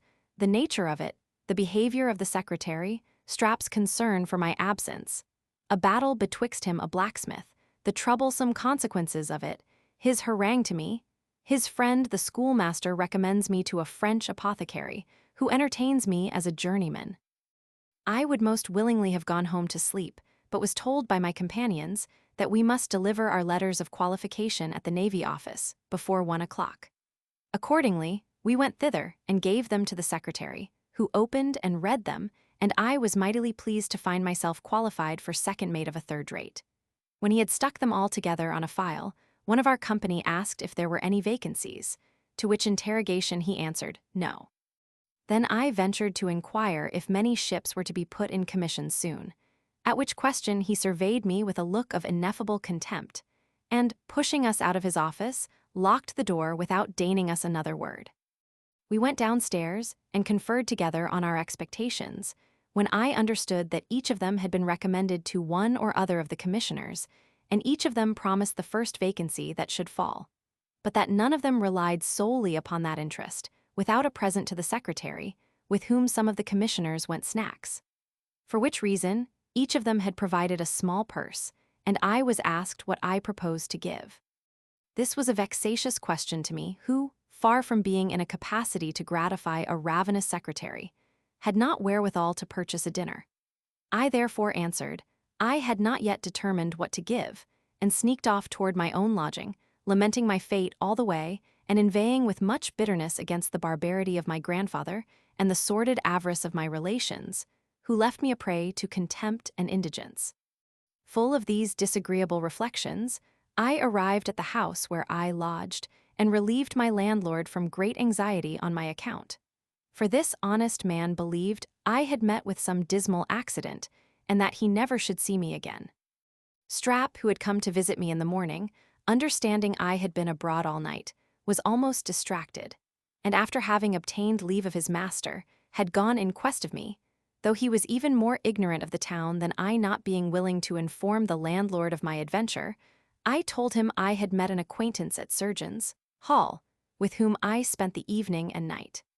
But being very much infested with bugs, I had not slept much, and therefore intended to take a little repose. So saying, I went to bed, and desired to be awakened if Strap should happen to come while I should be asleep. I was accordingly roused by my friend himself, who entered my chamber about 3 o'clock in the afternoon, and presented a figure to my eyes that I could scarce believe real. In short, this affectionate shaver, setting out towards Surgeon's Hall, had inquired for me there to no purpose. From whence he found his way to the Navy Office, where he could hear no tidings of me, because I was unknown to everybody then present. He afterwards went upon 'Change, in hopes of seeing me upon the Scotch walk, but without success. At last, being almost in despair of finding me, he resolved to ask everybody he met in the street, if perchance anyone could give him information about me, and actually put his resolution in practice, in spite of the scoffs, curses, and reproaches with which he was answered, until a blacksmith's prentice, seeing him stop a porter with a burden on his back, and hearing his question, for which he received a hearty curse, called to him, and asked if the person he inquired after was not a Scotchman. Strap replied with great eagerness, yes, and had on a brown coat with long skirts. The same, said the blacksmith. I saw him pass by an hour ago. Did you so? Cried Strap, rubbing his hands. Odd, I am very glad of that. Which way went he? Towards Tyburn in a cart, said he. If you make good speed, you may get thither time enough to see him hanged. This piece of wit incensed my friend to such a degree that he called the blacksmith scoundrel, and protested he would fight him for half a farthing. No, no, said the other, stripping. I'll have none of your money. You Scotchmen seldom carry anything about you, but I'll fight you for love. There was a ring immediately formed by the mob. And Strap, finding he could not get off honorably without fighting, at the same time burning with resentment against his adversary, quitted his clothes to the care of the multitude. And the battle began with great violence on the side of Strap, who in a few minutes exhausted his breath and spirits on his patient antagonist, who sustained the assault with great coolness, till finding the barber quite spent, he returned the blows he had lent him with such interest that Strap, after having received 3 falls on the hard stones, gave out, and allowed the blacksmith to be the better man. The victory being thus decided, it was proposed to adjourn to a cellar hard by and drink friends. But when my friend began to gather up his clothes, he perceived that some honest person or other had made free with his shirt, neckcloth, hat, and wig, which were carried off. And probably his coat and waistcoat would have met with the same fate had they been worth stealing. It was in vain for him to make a noise, which only yielded mirth to the spectators. He was fain to get off in this manner, which he accomplished with much difficulty, and appeared before me all besmeared with blood and dirt. Notwithstanding this misfortune, such was his transport at finding me safe and sound, that he had almost stifled and stunk me to death with his embraces. After he had cleaned himself, and put on one of my shirts and a woolen nightcap, I recounted to him the particulars of my night's campaign, which filled him with admiration, and made him repeat with great energy an observation which was often in his mouth, namely, that surely London is the devil's drawing-room. As neither of us had dined, he desired me to get up, and the milkwoman coming round at that instant, he went downstairs and brought up a quart with a penny loaf, on which we made a comfortable meal. He then shared his money with me, which amounted to 18 pence, and left me with an intention to borrow an old wig and hat of his friend the schoolmaster. He was no sooner gone than I began to consider my situation with great uneasiness, and revolved all the schemes my imagination could suggest, in order to choose and pursue someone that would procure me bread. For it is impossible to express the pangs I felt when I reflected on the miserable dependence in which I lived at the expense of a poor barber's boy. My pride took the alarm, and having no hopes of succeeding at the Navy office, I came to a resolution of enlisting in the Foot Guards next day, be the event what it would. This extravagant design, by flattering my disposition, gave great satisfaction, and I was charging the enemy at the head of my own regiment when Strap's return interrupted my reverie. The schoolmaster had made him a present of the tie wig which he wore when I was introduced to him, together with an old hat whose brims would have overshadowed a colossus. Though Strap had ventured to wear them in the dusk, he did not choose to entertain the mob by day, therefore went to work immediately and reduced them both to a moderate size. While he was employed in this office, he addressed me thus: "To be sure, Mr. Random, you are born a gentleman and have a great deal of learning, and indeed look like a gentleman, for as to person you may hold up your head with the best of them. On the other hand, I am a poor but honest cobbler's son. My mother was as industrious a woman as ever broke bread, till such time as she took to drinking, which you very well know, but everybody has failings, humanum est error. Now myself, I am a poor journeyman barber, tolerably well made and understand some Latin and have a smattering of Greek. But what of that? Perhaps I might also say that I know a little of the world, but that is to no purpose. Though you be gentle, and I simple, it does not follow, but that I who am simple may do a good office to you who are gentle. Now this is the case. My kinsman, the schoolmaster, perhaps you did not know how nearly he is related to me. I'll satisfy you in that presently. His mother and my grandmother's sister's nephew, no, that's not it. My grandfather's brother's daughter rabbit it. I have forgot the degree. But this I know, he and I are cousins 7 times removed. My impatience to know the good office he had done me got the better of my temper, and I interrupted him at this place with the exclamation: "If the schoolmaster or you can be of any advantage to me, why don't you tell me without all this preamble?" When I pronounced these words with some vehemence, Strap looked at me for same time with a grave countenance, and then went on: "I'm very sorry to see such an alteration in your temper of late. You were always fiery, but now you are grown as crabbed as old Periwinkle the drunken tinker, on whom you and I, God forgive us, played so many unlucky tricks while we were at school. But I will no longer detain you in suspense, because, doubtless, nothing is more uneasy than doubt, dubio procul dubio nil dubius. My friend or relation, or which you will, or both, the schoolmaster, being informed of the regard I have for you may be sure I did not fail to let him know of your good qualities. By the by, he has undertaken to teach you the pronunciation of the English tongue, without which, he says, you will be unfit for business in this country. I say my relation has spoken your behalf to a French apothecary who wants a journeyman. And on his recommendation you may have £15 a year, bed and board, whenever you please." I was too much interested in this piece of news to entertain it with indifference, but jumping up, insisted on Strap's immediately accompanying me to the house of his friend, that I might not lose this opportunity through the least delay or neglect on my part. We were informed that the schoolmaster was in company at a public house in the neighborhood, whither we repaired, and found him drinking with the very individual apothecary in question.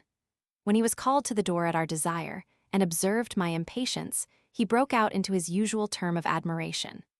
"Oh, I suppose, when you heard of this offer, you did not take leisure enough to come downstairs, but leaped out of the window. Did you overturn no porter nor oysterwoman in your way? It was a mercy of God you did not knock your brains out against some post in your career. Oh, my conscience! I believe, had I been in the inmost recesses of my habitation, the very penetralia, your eagerness would have surmounted bolts, bars, decency, and everything. The den of Cacus, or sanctum sanctorum, could not have hid me from you. But come along, the gentleman of whom I spoke is in the house. I will present you to him forthwith." When I entered the room, I perceived 4 or 5 people smoking, one of whom the schoolmaster accosted thus: "Mr. Lavement, here is the young man of whom I spoke to you."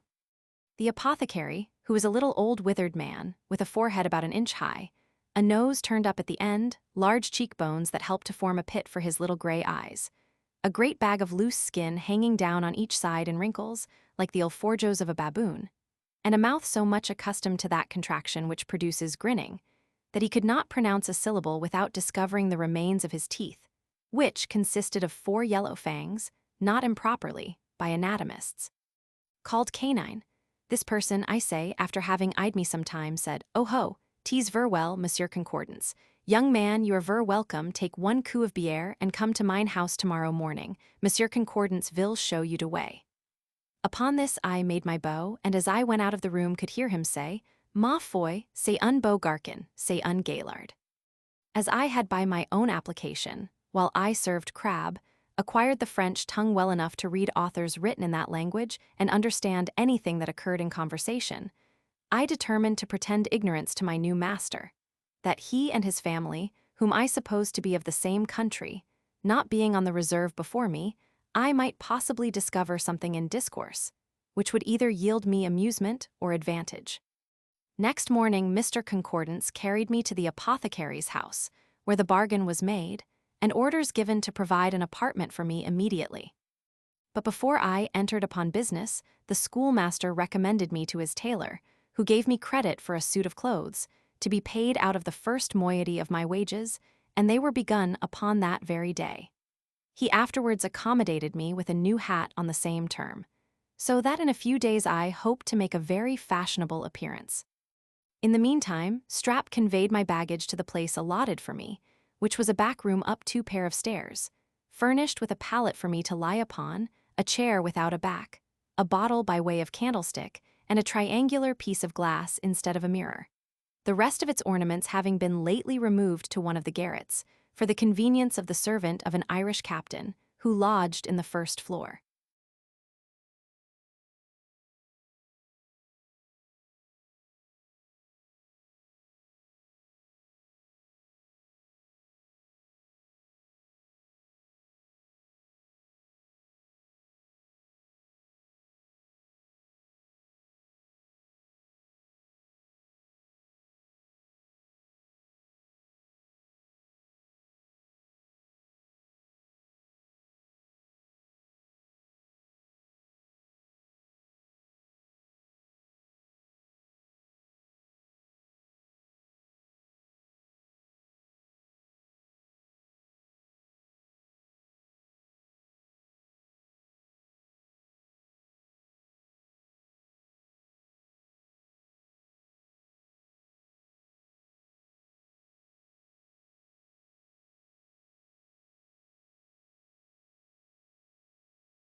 Chapter 19.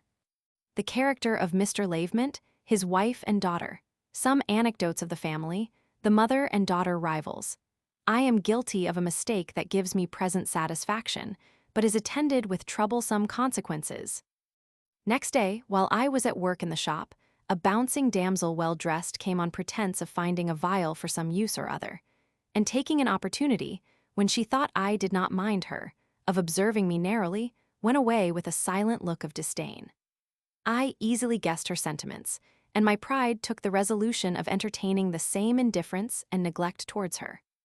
At dinner, the maids, with whom I dined in the kitchen, gave me to understand that this was my master's only daughter, who would have a very handsome fortune, on account of which, and her beauty, a great many young gentlemen made their addresses to her, that she had been twice on the brink of marriage, but disappointed by the stinginess of her father, who refused to part with a shilling to promote the match. For which reason the young lady did not behave to her father with all the filial veneration that might be expected. In particular, she harbored the most perfect hatred for his countrymen, in which disposition she resembled her mother, who was an Englishwoman, and, by the hints they dropped, I learned the grey mare was the better horse, that she was a matron of a high spirit, which was often manifested at the expense of her dependents, that she loved diversions, and looked upon Miss as her rival in all parties, which was indeed the true cause of her disappointments.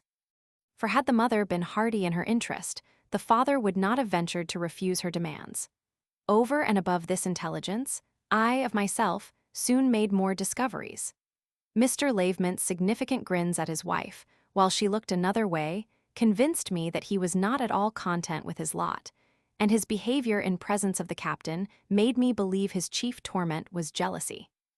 As for my own part, I was considered in no other light than that of a menial servant, and had been already 6 days in the house without being honored with one word from either mother or daughter.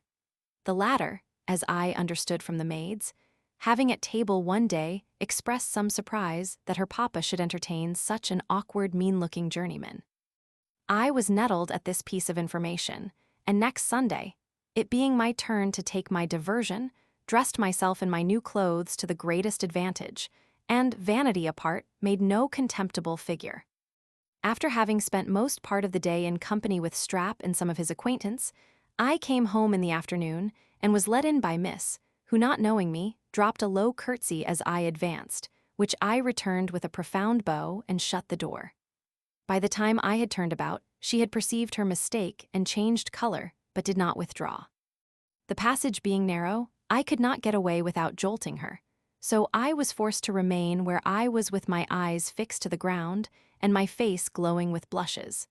At length, her vanity coming to her assistance, she went away tittering, and I could hear her pronounce the word creature. From this day forward, she came into the shop 50 times, every day upon various pretenses, and put in practice so many ridiculous airs, that I could easily perceive her opinion of me was changed, and that she did not think me altogether an unworthy conquest. But my heart was so steeled against her charms by pride and resentment, which were two chief ingredients in my disposition, that I remained insensible to all her arts, and notwithstanding some advances she made, could not be prevailed upon to yield her the least attention. This neglect soon banished all the favorable impressions she felt for me, and the rage of a slighted woman took place in her heart. This she manifested not only in all the suggestions her malice could invent to my prejudice with her father, but also in procuring for me such servile employments as she hoped would sufficiently humble my spirit. One day in particular, she ordered me to brush my master's coat, but I refusing, a smart dialogue ensued, which ended in her bursting into tears of rage, when her mother interposing and examining into the merits of the cause, determined it in my favor. And this good office I owed not to any esteem or consideration she had for me, but solely to the desire of mortifying her daughter, who on this occasion observed that let people be never so much in the right, there were some folks who would never do them justice. But to be sure, they had their reasons for it, which some people were ignorant of, although they despised their little arts. This insinuation of some people and some folks put me upon observing the behavior of my mistress more narrowly for the future. And it was not long before I had reason to believe that she looked upon her daughter as a rival in the affections of Captain O'Donnell, who lodged in the house. In the meantime, my industry and knowledge gained me the good will of my master, who would often say in French, "Marty, c'est un bon garçon." He had a great deal of business, but he was mostly employed among his fellow refugees. His profits were small. However, his expense for medicines was not great, for he was the most expert man at a succedaneum of any apothecary in London, so that I have been sometimes amazed to see him, without the least hesitation, make up a physician's prescription, though he had not in his shop one medicine mentioned in it. Oyster shells he could convert into crab's eyes, common oil into oil of sweet almonds, syrup of sugar into balsamic syrup, Thames water into aqua cinnamoni, and 100 more costly preparations were produced in an instant from the cheapest and coarsest drugs of the materia medica. And when any common thing was ordered for a patient, he always took care to disguise it in color or taste, or both, in such a manner that it could not possibly be known. For which purpose cochineal and oil of cloves were of great service. Mr. Lavement had attempted more than once to introduce a vegetable diet into his family, by launching out into the praise of roots and greens, and decrying the use of flesh, both as a physician and philosopher. But all his rhetoric could not make one proselyte to his opinion, and even the wife of his bosom declared against the proposal. One afternoon, when her husband was abroad and his daughter gone to visit, this lady ordered me to call a hackney coach, in which she and the captain drove towards Covent Garden. Miss came home in the evening, and supping at her usual hour, went to bed. About 11 o'clock my master entered, and asked if his wife was gone to sleep. Upon which I told him my mistress went out in the afternoon, and was not yet returned. This was like a clap of thunder to the poor apothecary, who starting back cried, "Mort de ma vie, vat you tella me, my wife not at home." At that instant, a patient servant arrived with a prescription for a draught, which my master taking, went into the shop to make it up with his own hand. While he rubbed the ingredients in a glass mortar, he inquired of me whether or no his wife went out alone, and no sooner heard that she was in company with the captain, than with one blow he split the mortar into 1,000 pieces, and grinning like the head of a bass viol, exclaimed, "Ah, traitress!" It would have been impossible for me to have preserved my gravity a minute longer, when I was happily relieved by a rap at the door, which I opened, and perceived my mistress coming out of the coach. She flounced immediately into the shop and addressed her husband thus: "I suppose you thought I was lost, my dear. Captain O'Donnell has been so good as to treat me with a play." The reply, it may be supposed, was anything but courteous, but the captain, who had been all the time at the door discharging the coach, entered, and Mr. Lavement, changing his tone, saluted him with all the usual politesse of a Frenchman. Shortly after this event, by the knowledge which I acquired of the family secrets, my life became much more agreeable. And as I every day improved in my knowledge of the town, I shook off my awkward air by degrees, and acquired the character of a polite journeyman apothecary.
Chapter 20. I am assaulted and dangerously wounded, suspect O'Donnell, and am confirmed in my opinion. Concert a scheme of revenge, and put it into execution. O'Donnell robs his own servant and disappears, make my addresses to a lady, and am miraculously delivered from her snare. One night at about 12 o'clock, as I returned from visiting a patient at Chelsea, I received a blow on my head from an unseen hand that stretched me senseless on the ground, and was left for dead with 3 stabs of a sword in my body. The groans I uttered when I recovered the use of my reason alarmed the people of a solitary alehouse that stood near the spot where I lay, and they were humane enough to take me in and send for a surgeon, who dressed my wounds, and assured me they were not mortal. One of them penetrated through the skin and muscles of one side of my belly in such a manner that doubtless the assassin imagined he had run me through the entrails. The second slanted along one of my ribs, and the last, which was intended for the finishing stroke, having been directed to my heart, the sword snapped upon my breastbone, and the point remained sticking in the skin. When I reflected upon this event, I could not persuade myself that I had been assaulted by a common footpad, because it is not usual for such people to murder though they rob, especially when they meet with no resistance. And I found my money, and everything else about me but my carcase, safe. I concluded, therefore, that I must either have been mistaken for another, or obliged to the private resentment of some secret enemy for what had happened. And as I could remember nobody who had the least cause of complaint against me, except Captain O'Donnell and my master's daughter, my suspicions settled upon them, though I took care to conceal it, that I might the sooner arrive at confirmation. With this view, I went home in the chair about 10 o'clock in the morning, and as the chairman supported me into the house, met the captain in the passage, who no sooner saw me than he started back and gave evident signs of guilty confusion, which he would have accounted for from surprise occasioned by the seeing me in such a condition. My master, having heard my story, condoled me with a good deal of sympathy, and when he understood my wounds were not dangerous, ordered me to be carried upstairs to bed, though not without some opposition from his wife, who was of opinion that it would be better for me to go to an hospital, where I should be more carefully attended. My meditation was employed in concerting with myself some method of revenge against Squire O'Donnell and his inamorata, whom I looked upon as the author of my misfortune, when Miss, who was not at home at my arrival, entered my chamber, and saying she was sorry for the accident that had befallen me, asked if I suspected anybody to be the assassin, upon which I fixed my eyes steadfastly upon her and answered, "Yes." She discovered no symptom of confusion, but replied hastily, "If that be the case, why don't you take out a warrant to have him apprehended? It will cost but a trifle. If you have no money, I'll lend you." This frankness not only cured me of my suspicion with respect to her, but even staggered my belief with regard to the captain, of whose guilt I resolved to have further proof before I should enterprise anything in the way of revenge. I thanked her kindly for her generous offer, which, however, I had no occasion to accept, being determined to do nothing rashly. For though I could plainly perceive the person who attacked me to be a soldier, whose face I thought was familiar to me, I could not swear with a safe conscience to any particular man, and, granting I could, my prosecution of him would not much avail. This uncertainty I pretended, lest the captain, hearing from her that I knew the person who wounded me, might think proper to withdraw before I could be in a condition to requite him. In 2 days, I was up and able to do a little business, so that Mr. Lavement made shift to carry on his practice without hiring another journeyman in my room.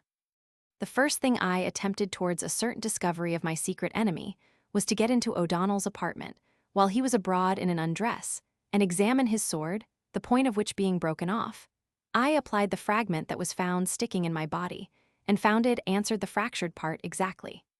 There was no room left for doubt, and all that remained was to fix upon a scheme of revenge, which almost solely engrossed my thoughts during the space of 8 nights and days. Sometimes I was tempted to fall upon him in the same manner as he had practiced upon me, and kill him outright. But this assault my honor opposed as a piece of barbarous cowardice, in which he was not to be imitated. At other times, I entertained thoughts of demanding satisfaction in an honorable way, but was diverted from this undertaking by considering the uncertainty of the event and the nature of the injury he had done me, which did not entitle him to such easy terms.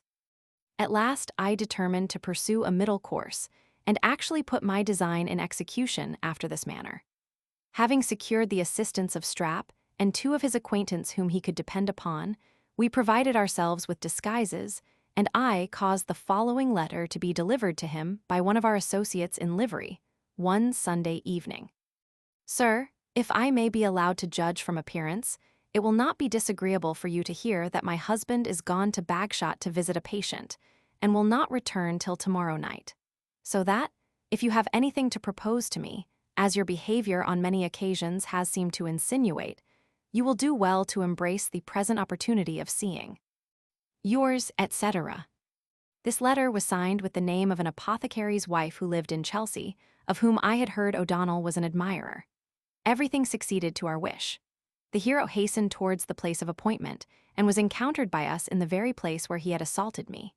We rushed upon him all at once, secured his sword, stripped off his clothes even to the skin, which was scourged with nettles till he was blistered from head to foot, notwithstanding all the eloquence of his tears and supplications.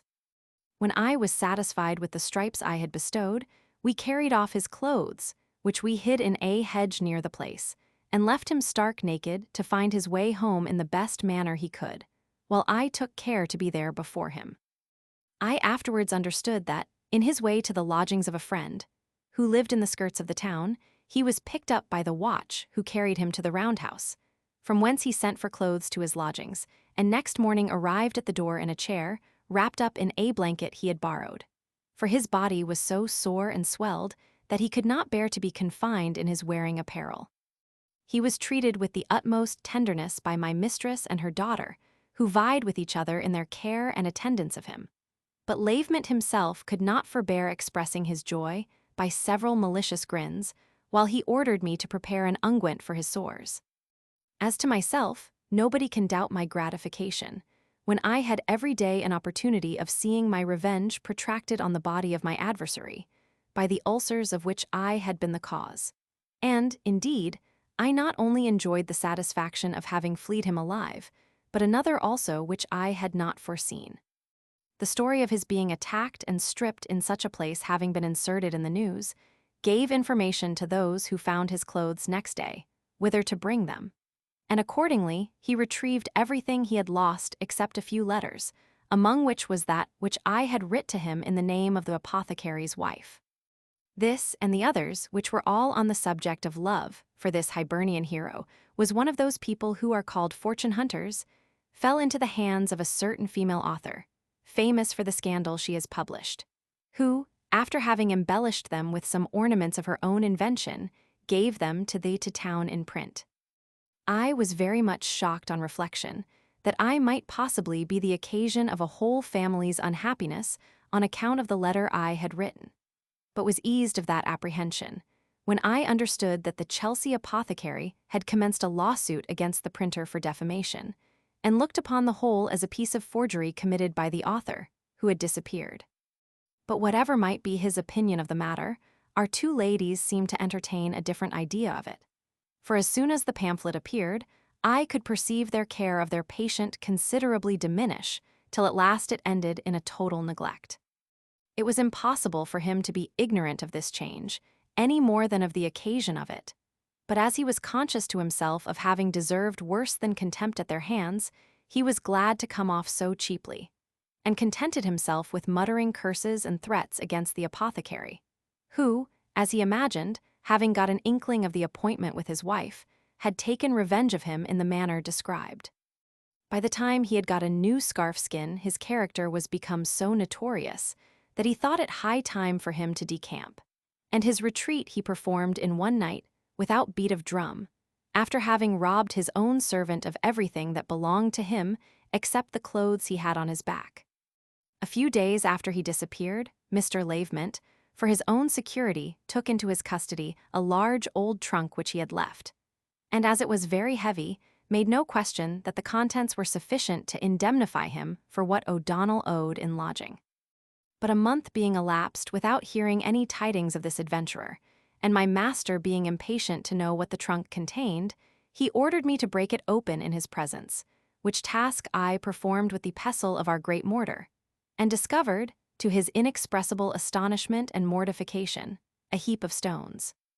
About this time, my friend Strap informed me of an offer he had to go abroad with a gentleman in quality of valet de chamber, and at the same time assured me that, whatever advantage he might propose to himself from this prospect, he could not bear the thoughts of parting from me, so much was he attached to my fortune. In spite of all the obligations I owed to this poor, honest fellow, ingratitude is so natural to the heart of man, that I began to be tired of his acquaintance. And now that I had contracted other friendships which appeared more creditable, was even ashamed to see a journeyman barber inquiring after me with the familiarity of a companion.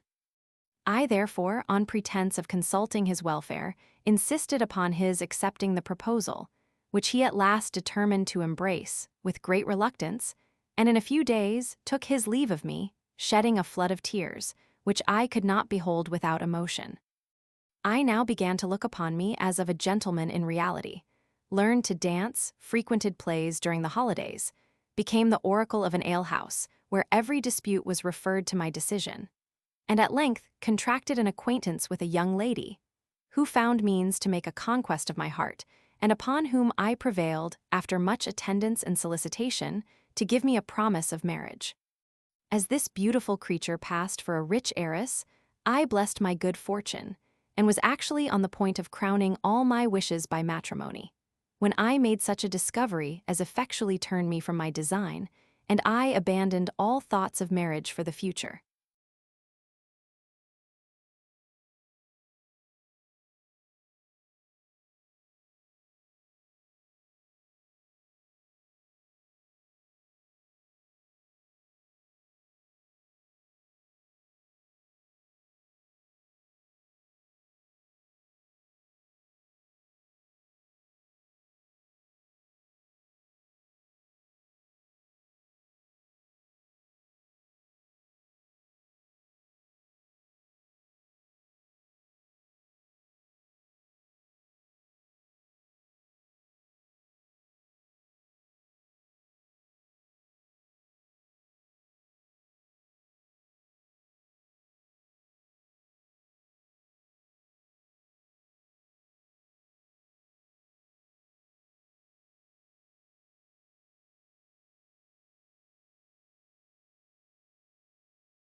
Chapter 21. Squire Gawky comes to lodge with my master, is involved in a troublesome affair, out of which he is extricated by me. He marries my master's daughter, they conspire against me, I am found guilty of theft, discharged, deserted by my friends, I hire a room in St. Giles, where by accident, I find the lady to whom I paid my addresses in a miserable condition. I relieve her. When I enjoyed myself at large in this temper of mind, Lavement let his first floor to my countryman and acquaintance, Squire Gawky, who by this time had got a lieutenancy in the army, and such a martial ferocity in his appearance that I was afraid he would remember what happened between us in Scotland, and atone for his breach of appointment then by his punctuality now. But whether he had actually forgot me, or was willing to make me believe so, he betrayed not the least symptom of recognition at sight of me, and I remained quite cured of my apprehension, though I had occasion not long after to be convinced that howsoever his externals might be altered, he was at bottom the same individual Gawky, whom I have already described. For coming home late one night from the house of a patient, I heard a noise in the street, and as I approached, perceived 2 gentlemen in custody of 3 watchmen. The prisoners, who were miserable, disfigured with dirt, complained bitterly of the loss of their hats and wigs, and one of them, whom by his tongue I know to be a Scotchman, lamented most piteously, offering a guinea for his liberty, which the watchman refused, alleging that one of his companions was wounded grievously, and that he must stand to the consequence. My prejudice in favor of my native country was so strong that I could not bear to see anybody belonging to it in distress, and therefore, with one blow of my faithful cudgel, knocked down the watchman who had hold of the person for whom I was chiefly concerned. He was no sooner disengaged than he betook himself to his heels, and left me to maintain the dispute as I should think proper. And indeed, I came off but scurvily, for, before I could avail myself of my speed, I received a blow on the eye from one of the other 2 that had well nigh deprived me of the use of that organ. However, I made shift to get home, where I was informed of Captain Gawky's being robbed and abused by a company of footpads, and was ordered by my master to prepare an emollient glister and paregoric draught, in order to allay and compose the ferment of his spirits, occasioned by the barbarous treatment he had undergone, while he took 12 ounces of blood from him immediately. When I inquired into the particulars of this adventure, and understood by the servant that he came in just before me, without hat and wig, I made no scruple of believing him to be the person I had released, and was confirmed in my belief upon hearing his voice, to which, before that event, I had long been a stranger. My eye being considerably swelled and inflamed, I could not reflect upon my enterprise without cursing my own folly, and even resolving to declare the truth of the whole story in order to be revenged on the cowardly wretch for whom I had suffered. Accordingly, next day after he had told, in presence of my master, his wife and daughter, who came to him, 1,000 lies concerning the prowess he had shown in making his escape, I ventured to explain the mystery, and, calling in the evidence of my contused eye, upbraided him with cowardice and ingratitude. Gawky was so astonished at this that he could not answer one word, and the rest of the company stared at one another, till at length my mistress reprimanded me for my insolent behavior and threatened to turn me away for my presumption. Upon which Gawky, having recollected himself, observed, as the young man might have mistaken another person for him, he could forgive his insinuations, more especially as he seemed to have suffered for his incivility, but advised me to be more certain in my conjectures for the future, before I ventured to publish them to the prejudice of any man. Miss applauded the captain's generosity in pardoning one who had so villainously aspersed him, and I began to imagine her praise was not at all disinterested. But the apothecary, who perhaps had more penetration or less partiality than his wife and daughter, differed from them in their sentiments of the matter, and expressed himself to me in the shop in this manner. "Ah, mon pauvre Roderick, you have more of de vericite dan of de prudence, bought mine vife and dater be diablement sage, and Monsieur le Capitaine unfanfern, party you." This eulogium on his wife and daughter, though spoken ironically by him, was nevertheless literally just. By espousing the cause of Gawky, the one obliged a valuable lodger, and the other acquired a husband at a juncture when one was absolutely necessary. The young lady insinuated herself so artfully into the affection of this new lodger that in less than a fortnight, on pretense of going to the play, they drove away together to the Fleet, where they were married, and in the morning came home, where they asked her father's and mother's blessing. The prudent parents, notwithstanding the precipitation with which the match was carried on, did not think fit to refuse their approbation. For the apothecary was not ill pleased to find his daughter married to a young man of a good prospect, who had not mentioned one syllable on the article of her dowry, and his wife was rejoiced at being rid of a rival and a spy upon her. Whatever face Gawky put on the matter, my discovery of the adventure before related, and the reproaches I vented against him, had stung him to the soul, and cherished the seeds of enmity so strongly in his breast that he imparted his indignation to his wife, who being as desirous as himself to accomplish the ruin of one that not only slighted her caresses, but was able on any occasion to discover particulars not at all advantageous to her character, readily joined in a conspiracy against me, which, had it taken effect as they expected, would infallibly have brought me to an ignominious death. My master having several times missed large quantities of medicines, of which I could give no account, at last lost all patience, and in plain terms taxed me with having embezzled them for my own use. As I could only oppose my single asseveration to his suspicion, he told me one day, "Your vord not be give me dissatisfaction, me find necessaire to churcher for my medicine. Pardonnez-moi, il faut churcher, me demand le clef of your coffer a set hura." Then raising his voice to conceal the fright he was in lest I should make any opposition, he went on, "Oui, I charge you rendez le clef of your coffer, moi si, moi qui vous parle." I was fired with so much resentment and disdain at this accusation that I burst into tears, which he took for a sign of guilt, and pulling out my key, told him he might satisfy himself immediately, though he would not find it so easy to satisfy me for the injury my reputation had suffered from his unjust suspicion. He took the key and mounted up to my chamber, attended by the whole family, saying, "Eh bien, nous verrons." But what was my horror and amazement, when, opening my chest, he pulled out a handful of the very things that were missing, and pronounced, "Ah ha, vous êtes bienvenu mardi mons, Roderick, you be fort innocent." I had not power to utter one word in my own vindication, but stood motionless and silent, while everybody present made their respective remarks on what appeared against me. The servants said they were sorry for my misfortune, and went away repeating, "Who would have thought it?" My mistress took occasion from this detection to rail against the practice of employing strangers in general, and Mrs. Gawky, after having observed that she never had a good opinion of my fidelity, proposed to have me carried before the justice and committed to Newgate immediately. Her husband was actually upon the stairs in his way for a constable, when Mr. Lavement, knowing the cost and trouble of a prosecution to which he must bind himself, and at the same time dreading lest some particulars of my confession might affect his practice, called out, "Restez, mon fils. Restez, it be veritablement one grand crime which dis pauvre diable have committed.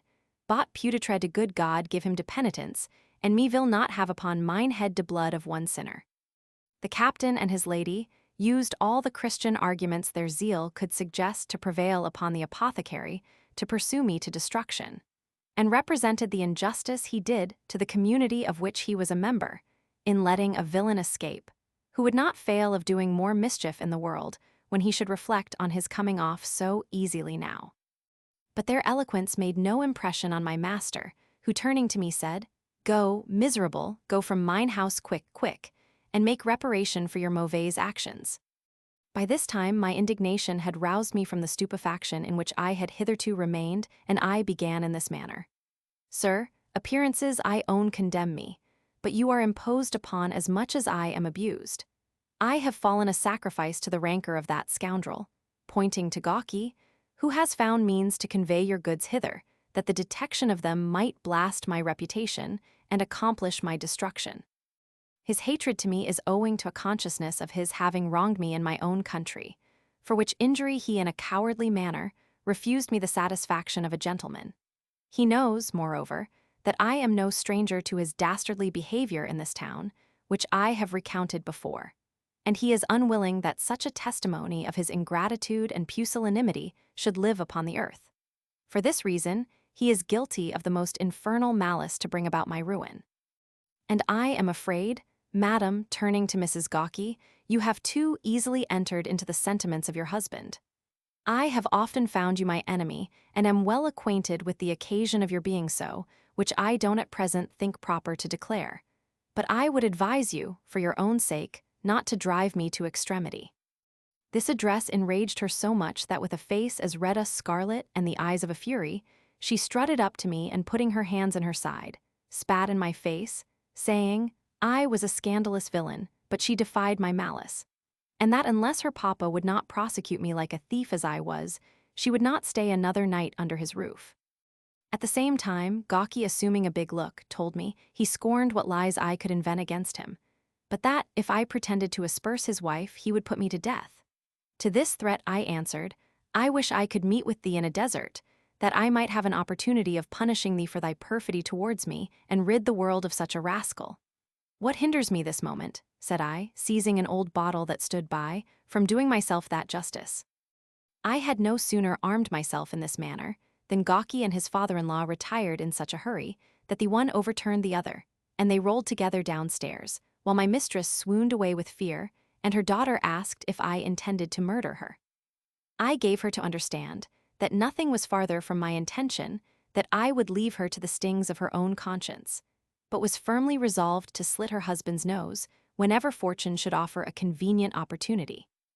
Then going downstairs, I met Lavement coming up trembling with the pestle in his hand, and Gawky behind armed with his sword, pushing him forward.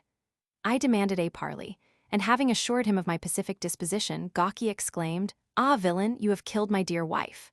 And the apothecary cried, Ah, Coquin, veer is my shield. The lady, said I, is above stairs, unhurt by me, and will, a few months hence, I believe, reward your concern. Here she called to them, and desired they would let the wretch go, and trouble themselves no further about him. To which request her father consented, observing, nevertheless, that my conversation was very mysterious. Finding it impossible to vindicate my innocence, I left the house immediately, and went to the schoolmaster, with an intention of clearing myself to him, and asking his advice with regard to my future conduct. But to my inexpressible vexation, he was gone to the country, where he would stay 2 or 3 days. I returned with a design of consulting some acquaintance I had acquired in the neighborhood. But my story had taken air through the officiousness of the servants, and not one of my friends would vouchsafe me a hearing. Thus I found myself, by the iniquity of mankind, in a much more deplorable condition than ever. For though I had been formerly as poor, my reputation was without blemish, and my health unimpaired till now. But at present my good name was lost, my money gone, my friends were alienated, my body was infected by an odious distemper, and my faithful Strap, who alone could yield me pity and assistance, absent I knew not where. The first resolution I could take in this melancholy conjuncture was to remove my clothes to the house of the person with whom I had formerly lodged, where I remained 2 days in hopes of getting another place by the interest of Mr. Concordance, to whom I made no doubt of being able to vindicate my character. But in this supposition I reckoned without my best, for Lavement took care to be beforehand with me. And when I attempted to explain the whole affair to the schoolmaster, I found him so prepossessed against me that he would scarce hear me to an end. But when I had finished my justification, shook his head, and beginning with his usual exclamation said, That won't go down with me. I am very sorry I should have the misfortune of being concerned in the affair, but however, shall be more cautious for the future. I will trust no man from henceforward, no, not my father who begat me, nor the brother who lay with me in my mother's womb. Should Daniel rise from the dead, I would think him an impostor, and were the genius of truth to appear, would question its veracity. I told him that one day it was possible he might be convinced of the injury I had suffered, and repent of his premature determination. To which remark he answered, the proof of my innocence would make his bowels vibrate with joy. But till that shall happen, continued he, I must beg to have no manner of connection with you, my reputation is at stake. I shall be looked upon as your accomplice and abettor. People will say Jonathan Wild was but a type of me, boys will hoot at me as I pass along, and the cinderwenches belch forth reproaches wafted in a gale impregnated with gin. I shall be notorious, the very butt of slander, and sink of infamy. I was not in a humor to relish the climax of expressions upon which this gentleman valued himself in all his discourses, but without any ceremony, took my leave, cursed with every sentiment of horror which my situation could suggest. I considered, however, in the intervals of my despondence, that I must, in some shape, suit my expense to my calamitous circumstances, and with that view hired an apartment in a garret near St. Giles, S., at the rate of 9 pence per week. One day, when I sat in this solitary retreat musing upon the unhappiness of my fate, was alarmed by a groan that issued from a chamber contiguous to mine, into which I immediately ran, and found a woman stretched on a miserable truckle bed, without any visible signs of life. Having applied a smelling bottle to her nose, the blood began to revisit her cheeks, and she opened her eyes. But, good heaven! What were the emotions of my soul when I discovered her to be the same individual lady who had triumphed over my heart, and to whose fate I had almost been inseparably joined. Her deplorable situation filled my breast with compassion. She knew me immediately, and, straining me gently in her arms, shed a torrent of tears, which I could not help increasing. At length, casting a languishing look at me, she pronounced with a feeble voice, "Dear Mr. Random, I do not deserve this concern at your hands. I am a vile creature, who had a base design upon your person. Suffer me to expiate that and all my other crimes by a miserable death which will not fail to overtake me in a few hours." I encouraged her as much as I could, told her I forgave all her intentions with regard to me, and that, although my circumstances were extremely low, I would share my last farthing with her. I begged in the meantime to know the immediate cause of that fit from which she had just recovered, and said, I would endeavor by my skill to prevent any more such attacks. She seemed very much affected with this expression, took my hand, and pressed it to her lips, saying, "You are too generous." I wish I could live to express my gratitude, but alas, I perish for want. Then, shutting her eyes, she relapsed into another swoon. Such extremity of distress must have waked the most obdurate heart to sympathy and compassion. What effect then must it have had on mine, that was naturally prone to every tender passion? I ran downstairs and sent my landlady to a chemist's shop for some cinnamon water, while I, returning to this unfortunate creature's chamber, used all the means in my power to bring her to herself. This aim with much difficulty I accomplished, and made her drink a glass of the cordial to recruit her spirits. Then I prepared a little mulled red wine and a toast, which having taken, she found herself thoroughly revived, and informed me that she had not tasted food for 48 hours before. As I was impatient to know the occasion and nature of her calamity, she gave me to understand that she was a woman of the town by profession, that in the course of her adventures she found herself dangerously infected with a distemper, to which all of her class are particularly subject, that her malady gaining ground every day, she became loathsome to herself and offensive to others, when she resolved to retire to some obscure corner where she might be cured with as little noise and expense as possible. That she had accordingly chosen this place of retreat, and put herself into the hands of an advertising doctor, who, having fleeced her of all the money she had, or could procure, left her 3 days ago in a worse condition than that in which he found her. That except the clothes on her back, she had pawned or sold everything that belonged to her to satisfy that rapacious quack, and quiet the clamor of her landlady, who still persisted in her threats to turn her out into the street. After having moralized upon these particulars, I proposed that she should lodge in the same room with me, an expedient that would save some money, and assured her I would undertake to cure her as well as my own, during which she should partake of all the conveniences that I could afford to myself. She embraced my offer with unfeigned acknowledgement, and I began to put it in practice immediately. I found her not only an agreeable companion, whose conversation greatly alleviated my chagrin, but also a careful nurse, who served me with the utmost fidelity and affection. One day, while I testified my surprise that a woman of her beauty, good sense, and education, for she had a large portion of each, could be reduced to such an infamous and miserable way of life, she answered with a sigh, "These very advantages were the cause of my undoing." This remarkable reply inflamed my curiosity to such a degree that I begged she would favor me with the particulars of her story, and she complied in these words.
Chapter 22.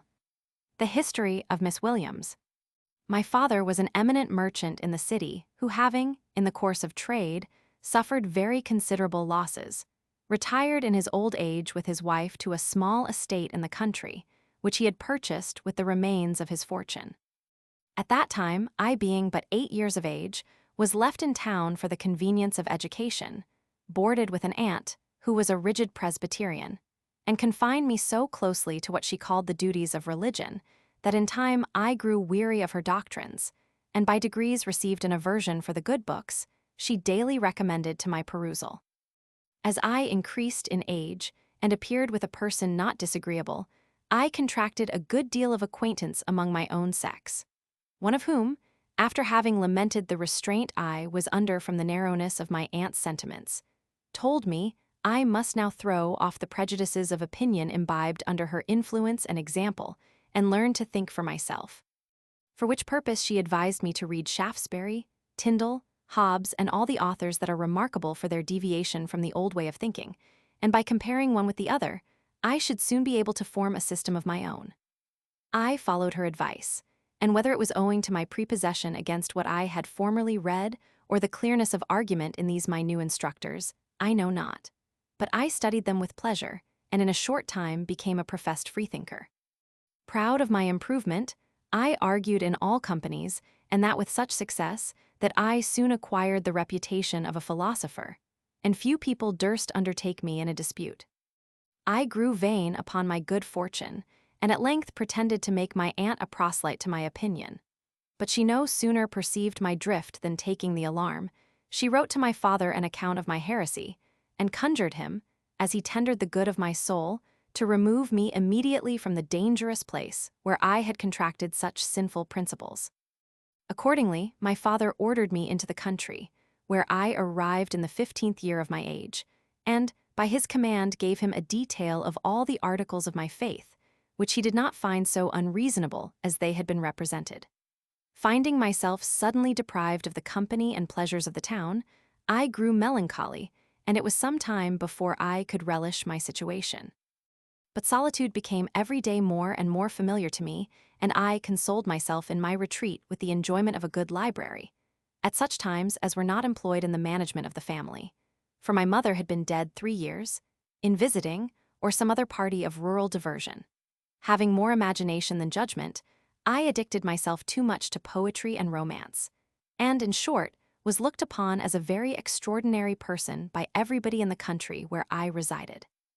I had one evening strayed, with a book in my hand, into a wood that bordered on the high road, at a little distance from my father's house, when a certain drunken squire, riding by, perceived me, and crying, "Halloa, there's a charming creature," alighted in a moment, caught me in his arms, and treated me so rudely that I shrieked as loud as I could, and in the meantime opposed his violence with all the strength that rage and resentment could inspire.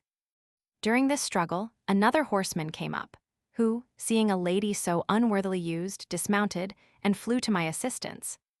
The squire, mad with disappointment, or provoked with the reproaches of the other gentleman, quitted me, and running to his horse, drew a pistol from the saddle, and fired it at my protector, who, happily receiving no damage, went up, and with the butt end of his whip laid him prostrate on the ground before he could use the other, which his antagonist immediately seized, and, clapping to the squire's breast, threatened to put him to death for his cowardice and treachery. In this dilemma I interposed and begged his life, which was granted to my request, after he had asked pardon, and swore his intention was only to obtain a kiss. However, my defender thought proper to unload the other pistol, and throw away the flints before he gave him his liberty. This courteous stranger conducted me home, where my father, having learned the signal service he had done me, loaded him with caresses, and insisted on his lodging that night at our house.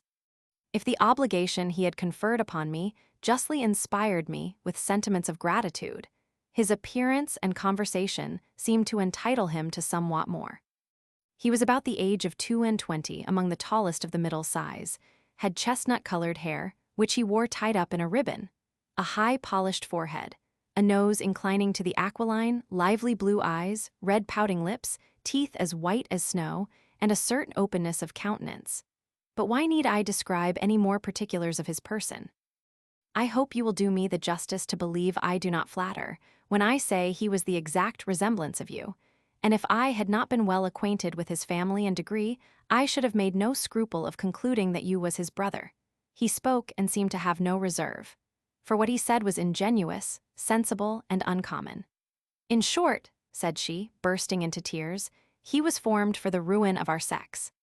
His behavior was modest and respectful, but his looks were so significant that I could easily observe he secretly blessed the occasion that introduced him to my acquaintance. We learned from his discourse that he was the eldest son of a wealthy gentleman in the neighborhood, to whose name we were no strangers, that he had been to visit an acquaintance in the country, from whose house he was returning home, when my shrieks brought him to my rescue. All night long my imagination formed 1,000 ridiculous expectations. There was so much of knight-errantry in this gentleman's coming to the relief of a damsel in distress, with whom he immediately became enamored, that all I had read of love and chivalry recurred to my fancy.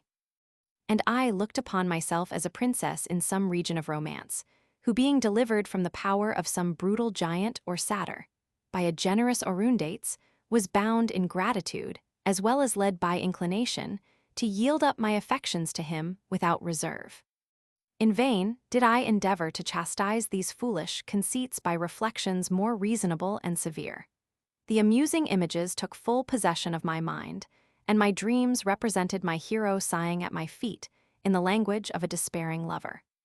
Next morning after breakfast he took his leave, when my father begged the favor of further acquaintance with him, to which request he replied by a compliment to him and a look to me so full of eloquence and tenderness that my whole soul received the soft impression. In a short time he repeated his visit, and as a recital of the particular steps he pursued to ruin me would be tedious and impertinent, let it suffice to say, he made it his business to insinuate himself into my esteem, by convincing me of his own good sense, and at the same time flattering my understanding. This task he performed in the most artful manner, by seeming to contradict me often through misapprehension, that I might have an opportunity of clearing myself the more to my own honor.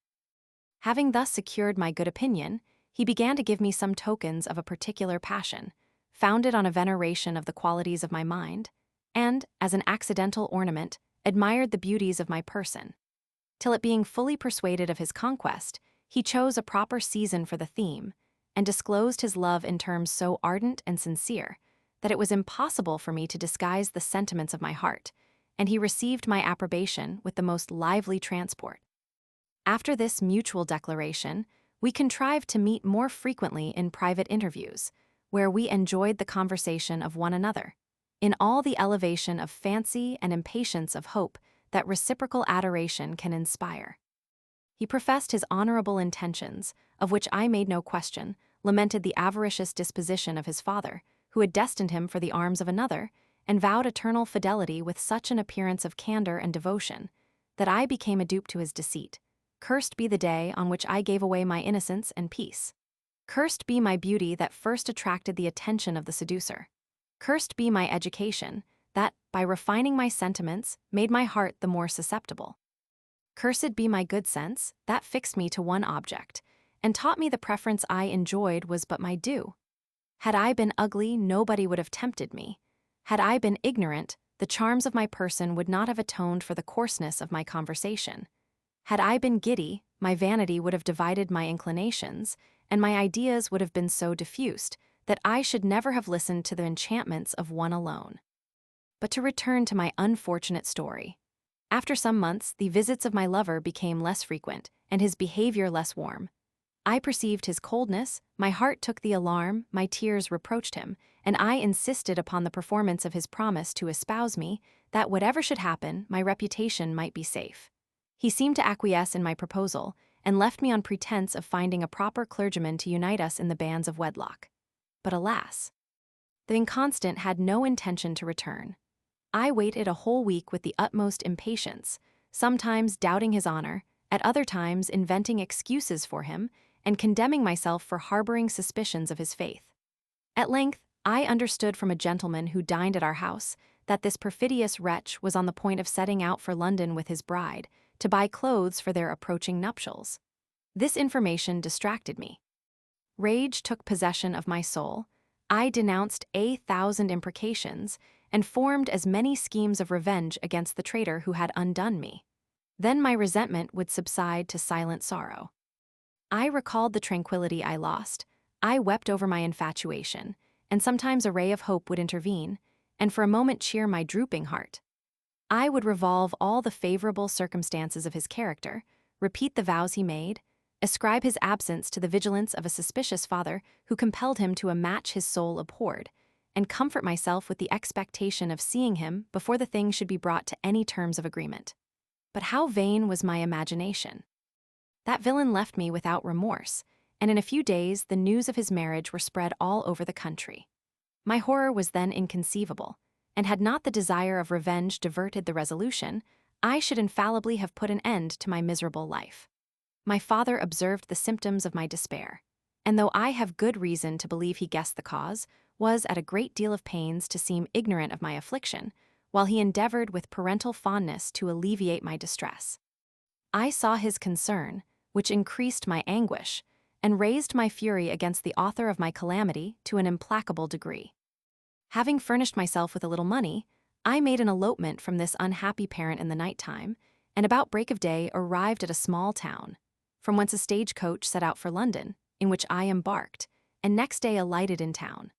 The spirit of revenge having supported me all the way against every other reflection, my first care was to hire a lodging, in which I kept myself very retired, assumed a feigned name, that my character and situation might be better concealed. It was not long before I found out the house of my lover, whither I immediately repaired in a transport of rage, determined to act some desperate deed for the satisfaction of my despair, though the hurry of my spirits would not permit me to concert or resolve upon a particular plan.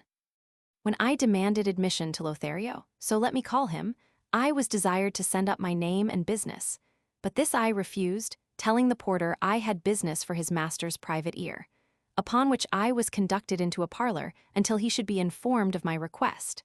There I remained about a quarter of an hour, when a servant entered and told me his master was engaged with company and begged to be excused at that time. My temper could hold out no longer. I pulled out a poniard from my bosom, where I had concealed it, and rushing out flew upstairs like a fury, exclaiming, "Where's this perfidious villain? Could I plunge this dagger into his false heart, I should then die satisfied." The noise I made alarmed not only the servants, but the company also, who hearing my threats came forward to the staircase to see what was the matter. I was seized, disarmed, and withheld by 2 footmen, and in this situation felt the most exquisite torture in beholding my undoer approach with his young wife. I could not endure the sight, was deprived of my senses, and fell into a severe fit, during which I know not how I was treated. But when I recovered the use of reflection, found myself on a bed in a paltry apartment, where I was attended by an old woman, who asked 1,000 impertinent questions relating to my condition, and informed me that my behavior had thrown the whole family into confusion, that Lothario affirmed I was mad, and proposed to have me sent to Bedlam. But my lady persuaded herself there was more in my conduct than he cared should be known, and had taken to her bed on bare suspicion, having first ordered that I should be narrowly looked to. I heard all she said without making any other reply than desiring she would do me the favor to call a chair. But this, she told me, could not be done without her master's consent, which, however, was easily procured, and I was conveyed to my lodgings in a state of mind that baffles all description. The agitation of my thoughts produced a fever, which brought on a miscarriage, and I believe it is well for my conscience that Heaven thus disposed of my burden. For let me own to you with penitence and horror, if I had brought a living child into the world, my frenzy would have prompted me to sacrifice the little innocent to my resentment of the father's infidelity. After this event my rage abated, and my hate became more deliberate and calm. When one day my landlady informed me that there was a gentleman below who desired to see me, he having something of consequence to impart, which he was sure would contribute to my peace of mind. I was exceedingly alarmed at this declaration, which I attempted to interpret 1,000 ways, and before I came to any determination, he entered my room, with an apology for intruding without my knowledge or consent. I surveyed him some time, and not being able to recollect his face, demanded, with a faltering accent, what his business was with me, upon which he desired I would give him a particular audience, and he did not doubt of communicating something that would conduce to my satisfaction and repose. As I thought myself sufficiently guarded against any violence, I granted his request and bade the woman withdraw. The stranger, then advancing, gave me to understand that he was well acquainted with the particulars of my story, having been informed of them from Lothario's own mouth. That from the time he knew my misfortunes, he had entertained a detestation for the author of them, which had of late been increased and inflamed to a desire of revenge, by a piece of dishonorable conduct towards him. That hearing of my melancholy situation, he had come with an intention of offering his assistance and comfort, and was ready to espouse my quarrel, and forthwith take vengeance on my seducer, provided I would grant him one consideration, which, he hoped, I should see no reason to refuse. Had all the artifice of hell been employed in composing a persuasive, it could not have had a more instantaneous or favorable effect than this discourse had upon me. I was transported with a delirium of gloomy joy. The contract was made. He devoted himself to my revenge, undertook to murder Lothario that very night, and to bring me an account of his death before morning. Accordingly, about 2 of the clock, he was introduced to my chamber, and assured me that my perfidious lover was no more. That although he was not entitled to such an honorable proceeding, he had fairly challenged him to the field, where he upbraided him with his treachery towards me, for whom, he told me, his sword was drawn, and after a few passes left him weltering in his blood. I was so savaged by my wrongs that I delighted in the recital of this adventure, made him repeat the particulars, and feasted my eyes on the blood that remained on his clothes and sword. My imagination was so engrossed by these ideas that in my sleep I dreamed Lothario appeared before me pale, mangled, and bloody, blamed my rashness, protested his innocence, and pleaded his cause so pathetically that I was convinced of his fidelity and waked in a fit of horror and remorse. I dropped asleep again, and the same apparition recurred to my fancy. In short, I passed the night in great misery, and looked upon my avenger with such abhorrence that in the morning, perceiving my aversion, he insinuated there was still a possibility of Lothario's recovery. It was quite true he left him wounded on the ground, but not quite dead, and perhaps his hurts might not be mortal. At these words I started up, bade him fly for intelligence, and if he could not bring me tidings of Lothario's safety, at least consult his own, and never return.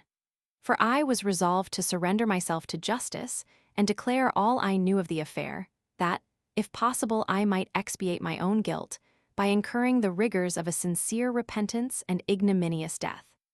He very coolly represented the unreasonableness of my prejudice against him, who had done nothing but what his love of me inspired, and honor justified.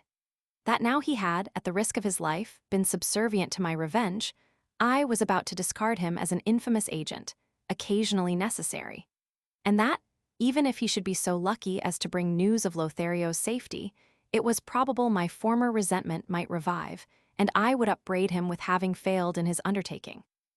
I assured him that, on the contrary, he should be dearer to me than ever, as I then should be convinced he acted more on the principles of a man of honor than on those of a mercenary assassin, and scorned to take away the life of an adversary, how inveterate soever, which fortune had put in his power.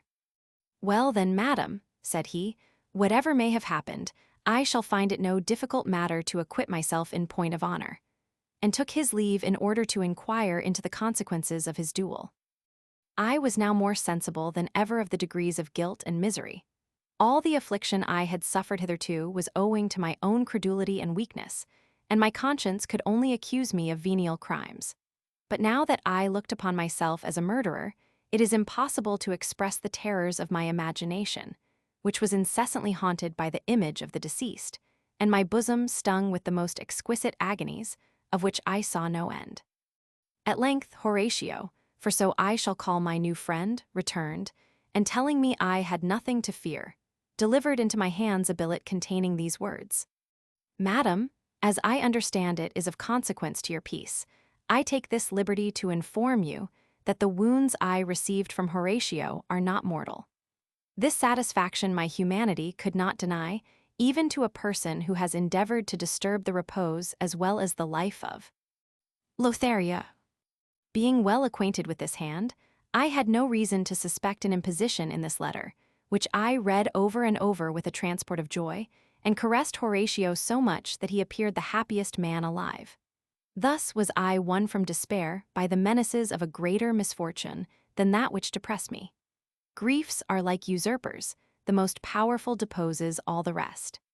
But my raptures were not lasting. That very letter which in a manner re-established my tranquility, in a little time banished my peace.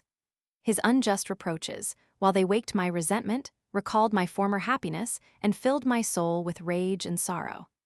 Horatio, perceiving the situation of my mind, endeavored to divert my chagrin by treating me with all the amusements and entertainments of the town. I was gratified with every indulgence I could desire, introduced into the company of women in my own situation, by whom an uncommon deference was paid to me, and I began to lose all remembrance of my former condition, when an accident brought it back to my view with all its interesting circumstances. Diverting myself one day with some newspapers, which I had not before perused, the following advertisement attracted my attention. Whereas a young gentlewoman disappeared from her father's house in the county of, about the end of September, on account, as is supposed, of some uneasiness of mind, and has not been as yet heard of. Whoever will give any information about her to Mr. of Gray's Inn shall be handsomely rewarded. Or if she will return to the arms of her disconsolate parent, she will be received with the utmost tenderness, whatever reason she may have to think otherwise, and may be the means of prolonging the life of a father already weighed down almost to the grave with age and sorrow. This pathetic remonstrance had such an effect on me that I was fully resolved to return, like the prodigal son, and implore the forgiveness of him who gave me life. But alas! Upon inquiry, I found he had paid his debt to nature a month before, lamenting my absence to his last hour, having left his fortune to a stranger, as a mark of his resentment of my unkind and undutiful behavior. Penetrated with remorse on this occasion, I sank into the most profound melancholy, and considered myself as the immediate cause of his death. I lost all relish for company, and, indeed, most of my acquaintances no sooner perceived my change of temper than they abandoned me. Horatio, disgusted at my insensibility, or from some other cause, became colder and colder every day, till at last he left me altogether, without making any apology for his conduct, or securing me against the miseries of want, as a man of honor ought to have done, considering the share he had in my ruin. For I afterwards learned that the quarrel between Lothario and him was a story trumped up to rid the one of my importunities, and give the other a recommendation to me, which, it seems, he desired, upon seeing me at the house of my seducer. Reduced to this extremity, I cursed my own simplicity, uttered horrid imprecations against the treachery of Horatio, and, as I became every day more and more familiarized to the loss of innocence, resolved to be revenged on the sex in general, by practicing their own arts upon themselves. Nor was an opportunity long wanting. An old gentlewoman, under pretense of sympathizing, visited me, and after having condoled me on my misfortunes, and professed a disinterested friendship, began to display the art of her occupation, in encomiums on my beauty, and invectives against the wretch who had forsaken me, insinuating withal that it would be my own fault if I did not still make my fortune by the extraordinary qualifications with which nature had endowed me. I soon understood her drift, and gave her such encouragement to explain herself, that we came to an agreement immediately to divide whatever profits might accrue from such gallants as she should introduce to my acquaintance. The first stroke of my dissimulation was practiced upon a certain judge, to whom I was recommended by this matron as an innocent creature just arrived from the country.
Chapter 23. Miss Williams interrupted by a bailiff, who carries her to the Marshalsea. I accompany her, prove she is not the person named in the writ. The bailiff is fain to discharge her. We shift our lodging, her story, and my reflections thereupon. Progress of a common woman of the town resolves to quit that way of life. Her story was here interrupted by a rap at the door, which I no sooner opened than 3 or 4 terrible fellows rushed in, one of whom accosted my fellow lodger thus: "Madam, your servant, you must do me the favor to come along with me. I have a writ against you." While the bailiff, for so he was, spoke thus, his followers surrounded the prisoner and began to handle her very roughly. This treatment incensed me so much that I snatched up the poker and would certainly have used it in defense of the lady, without any regard to the strength and number of her adversaries, had she not begged me, with a composure of countenance for which I could not account, to use no violence on her behalf, which could be of no service to her, but might be very detrimental to myself. Then turning to the leader of this formidable troop, she desired to see the writ, and having perused it, said with a faltering voice, "I am not the person whose name is here mentioned. Arrest me at your peril." Aye, madam," replied the catchbull. "We shall prove your identity. In the meantime, whither will you be pleased to be carried, to my house or to jail?" "If I must be confined," said she, "I would rather be in your house than in a common jail." Well, answered he, "if you have money enough in your pocket, you shall be entertained like a princess." But when she acquainted him with her poverty, he swore he never gave credit, and ordered one of his myrmidons to call a coach, to carry her to the Marshalsea at once. While they waited for the convenience, she took me aside, and bade me be under no concern on her account, for she knew how to extricate herself from this difficulty very soon, and perhaps gain something by the occasion. Although her discourse was a mystery to me, I was very well pleased with her assurance, and when the coach came to the door, I offered to accompany her to prison, to which proposal, after much entreaty, she consented. When we arrived at the gate of the Marshalsea, our conductor alighted, and having demanded entrance, presented the writ to the turnkey, who no sooner perceived the name of Elizabeth Carey than he cried, Ah, my old acquaintance Bet, I'm glad to see thee with all my heart." So saying, he opened the coach door and helped her to dismount, but when he observed her face, he started back, saying, "Who have we got here?" The bailiff, alarmed at this interrogation, cried with some emotion, "Who should it be but the prisoner, Elizabeth Carey?" The turnkey replied, "That Elizabeth Carey, I'll be hanged if that's Elizabeth Carey more than my grandmother." Here the lady thought fit to interpose and tell the catchbull if he had taken her word for it at first, he might have saved himself and her a great deal of trouble.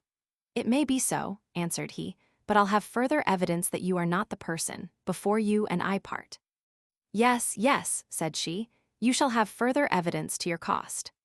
Then we adjourned into the lodge, and called for a bottle of wine, where my companion wrote a direction to 2 of her acquaintance, and begged the favor of me to go to their lodgings, and request them to come to her immediately. I found them together at a house in Bridges Street, Drury Lane, and as they were luckily unengaged, they set out with me in a hackney coach without hesitation, after I had related the circumstances of the affair, which flattered them with the hopes of seeing a bailiff trounced. For there is an antipathy as natural between women of that class and bailiffs, as that subsisting between mice and cats. Accordingly, when they entered the lodge, they embraced the prisoner very affectionately by the name of Nancy Williams, and asked how long she had been nabbed, and for what. On hearing the particulars of her adventure repeated, they offered to swear before a justice of peace that she was not the person mentioned in the writ, whom, it seems, they all knew. But the bailiff, who was by the time convinced of his mistake, told them he would not put them to that trouble. "Ladies," said he, "there's no harm done. You shall give me leave to treat you with another bottle, and then we'll part friends." This proposal was not at all relished by the sisterhood, and Miss Williams told him, sure he did not imagine her such a fool as to be satisfied with a paltry glass of sour wine. Here the turnkey interrupted her by affirming with an oath that the wine was as good as ever was tipped over tongue. "Well," continued she, "that may be, but were it the best of champagne, it is no recompense for the damage I have suffered both in character and health, by being wrongfully dragged to jail. At this rate, no innocent person is safe, since an officer of justice, out of malice, private pique, or mistake, may injure and oppress the subject with impunity. But, thank heaven, I live under the protection of laws that will not suffer such insults to pass unpunished, and I know very well how to procure redress. Mr. Vulture, for that was the bailiff's name, finding he had to deal with one who would not be imposed upon, began to look very sullen and perplexed, and, leaning his forehead on his hand, entered into a deliberation with himself, which lasted a few minutes, and then broke out in a volley of dreadful curses against the old jade, our landlady, as he called her, for having misinformed him. After much wrangling and swearing, the matter was referred to the decision of the turnkey, who, calling for the other bottle, mulcted the bailiff in all the liquor that had been drunk, coach hire, and a couple of guineas for the use of the plaintiff. The money was immediately deposited. Miss Williams gratified the two evidences with one half, and putting the other in her pocket drove home with me, leaving the catchbull grumbling over his loss, yet pleased in the main, for having so cheaply got clear of a business that might have cost him 10 times the sum, and his place to boot. This guinea was a very seasonable relief to us, who were reduced to great necessity, 6 of my shirts, and almost all my clothes, except those on my back, having been either pawned or sold for our maintenance before this happened. As we resented the behavior of our landlady, our first care was to provide ourselves with another lodging, whither we removed next day, with an intention to keep ourselves as retired as possible until our cure should be completed. When we were fixed in our new habitation, I entreated her to finish the story of her life, which she pursued in this manner. The success of our experiment on the judge encouraged us to practice the same deceit on others. But this harvest lasted not long, my character taking air, and my directress deserting me for some new game. Then I took lodgings near Charing Cross, at 2 guineas a week, and began to entertain company in a public manner. But my income being too small to defray my expenses, I was obliged to retrench and enter into articles with the porters of certain taverns, who undertook to find employment enough for me, provided I would share my profits with them. Accordingly, I was almost every night engaged with company, among whom I was exposed to every mortification, danger, and abuse that flow from drunkenness and brutality. As my spirit was not sufficiently humbled to the will, nor my temper calculated for the conversation of my gallants, it was impossible for me to overcome an aversion I felt for my profession, which manifested itself in a settled gloom on my countenance, and disgusted those sons of mirth and riot so much that I was frequently used in a shocking manner and kicked downstairs with disgrace. The messengers, seeing me disagreeable to their benefactors and employers, seldom troubled me with a call, and I began to find myself almost totally neglected. To contribute towards my support, I was fain to sell my watch, rings, trinkets with the best part of my clothes, and I was one evening musing by myself on misery before me when I received a message from a tavern, whither I repaired in a chair, and was introduced to a gentleman dressed like an officer, with whom I supped in a sumptuous manner. In the morning, when I awoke, I found my gallant had got up, and, drawing aside the curtain, could not perceive him in the room. I waited a full hour for his return, and then in the greatest perplexity rose up and rang the bell. When the waiter came to the door, he found it locked, and desired admittance, which I granted after observing with great surprise that the key remained on the inside as when we went to bed. I no sooner inquired for the captain than the fellow, staring with a distracted look, cried, "How, madam, is he not abed?" And when he was satisfied as to that particular, ran into a closet adjoining to the chamber, the window of which he found open. Through this the adventurer had got upon a wall, from whence he dropped down into a court and escaped, leaving me to be answerable not only for the reckoning, but also for a large silver tankard and posset bowl, which he had carried off with him. It is impossible to describe the consternation I was under when I saw myself detained as a thief's accomplice, for I was looked upon in that light and carried before a justice, who, mistaking my confusion for a sign of guilt, committed me, after a short examination, to Bridewell, having admonished me, as the only means to save my life, to turn evidence and impeach my confederate. I now concluded the vengeance of heaven had overtaken me, and that I must soon finish my career by an ignominious death. This reflection sank so deep into my soul that I was for some days deprived of my reason, and actually believed myself in hell, tormented by fiends. Indeed, there needs not a very extravagant imagination to form that idea, for of all the scenes on earth that of Bridewell approaches nearest the notion I had always entertained of the regions. Here I saw nothing but rage, anguish, and impiety, and heard nothing but groans, curses, and blasphemy. In the midst of this hellish crew, I was subjected to the tyranny of a barbarian, who imposed upon me tasks that I could not possibly perform, and then punished my incapacity with the utmost rigor and inhumanity. I was often whipped into a swoon and lashed out of it, during which miserable interval I was robbed by my fellow prisoners of everything about me, even to my cap, shoes, and stockings. I was not only destitute of necessaries, but even of food, so that my wretchedness was extreme. Not one of my acquaintance to whom I imparted my situation would grant me the least succor or regard, on pretense of my being committed for theft, and my landlord refused to part with some of my own clothes which I sent for, because I was indebted to him for a week's lodging. Overwhelmed with calamity, I grew desperate, and resolved to put an end to my grievances and life together. For this purpose I got up in the middle of the night, when I thought everybody around me asleep, and fixing one end of a large hook in the ceiling that supported the scales on which the hemp is weighed, I stood upon a chair, and making a noose on the other end, put my neck into it, with an intention to hang myself. But before I could adjust the knot, I was surprised and prevented by two women, who had been awake all the while and suspected my design.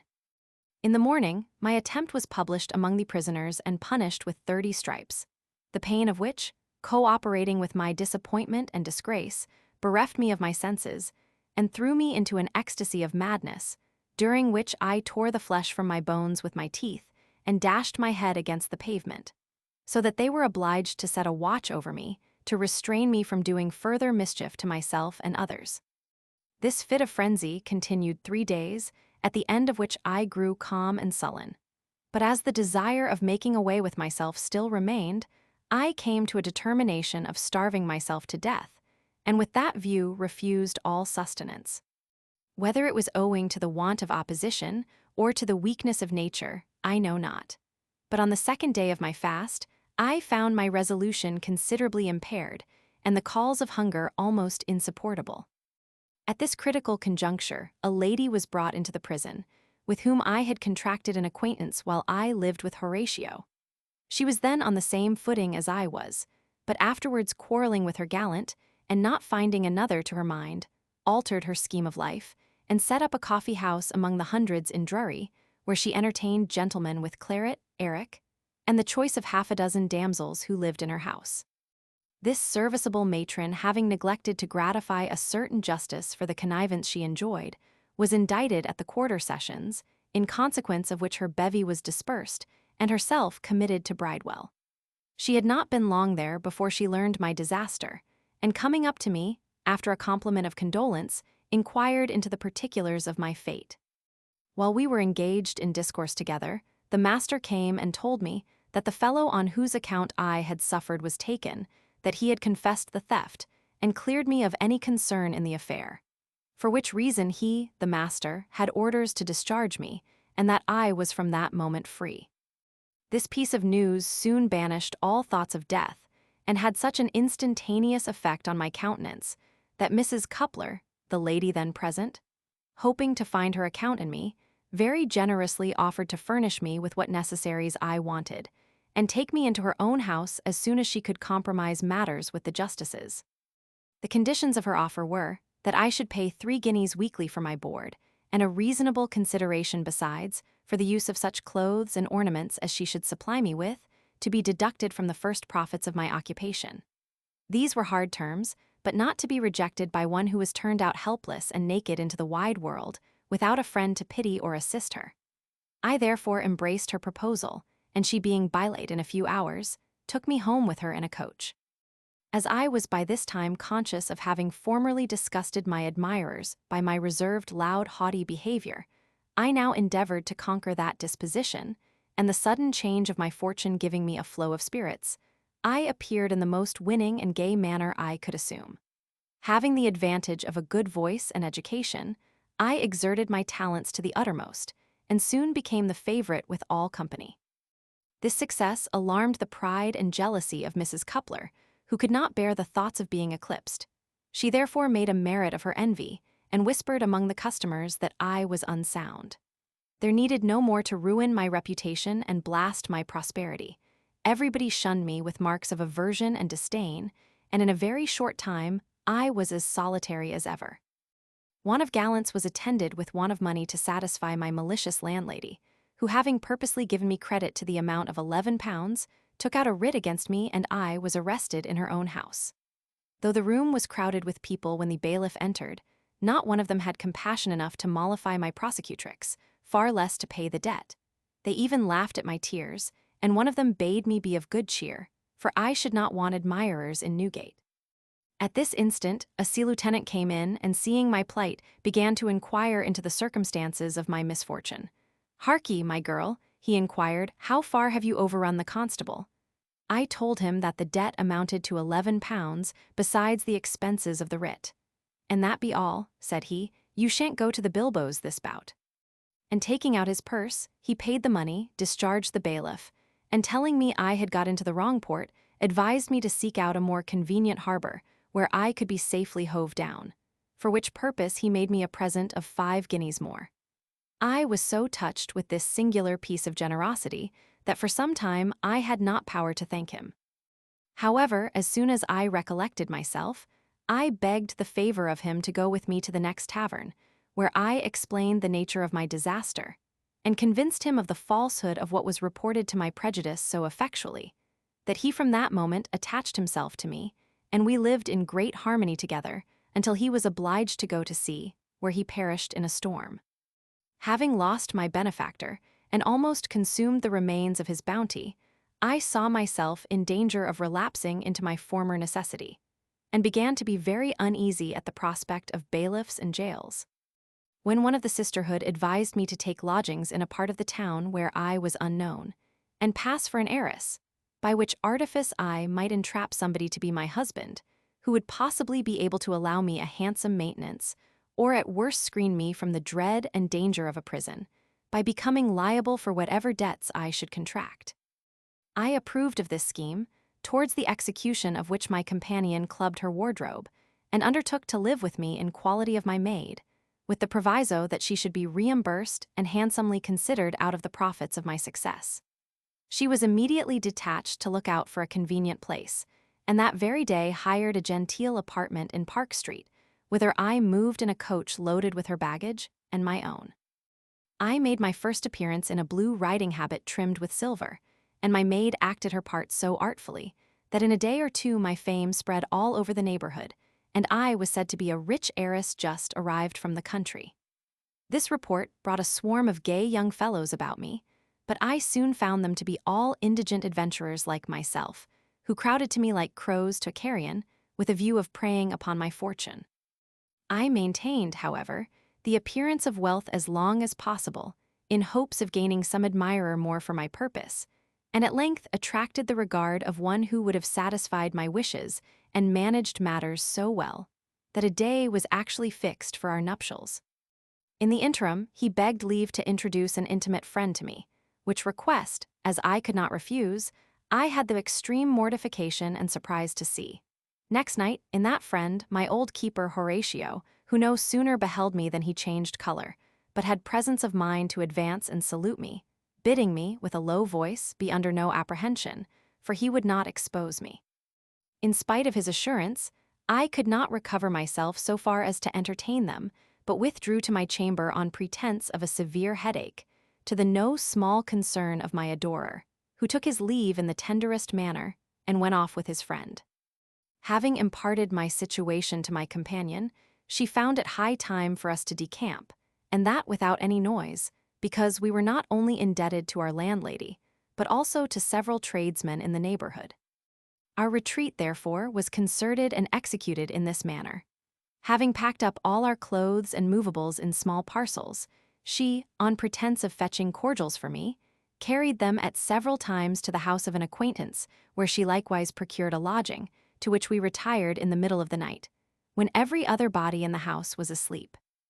I was now obliged to aim at lower game, and accordingly spread my nets among tradespeople, but found them all too phlegmatic or cautious for my art and attractions, till at last I became acquainted with you, on whom I practiced all my dexterity.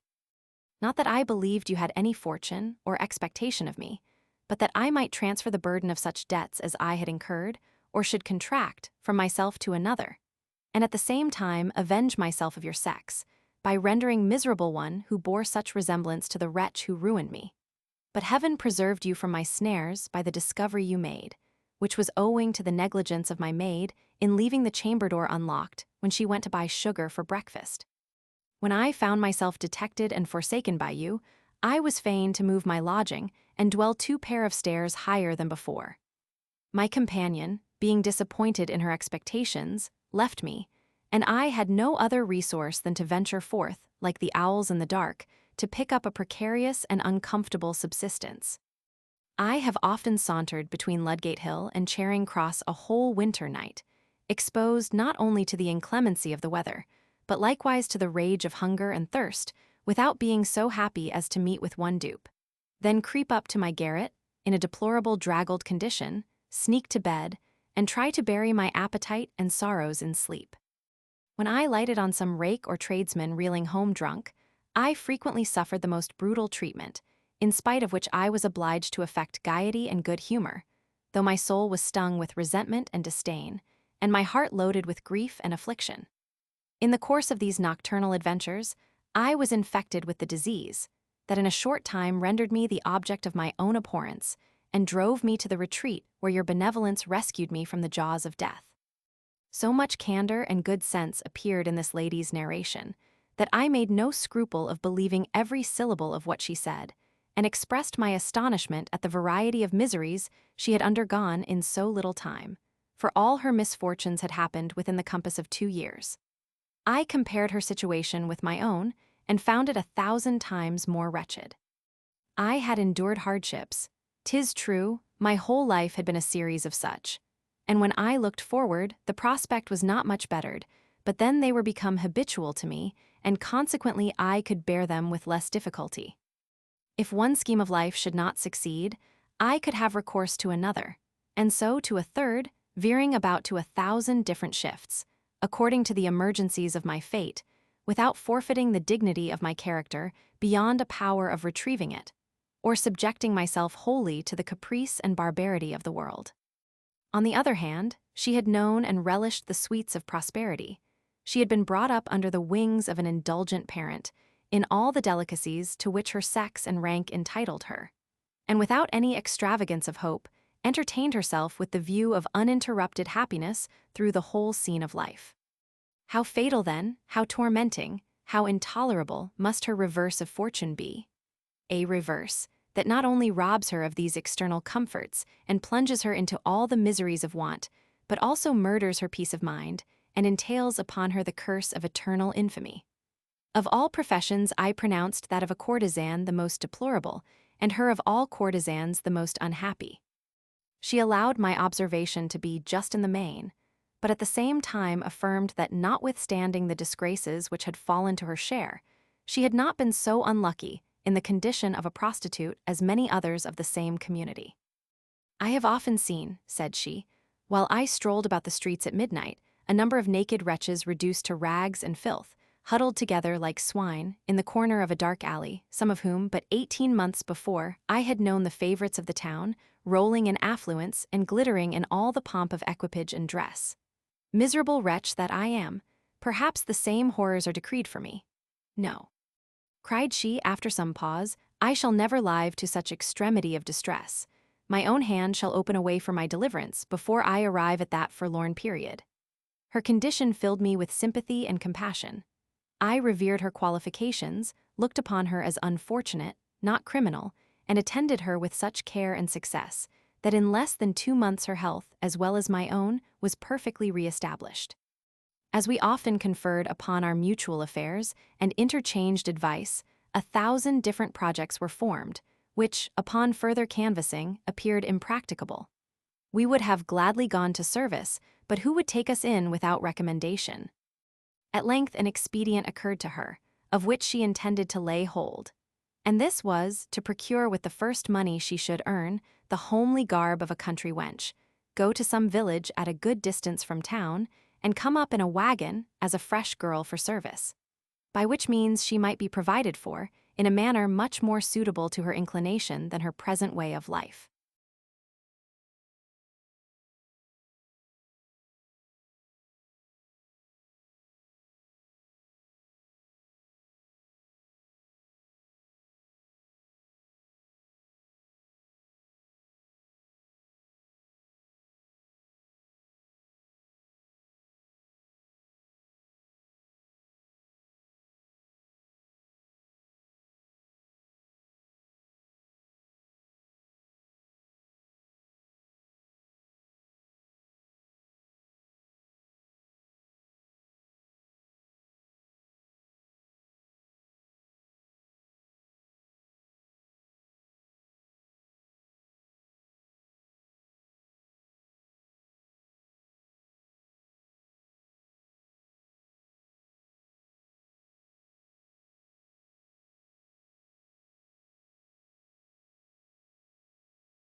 Chapter 24. I am reduced to a great misery, assaulted on Tower Hill by a press gang, who put me on board a tender, my usage there, my arrival on board at a man-of-war, where I am put in irons, and released by the good offices of Mr. Thompson, who recommends me as assistant to the surgeon. He relates his own story, characters of the captain, surgeon, and first mate. I applauded the resolution of Miss Williams, who a few days after was hired in quality of barkeeper by one of the ladies who had witnessed in her behalf at the Marshalsea, and who since that time had got credit with a wine merchant, whose favorite she was, to set up a convenient house of her own. Thither my fellow lodger repaired, after having taken leave of me with a torrent of tears and 1,000 protestations of eternal gratitude, assuring me she would remain in this situation no longer than she could pick up money sufficient to put her other design in execution. As for my own part, I saw no resource but the army or navy, between which I hesitated so long that I found myself reduced to a starving condition. My spirit began to accommodate itself to my beggarly fate, and I became so mean as to go down towards Wapping, with an intention to inquire for an old schoolfellow, who, I understood, had got the command of a small coasting vessel then in the river, and implore his assistance. But my destiny prevented this abject piece of behavior, for as I crossed Tower Wharf, a squat tawny fellow with a hanger by his side and a cudgel in his hand came up to me, calling, "Yo-ho! Brother, you must come along with me." As I did not like his appearance, instead of answering his salutation, I quickened my pace in hope of ridding myself of his company, upon which he whistled aloud, and immediately another sailor appeared before me, who laid hold of me by the collar, and began to drag me along. Not being in a humor to relish such treatment, I disengaged myself of the assailant, and, with one blow of my cudgel, laid him motionless on the ground. And perceiving myself surrounded in a trice by 10 or a dozen more, exerted myself with such dexterity and success, that some of my opponents were fain to attack me with drawn cutlasses. And after an obstinate engagement, in which I received a large wound on my head and another on my left cheek, I was disarmed, taken prisoner, and carried on board a pressing tender, where, after being pinioned like a malefactor, I was thrust down into the hold among a parcel of miserable wretches, the sight of whom well-nigh distracted me. As the commanding officer had not humanity enough to order my wounds to be dressed, and I could not use my own hands, I desired one of my fellow captives who was unfettered to take a handkerchief out of my pocket and tie it round my head to stop the bleeding. He pulled out my handkerchief. 'Tis true, but instead of applying it to the use for which I designed it, went to the grating of the hatchway, and with astonishing composure sold it before my face to a bumboat woman, one then on board, for a quart of gin, with which he treated his companions, regardless of my circumstances and entreaties. A bumboat woman is one who sells bread, cheese, greens, liquor, and fresh potatoes to the sailors, in a small boat that lies alongside the ship. I complained bitterly of this robbery to the midshipman on deck, telling him at the same time that unless my hurts were dressed, I should bleed to death. But compassion was a weakness of which no man could justly accuse this person, who, squirting a mouthful of dissolved tobacco upon me through the gratings, told me I was a mutinous dog, and that I might die for anything he cared. Finding there was no other remedy, I appealed to patience, and laid up this usage in my memory, to be called at a more fitting opportunity. In the meantime, loss of blood, vexation, and want of food contributed with the noisome stench of the place to throw me into a swoon, out of which I was recovered by a tweak of the nose, administered by the tar who stood sentinel over us, who at the same time regaled me with a draught of flip, and comforted me with the hopes of being put on board of the Thunder next day, where I should be freed of my handcuffs and cured of my wounds by the doctor. I no sooner heard him name the Thunder than I asked if he had belonged to that ship long, and be giving me to understand he had belonged to her 5 years, I inquired if he knew Lieutenant Bowling. "No, Lieutenant Bowling," said he, "odds my life, and that I do, and a good seaman he is as ever stepped upon forecastle, and a brave fellow as ever cracked biscuit, none of your guinea pigs, nor your fresh-water, wish-washy, fair-weather fowls. Many a taut gale of wind have honest Tom Bowling and I weathered together. Here's his health with all my heart. Wherever he is, aloft or alow, the lieutenant needs not be ashamed to show himself. I was so much affected with this eulogium that I could not refrain from telling him that I was Lieutenant Bowling's kinsman, in consequence of which connection he expressed his inclination to serve me, and when he was relieved, brought some cold boiled beef in a platter and biscuit, on which we supped plentifully, and afterwards drank another can of flip together. While we were thus engaged, he recounted a great many exploits of my uncle, who, I found, was very much beloved by the ship's company, and pitied for the misfortune that had happened to him in Hispaniola, which I was very glad to be informed was not so great as I imagined. For Captain Oakham had recovered of his wounds, and actually at that time commanded the ship. Having by accident in my pocket my uncle's letter written from Port Louis, I gave it my benefactor, whose name was Jack Ratlin, for his perusal. But honest Jack told me frankly he could not read, and desired to know the contents, which I immediately communicated. When he heard that part of it in which he says he had written to his landlord in Deal, he cried, "Body o' me, that was old Ben Block, he was dead before the letter came to hand." Had Ben been alive, Lieutenant Bowling would have had no occasion to skulk so long. Honest Ben was the first man that taught him to hand, reef, and steer. Well, we must all die, that's certain. We must all come to port sooner or later, at sea or on shore. We must be fast moored one day. Death's like the best bower anchor, as the saying is, it will bring us all up. I could not but signify my approbation of the justness of Jack's reflections, and inquired into the occasion of the quarrel between Captain Oakham and my uncle, which he explained in this manner. Captain Oakham, to be sure, is a good man enough, besides, he's my commander. But what's that to me? I do my duty, and value no man's anger of a rope's end. Now the report goes, as how he's a lord or baron knight's brother, whereby d'ye see me? He carries a straight arm, and keeps aloof from his officers, though mayhap they may be as good men in the main as he. Now we lying at anchor in Tuburon Bay, Lieutenant Bowling had the middle watch, and as he always kept a good lookout, he made, d'ye see, 3 lights in the offing, whereby he ran down to the great cabin for orders, and found the captain asleep.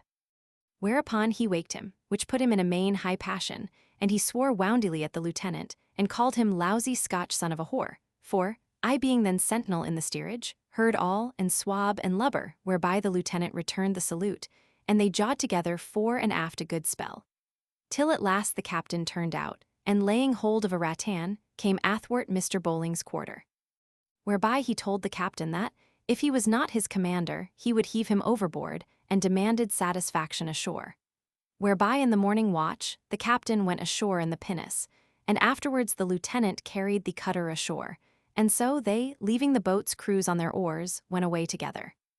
And so, d'ye see, in less than a quarter of an hour we heard firing, whereby we made for the place, and found the captain lying wounded on the beach, and so brought him on board to the doctor, who cured him in less than 6 weeks. But the lieutenant clapped on all the sail he could bear, and had got far enough ahead before we knew anything of the matter, so that we could never after get sight of him, for which we were not sorry, because the captain was mainly wrath, and would certainly have done him a mischief. For he afterwards caused him to be run on the ship's books, whereby he lost all his pay, and, if he should be taken, would be tried as a deserter. This account of the captain's behavior gave me no advantageous idea of his character, and I could not help lamenting my own fate that had subjected me to such a commander. However, making a virtue of necessity, I put a good face on the matter, and next day was, with the other pressed men, put on board of the Thunder, lying at the Nore. When we came alongside, the mate, who guarded us thither, ordered my handcuffs to be taken off, that I might get on board the easier. This circumstance being perceived by some of the company who stood upon the gangboard to see us enter, one of them called to Jack Ratlin, who was busied in doing this friendly office for me. "Hey, Jack, what Newgate galley have you boarded in the river as you came along? Have we not thieves eno among us already?" Another, observing my wounds which remained exposed to the air, told me my seams were uncaulked, and that I must be new paid. A third, seeing my hair clotted together with blood, as it were into distinct cords, took notice that my bows were mended with the red ropes instead of my side. A fourth asked me if I could not keep my yard square without iron braces, and in short, 1,000 witticisms of the same nature were passed upon me before I could get up the ship's side. After we had been all entered upon the ship's books, I inquired of one of my shipmates where the surgeon was, that I might have my wounds dressed, and had actually got as far as the middle deck, for our ship carried 80 guns, in my way to the cockpit, when I was met by the same midshipman who had used me so barbarously in the tender. He, seeing me free from my chains, asked, with an insolent air, who had released me. To this question I foolishly answered, with a countenance that too plainly declared the state of my thoughts, "Whoever did it, I am persuaded did not consult you in the affair." I had no sooner uttered these words than he cried, "Damn you, you saucy son of a hitch, I'll teach you to talk so to your officer." So saying, he bestowed on me several severe stripes with a supple jack he had in his hand, and going to the commanding officer, made such a report of me that I was immediately put in irons by the master-at-arms, and a sentinel placed over me. Honest Ratlin, as soon as he heard of my condition, came to me, and administered all the consolation he could, and then went to the surgeon in my behalf, who sent one of his mates to dress my wounds. This mate was no other than my old friend Thompson, with whom I became acquainted at the Navy office, as before mentioned. If I knew him at first sight, it was not easy for him to recognize me, disfigured with blood and dirt, and altered by the misery I had undergone. Unknown as I was to him, he surveyed me with looks of compassion, and handled my sores with great tenderness. When he had applied what he thought proper, and was about to leave me, I asked him if my misfortunes had disguised me so much that he could not recollect my face. Upon this address he observed me with great earnestness for some time, and at length protested he could not recollect one feature of my countenance. To keep him no longer in suspense, I told him my name, which when he heard, he embraced me with affection, and professed his sorrow at seeing me in such a disagreeable situation. I made him acquainted with my story, and, when he heard how inhumanly I had been used in the tender, he left me abruptly, assuring me I should see him again soon. I had scarce time to wonder at his sudden departure, when the master-at-arms came to the place of my confinement, and bade me follow him to the quarter-deck, where I was examined by the first lieutenant, who commanded the ship in the absence of the captain touching the treatment I had received in the tender from my friend, the midshipman, who was present to confront me. I recounted the particulars of his behavior to me, not only in the tender, but since my being on board the ship, part of which being proved by the evidence of Jack Ratlin and others, who had no great devotion for my oppressor, I was discharged from confinement to make way for him, who was delivered to the master-at-arms to take his turn in the bilboes. And this was not the only satisfaction I enjoyed, for I was, at the request of the surgeon, exempted from all other duty than that of assisting his mates in making and administering medicines to the sick. This good office I owed to the friendship of Mr. Thompson, who had represented me in such a favorable light to the surgeon that he demanded me of the lieutenant to supply the place of his third mate, who was lately dead. When I had obtained this favor, my friend Thompson carried me down to the cockpit, which is the place allotted for the habitation of the surgeon's mates. And when he had shown me their berth, as he called it, I was filled with astonishment and horror. We descended by divers ladders to a space as dark as a dungeon, which, I understood, was immersed several feet under water, being immediately above the hold. I had no sooner approached this dismal gulf than my nose was saluted with an intolerable stench of putrefied cheese and rancid butter, that issued from an apartment at the foot of the ladder, resembling a chandler's shop, where, by the faint glimmering of a candle, I could perceive a man with a pale, meager countenance, sitting behind a kind of desk, having spectacles on his nose and a pen in his hand. This I learned of Mr. Thompson was the ship steward, who sat there to distribute provision to the several messes and to mark what each received. He therefore presented my name to him and desired I might be entered in his mess. Then, taking a light in his hand, conducted me to the place of his residence, which was a square of about 6 feet, surrounded with the medicine chest, that of the first mate, his own, and a board by way of table fastened to the after powder room. It was also enclosed with canvas nailed round to the beams of the ship, to screen us from the cold, as well as from the view of the midshipmen and quartermaster, who lodged within the cable tiers on each side of us. In this gloomy mansion he entertained me with some cold salt pork, which he brought from a sort of locker, fixed above the table, and calling for the boy of the mess, sent for a can of beer, of which he made excellent flip to crown the banquet. By this time, I began to recover my spirits, which had been exceedingly depressed with the appearance of everything about me, and could no longer refrain from asking the particulars of Mr. Thompson's fortune since I had seen him in London. He told me that being disappointed in his expectations of borrowing money to gratify the rapacious St. Rye at the Navy Office, he found himself utterly unable to subsist any longer in town, and had actually offered his service, in quality of mate, to the surgeon of a merchant ship, bound to Guinea on the slaving trade. When, one morning, a young fellow, of whom he had some acquaintance, came to his lodgings, and informed him that he had seen a warrant made out in his name at the Navy Office, for surgeon's second mate of a third rate.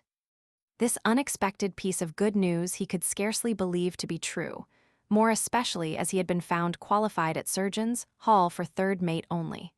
But that he might not be wanting to himself, he went thither to be assured, and actually found it so, whereupon, demanding his warrant, it was delivered to him, and the oaths administered immediately. That very afternoon he went to Gravesend in the tilt boat, from whence he took place in the tide coach for Rochester.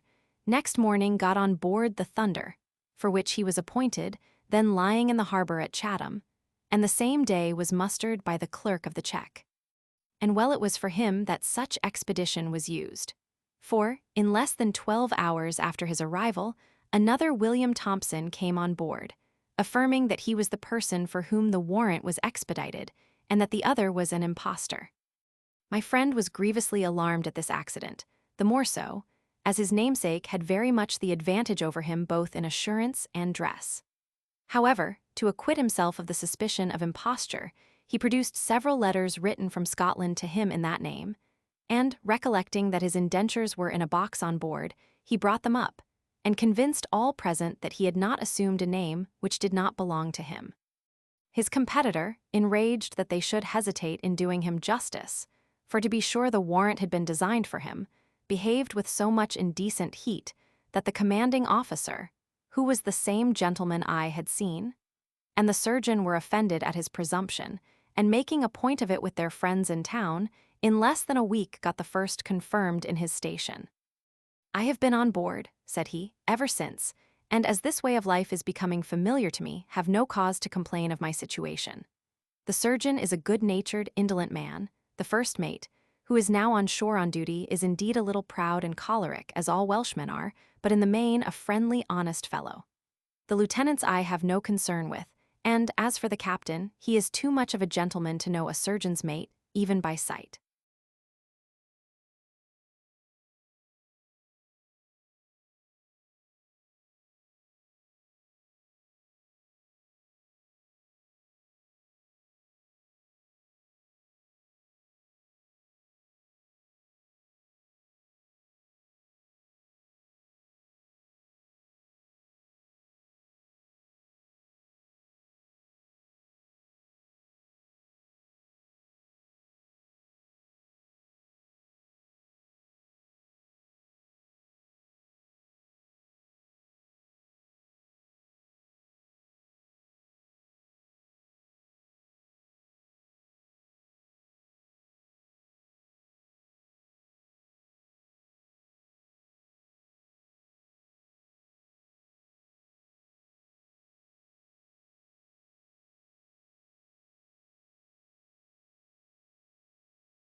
Chapter 25.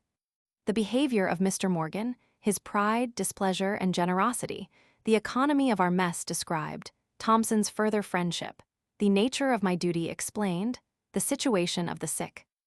While he was thus discoursing to me, we heard a voice on the cockpit ladder pronounce with great vehemence, in a strange dialect, "The devil and his dam blow me from the top of Monchtenny, if I go to him before there is something in my pelly. Let his nose be as yellow as saffron, or as blue as a pell, look you, or as green as a leek, tea's all one." To this declaration somebody answered, "So it seems my poor messmate must part his cable for want of a little assistance." His foretopsail is loose already, and besides the doctor ordered you to overhaul him, but I see you don't mind what your master says." Here he was interrupted with, "Splutter and cons, you lousy tog, who do you call my master? Get you gone to the doctor and tell him my birth and education and my abilities, and moreover my behavior is as good as his or any gentleman's, no disparagement to him, in the whole world. Cot bless my soul, I does he think or conceive or imagine that I am a horse or an ass or a goat to trudge backwards and forwards, and upwards and downwards and by sea and by land, at his will and pleasure. Go your ways, you rapscallion, and tell Dr. Atkins that I desire and request that he will give a look upon the tying man, and order something for him, if he be dead or alive, and I will see him take it by and by, when my craving stomach is satisfied, look you." At this the other went away, saying, that if they should serve him so when he was dying, by God he would be foul of them in the other world. Here Mr. Thompson let me know that the person we heard was Mr. Morgan, the first mate, who was just come on board from the hospital, whither he had attended some of the sick in the morning. At the same time I saw him come into the berth. He was a short, thick man, with a face garnished with pimples, a snub nose turned up at the end, an excessive wide mouth, and little fiery eyes surrounded with skin puckered up in innumerable wrinkles. My friend immediately made him acquainted with my case, when he regarded me with a very lofty look, but without speaking, set down a bundle he had in his hand, and approached the cupboard, which when he had opened, he exclaimed in a great passion, "Cod is my life, all the pork is gone, as I am a Christian." Thompson then gave him to understand that, as I had been brought on board half famished, he could do no less than to entertain me with what was in the locker, and the rather as he had bid the steward enter me in the mess. Whether this disappointment made Mr. Morgan more peevish than usual, or he really thought himself too little regarded by his fellow mate, I know not, but after some pause he went on in this manner. "Mr. Thompson, perhaps you do not use me with all the good manners, and complaisance and respect. Look you, that becomes you, because you have not vouchsafed to advise with me in this affair. I have in my time, look you, been a man of some weight and substance and consideration, and have kept house and home, and paid scot and lot and the king's taxes, I and maintained a family to boot. And moreover also I am your senior and your older and your petter, Mr. Thompson." "My elder I'll allow you to be, but not my better," cried Thompson with some heat. "Cot is my savior and witness too," said Morgan with great vehemence, "that I am more elder, and therefore more petter by many years than you." Fearing this dispute might be attended with some bad consequence, I interposed, and told Mr. Morgan I was very sorry for having been the occasion of any difference between him and the second mate, and that, rather than cause the least breach in their good understanding, I would eat my allowance to myself, or seek admission into some other company. But Thompson, with more spirit than discretion, as I thought, insisted upon my remaining where he had appointed me, and observed that no man, possessed of generosity and compassion, would have any objection to it, considering my birth and talents, and the misfortunes I had of late so unjustly undergone. This was touching Mr. Morgan on the right key, who protested with great earnestness that he had no objection to my being received in the mess, but only complained that the ceremony of asking his consent was not observed. "As for a Sheltonman in distress," said he, shaking me by the hand, "I loaf him as I loaf my own powels, for, Cot help me, I have had vexations enough upon my own pack." And as I afterwards learned, in so saying, he spoke no more than what was true, for he had been once settled in a very good situation in Glamorganshire, and was ruined by being security for an acquaintance. All differences being composed, he untied his bundle, which consisted of 3 bunches of onions, and a great lump of Cheshire cheese, wrapped up in a handkerchief, and taking some biscuit from the cupboard, fell to with a keen appetite, inviting us to share of the repast.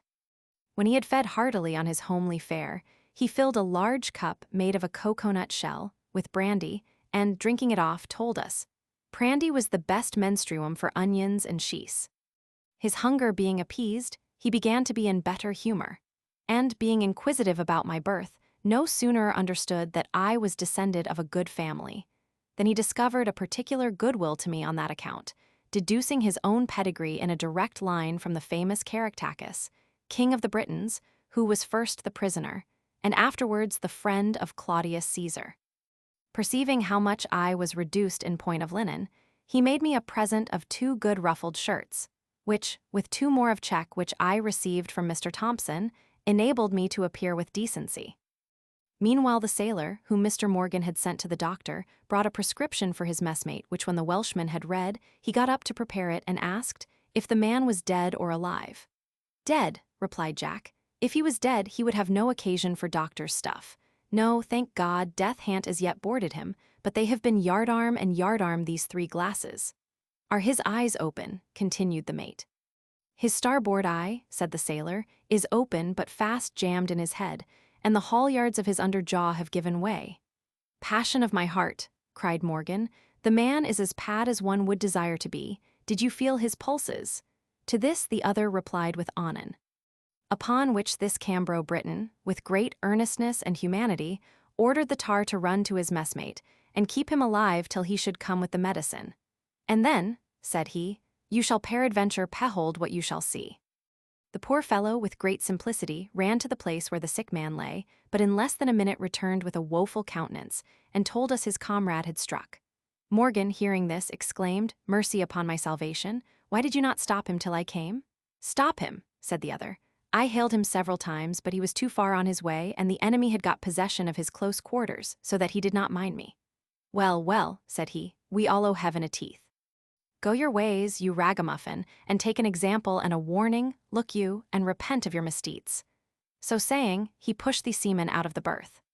While we entertained us with reflections suitable to this event, we heard the boatswain pipe to dinner, and immediately the boy belonging to our mess ran to the locker, from whence he carried off a large wooden platter, and, in a few minutes, returned with it full of boiled peas, crying scaldings all the way as he came. The cloth, consisting of a piece of an old sail, was instantly laid, covered with 3 plates, which by the color I could with difficulty discern to be metal, and as many spoons of the same composition, 2 of which were curtailed in the handles, and the other abridged in the lip. Mr. Morgan himself enriched this mess with a lump of salt butter scooped from an old gallipot, and a handful of onions shorn with some pounded pepper. I was not very much tempted with the appearance of this dish, of which nevertheless my messmates ate heartily, advising me to follow their example, as it was banyan day, and we could have no meat till next noon. But I had already laid in sufficient for the occasion, and therefore desired to be excused, expressing a curiosity to know the meaning of banyan day. They told me that, on Mondays, Wednesdays, and Fridays, the ship's company had no allowance of meat, and that these meager days were called banyan days, the reason of which they did not know. But I have since learned they take their denomination from a sect of devotees in some parts of the East Indies, who never taste flesh. After dinner Thompson led me round the ship, showed me the different parts, described their uses, and, as far as he could, made me acquainted with the particulars of the discipline and economy practiced on board. He then demanded of the boatswain a hammock for me, which was slung in a very neat manner by my friend Jack Ratlin, and, as I had no bedclothes, procured credit for me with the purser, for a mattress and 2 blankets. At 7 o'clock in the evening Morgan visited the sick, and having ordered what was proper for each, I assisted Thompson in making up his prescriptions. But when I followed him with the medicines into the sick berth, or hospital, and observed the situation of the patients, I was much less surprised that people should die on board than that a sick person should recover. Here I saw about 50 miserable distempered wretches, suspended in rows, so huddled one upon another, that not more than 14 inches space was allotted for each with his bed and bedding, and deprived of the light of the day, as well as of fresh air. Breathing nothing but a noisome atmosphere of the morbid steams exhaling from their own excrements and diseased bodies, devoured with vermin hatched in the filth that surrounded them, and destitute of every convenience necessary for people in that helpless condition.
Chapter 26.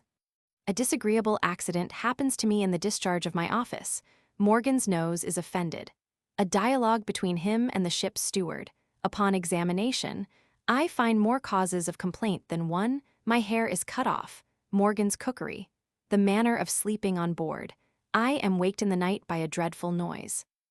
I could not comprehend how it was possible for the attendants to come near those who hung on the inside towards the sides of the ship in order to assist them, as they seemed barricaded by those who lay on the outside, and entirely out of the reach of all visitation. Much less could I conceive how my friend Thompson would be able to administer clysters, that were ordered for some, in that situation. When I saw him thrust his wig in his pocket, and strip himself to his waistcoat in a moment, then creep on all fours under the hammocks of the sick, and forcing up his bare pate between two, keep them asunder with one shoulder, until he had done his duty. Eager to learn the service, I desired he would give me leave to perform the next operation of that kind. And he consenting, I undressed myself after his example, and crawling along, the ship happened to roll. This motion alarming me, I laid hold of the first thing that came within my grasp with such violence, that I overturned it, and soon found, by the smell that issued upon me, that I had unlocked a box of the most delicious perfume. It was well for me that my nose was none of the most delicate, else I know not how I might have been affected by this vapor, which diffused itself all over the ship, to the utter discomposure of everybody who tarried on the same dock. Neither was the consequence of this disgrace confined to my sense of smelling only, for I felt my misfortune more ways than one. That I might not, however, appear altogether disconcerted in this my first essay, I got up, and pushing my head with great force between two hammocks, towards the middle, where the greatest resistance was, I made an opening indeed, but not understanding the knack of dexterously turning my shoulder to maintain my advantage, had the mortification to find myself stuck up, as it were, in a pillory, and the weight of 3 or 4 people bearing on each side of my neck, so that I was in danger of strangulation. While I remained in this defenseless posture, one of the sick men, rendered peevish by his distemper, was so enraged at the smell I had occasioned and the rude shock he had received from me in my elevation, that with many bitter reproaches he seized me by the nose, which he tweaked so unmercifully that I roared with anguish. Thompson, perceiving my condition, ordered one of the waiters to my assistance, who, with much difficulty, disengaged me from this situation, and hindered me from taking vengeance on the sick man, whose indisposition would not have screened him from the effects of my indignation. After having made an end of our ministry for that time, we descended to the cockpit, my friend comforting me for what had happened with a homely proverb, which I do not choose to repeat. When we had descended halfway down the ladder, Mr. Morgan, before he saw us, having intelligence by his nose of the approach of something extraordinary, cried, "Cot have mercy upon my senses. I believe the enemy has ported us in a stinkpot." Then, directing his discourse to the steward, from whence he imagined the odor proceeded, he reprimanded him severely for the freedoms he took among gentlemen of birth, and threatened to smoke him like a padger with sulphur, if ever he should presume to offend his neighbors with such smells for the future. The steward, conscious of his own innocence, replied with some warmth, "I know of no smells but those of your own making." This repartee introduced a smart dialogue, in which the Welshman undertook to prove that though the stench he complained of did not flow from the steward's own body, he was nevertheless the author of it, by serving out damaged provisions to the ship's company, and in particular, putrefied cheese, from the use of which only, he affirmed, such unsavory steams could arise. Then he launched out into the praise of good cheese, of which he gave the analysis, explained the different kinds of that commodity, with the methods practiced to make and preserve it, concluded in observing that, in yielding good cheese, the county of Glamorgan might vie with Cheshire itself, and was much superior to it in the produce of goats and putter. I gathered from this conversation that, if I entered in my present pickle, I should be no welcome guest, and therefore desired Mr. Thompson to go before and represent my calamity. At which the first mate, expressing some concern, went upon deck immediately, taking his way through the cable tier and the main hatchway to avoid encountering me, desiring me to clean myself as soon as possible, for he intended to regale himself with a dish of salmagundy and a pipe. Accordingly, I set about this disagreeable business, and soon found I had more causes of complaint than I at first imagined. For I perceived some guests had honored me with their company, whose visit I did not think seasonable, neither did they seem inclined to leave me in a hurry, for they were in possession of my chief quarters, where they fed without reserve at the expense of my blood.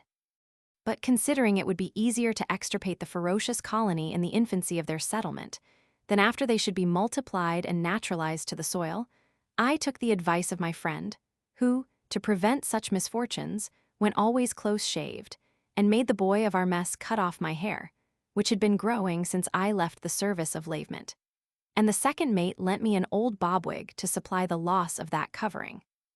This affair being ended, and everything adjusted in the best manner my circumstances would permit, the descendant of Caractacus returned, and ordering the boy to bring a piece of salt beef from the brine, cut off a slice, and mixed it with an equal quantity of onions, which seasoning with a moderate proportion of pepper and salt, he brought it to a consistence with oil and vinegar. Then, tasting the dish, assured us it was the best salmagundy that ever he made, and recommended it to our palate with such heartiness that I could not help doing honor to his preparation. But I had no sooner swallowed a mouthful than I thought my entrails were scorched, and endeavored with a deluge of small beer to allay the heat it occasioned. Supper being over, Mr. Morgan having smoked a couple of pipes, and supplied the moisture he had expended with as many cans of flip, of which we all partook, a certain yawning began to admonish me that it was high time to repair by sleep the injury I had suffered from want of rest the preceding night, which being perceived by my companions, whose time of repose was now arrived, they proposed we should turn in, or in other words, go to bed. Our hammocks, which hung parallel to one another on the outside of the berth, were immediately unlashed, and I beheld my messmates spring with great agility into their respective nests, where they seemed to lie concealed, very much at their ease. But it was some time before I could prevail upon myself to trust my carcase at such a distance from the ground, in a narrow bag, out of which, I imagined, I should be apt, on the least motion in my sleep, to tumble down at the hazard of breaking my bones. I suffered myself, however, to be persuaded, and taking a leap to get in, threw myself quite over, with such violence, that had I not luckily got hold of Thompson's hammock, I should have pitched upon my head on the other side, and in all likelihood fractured my skull. After some fruitless efforts, I succeeded at last, but the apprehension of the jeopardy in which I believed myself withstood all the attacks of sleep till towards the morning watch, when, in spite of my fears, I was overpowered with slumber, though I did not long enjoy this comfortable situation, being aroused with a noise so loud and shrill that I thought the drums of my ears were burst by it. This was followed by a dreadful summons pronounced by a hoarse voice, which I could not understand. While I was debating with myself whether or not I should wake my companion and inquire into the occasion of this disturbance, I was informed by one of the quartermasters, who passed by me with a lantern in his hand, that the noise which alarmed me was occasioned by the boatswain's mates who called up the larboard watch, and that I must lay my account with such an interruption every morning at the same hour. Being now more assured of my safety, I undressed myself again to rest, and slept till 8 o'clock, when rising and breakfasting with my comrades on biscuit and brandy, the sick were visited and assisted as before. After which visitation my good friend Thompson explained and performed another piece of duty, to which I was a stranger. At a certain hour in the morning, the boy of the mess went round all the decks, ringing a small handbell, and, in rhymes composed for the occasion, invited all those who had sores to repair before the mast, where one of the doctor's mates attended, with applications to dress them.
Chapter 27. I acquire the friendship of the surgeon, who procures a warrant for me and makes me a present of clothes. A battle between a midshipman and me. The surgeon leaves the ship. The captain comes on board with another surgeon. A dialogue between the captain and Morgan.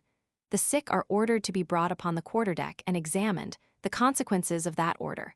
A madman accuses Morgan and is set at liberty by command of the captain, whom he instantly attacks and pummels without mercy. While I was busied with my friend in the practice, the doctor chanced to pass by the place where we were, and stopping to observe me appeared very well satisfied with my application, and afterwards sent for me to his cabin, where, having examined me touching my skill in surgery and the particulars of my fortune, he interested himself so far in my behalf as to promise his assistance in procuring a warrant for me, seeing I had already been found qualified at Surgeon's Hall for the station I filled on board. And in this good office he the more cordially engaged when he understood I was nephew to Lieutenant Bowling, for whom he expressed a particular regard. In the meantime, I could learn from his discourse that he did not intend to go to sea again with Captain Oakham, having, as he thought, been indifferently used by him during the last voyage. While I lived tolerably easy, in expectation of preferment, I was not altogether without mortifications, which I not only suffered from the rude insults of the sailors and petty officers, among whom I was known by the name of Loblolly Boy, but also from the disposition of Morgan, who, though friendly in the main, was often very troublesome with his pride, which expected a good deal of submission from me, and delighted in recapitulating the favors I had received at his hands.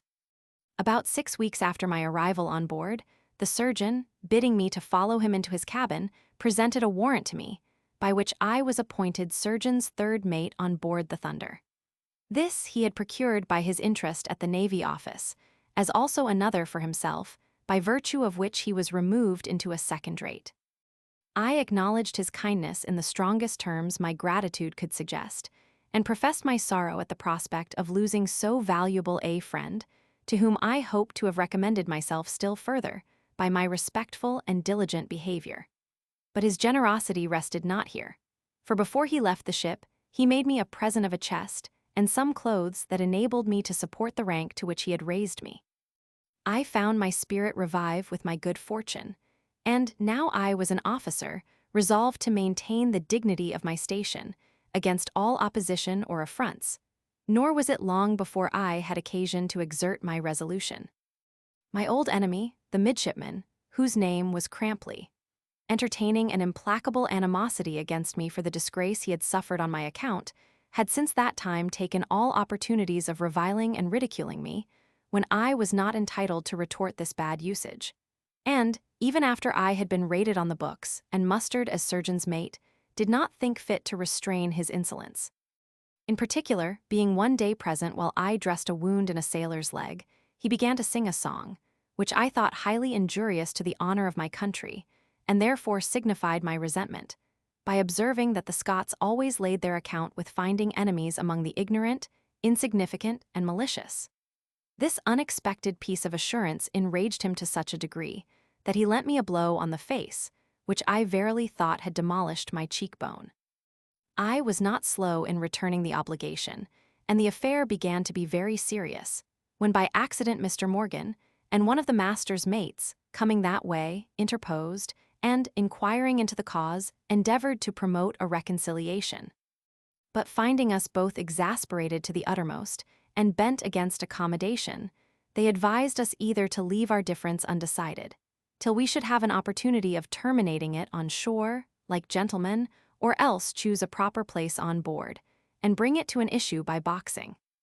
The last expedient was greedily embraced by us both, and being forthwith conducted to the ground proposed, we stripped in a moment, and began a furious contest, in which I soon found myself inferior to my antagonist, not so much in strength and agility, as in skill, which he had acquired in the school of Hockley in the Hole at Tottenham Court.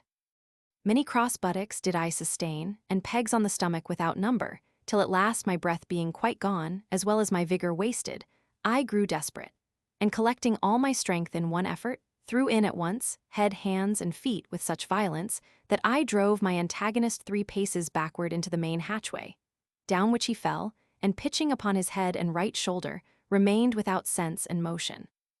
Morgan, looking down and seeing him lie in that condition, cried, "Upon my conscience, as I am a Christian sinner, look you, I believe his paddles are all over. But I take you all to witness that there was no treachery in the case, and that he has suffered by the chance of war." So saying, he descended to the deck below, to examine into the situation of my adversary, and left me very little pleased with my victory, as I found myself not only terribly bruised, but likewise in danger of being called to account for the death of Crampley. But this fear vanished when my fellow mate having, by bleeding him in the jugular, brought him to himself, and inquired into the state of his body, called up to me to be under no concern. For the midshipman had received no other damage than as pretty a luxation of the os humeri as one would desire to see on a summer's day. Upon this information I crawled down to the cockpit, and acquainted Thompson with the affair, who, providing himself with bandages, etc., necessary for the occasion, went up to assist Mr. Morgan in the reduction of the dislocation. When this was successfully performed, they wished me joy of the event of the combat, and the Welshman, after observing that, in all likelihood, the ancient Scots and Britons were the same people, bade me praise Cot for putting metal in my pelly and strength in my limbs to support it.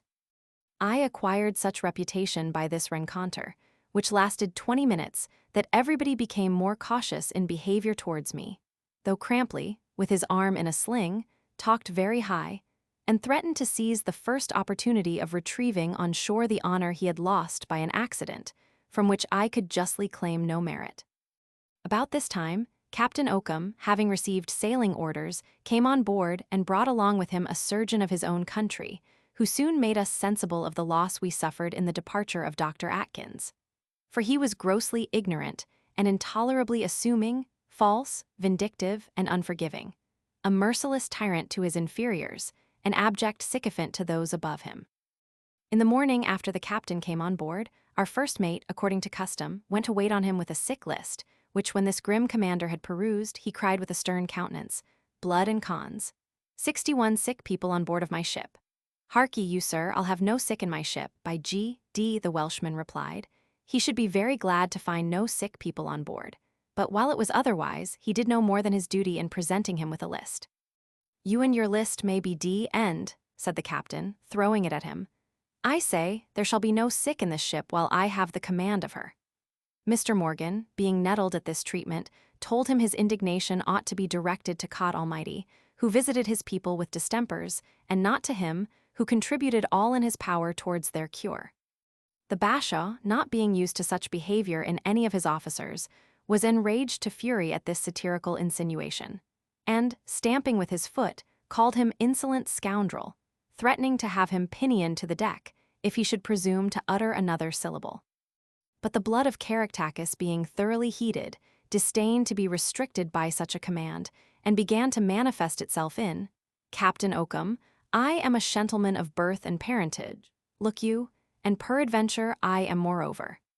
Here his harangue was broken off by the captain's steward, who, being Morgan's countryman, hurried him out of the cabin before he had time to exasperate his master to a greater degree, and this would certainly have been the case, for the indignant Welshman could hardly be hindered by his friend's arguments and entreaties from re-entering the presence chamber, and defying Captain Oakham to his teeth.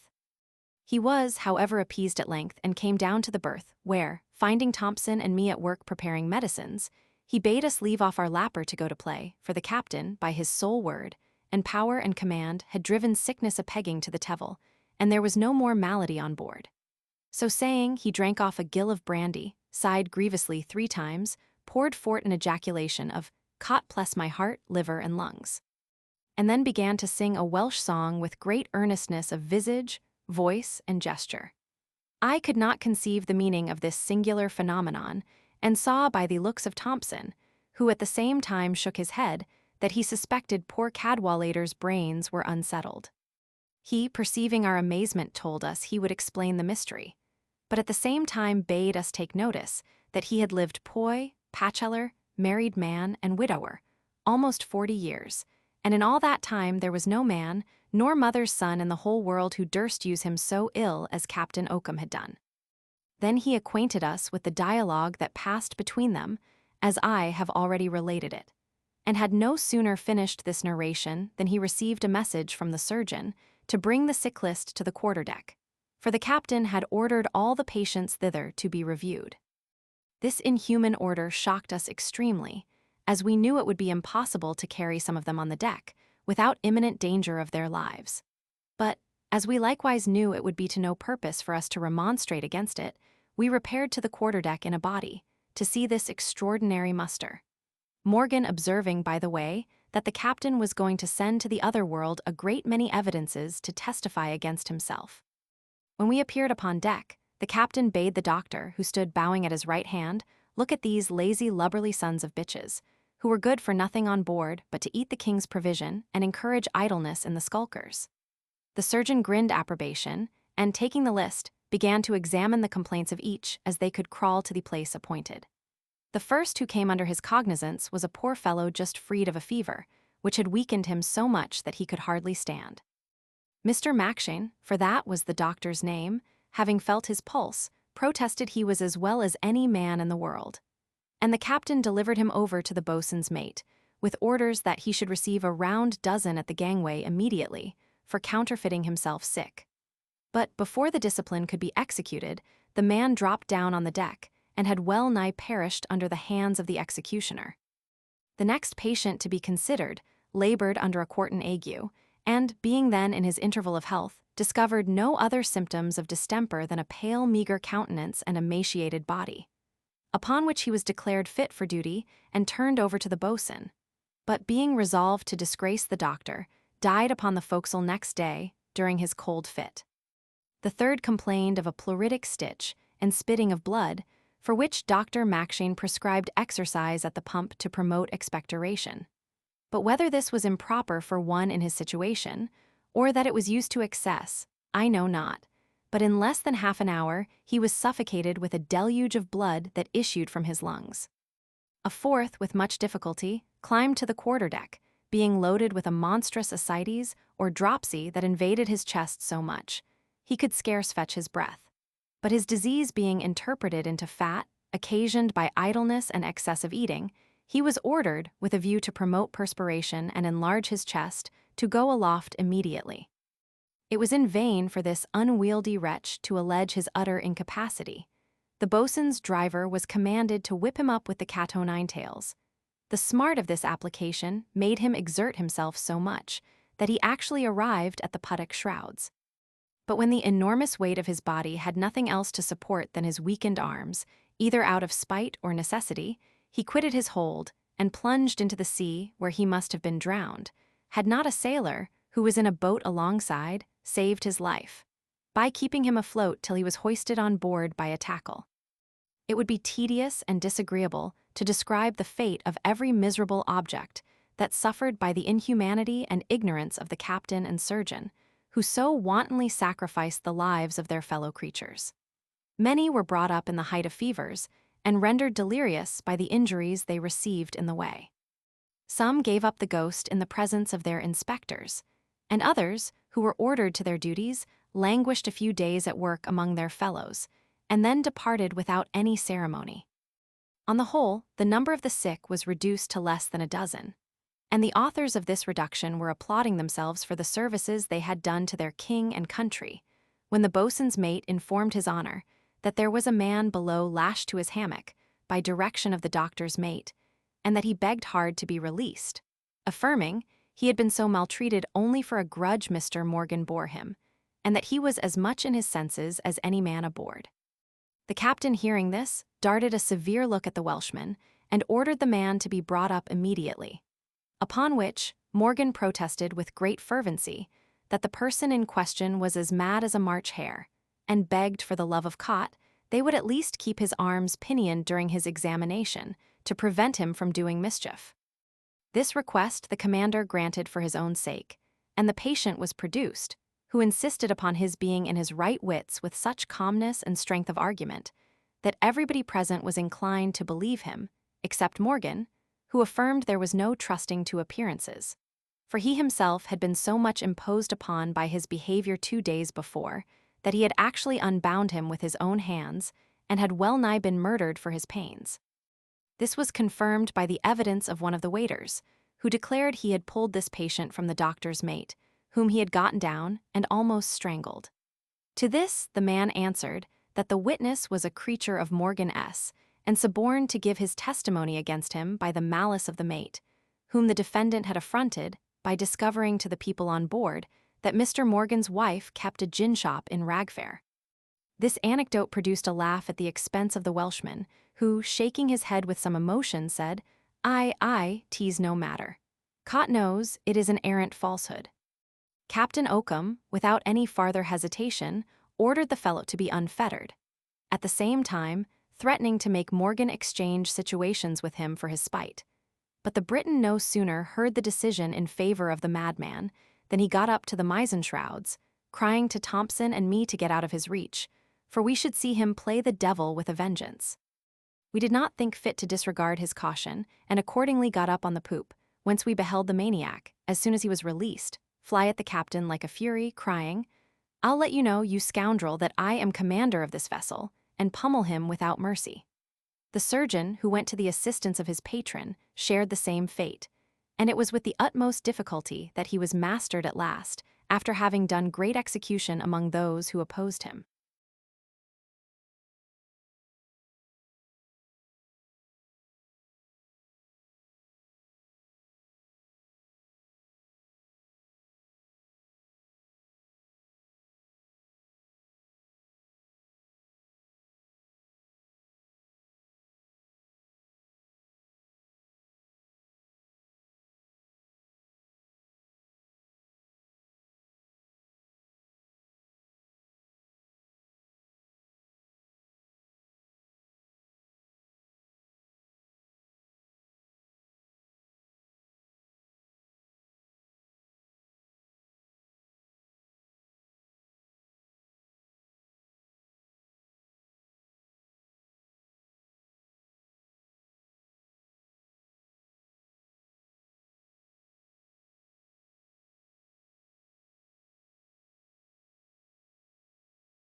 Chapter 28.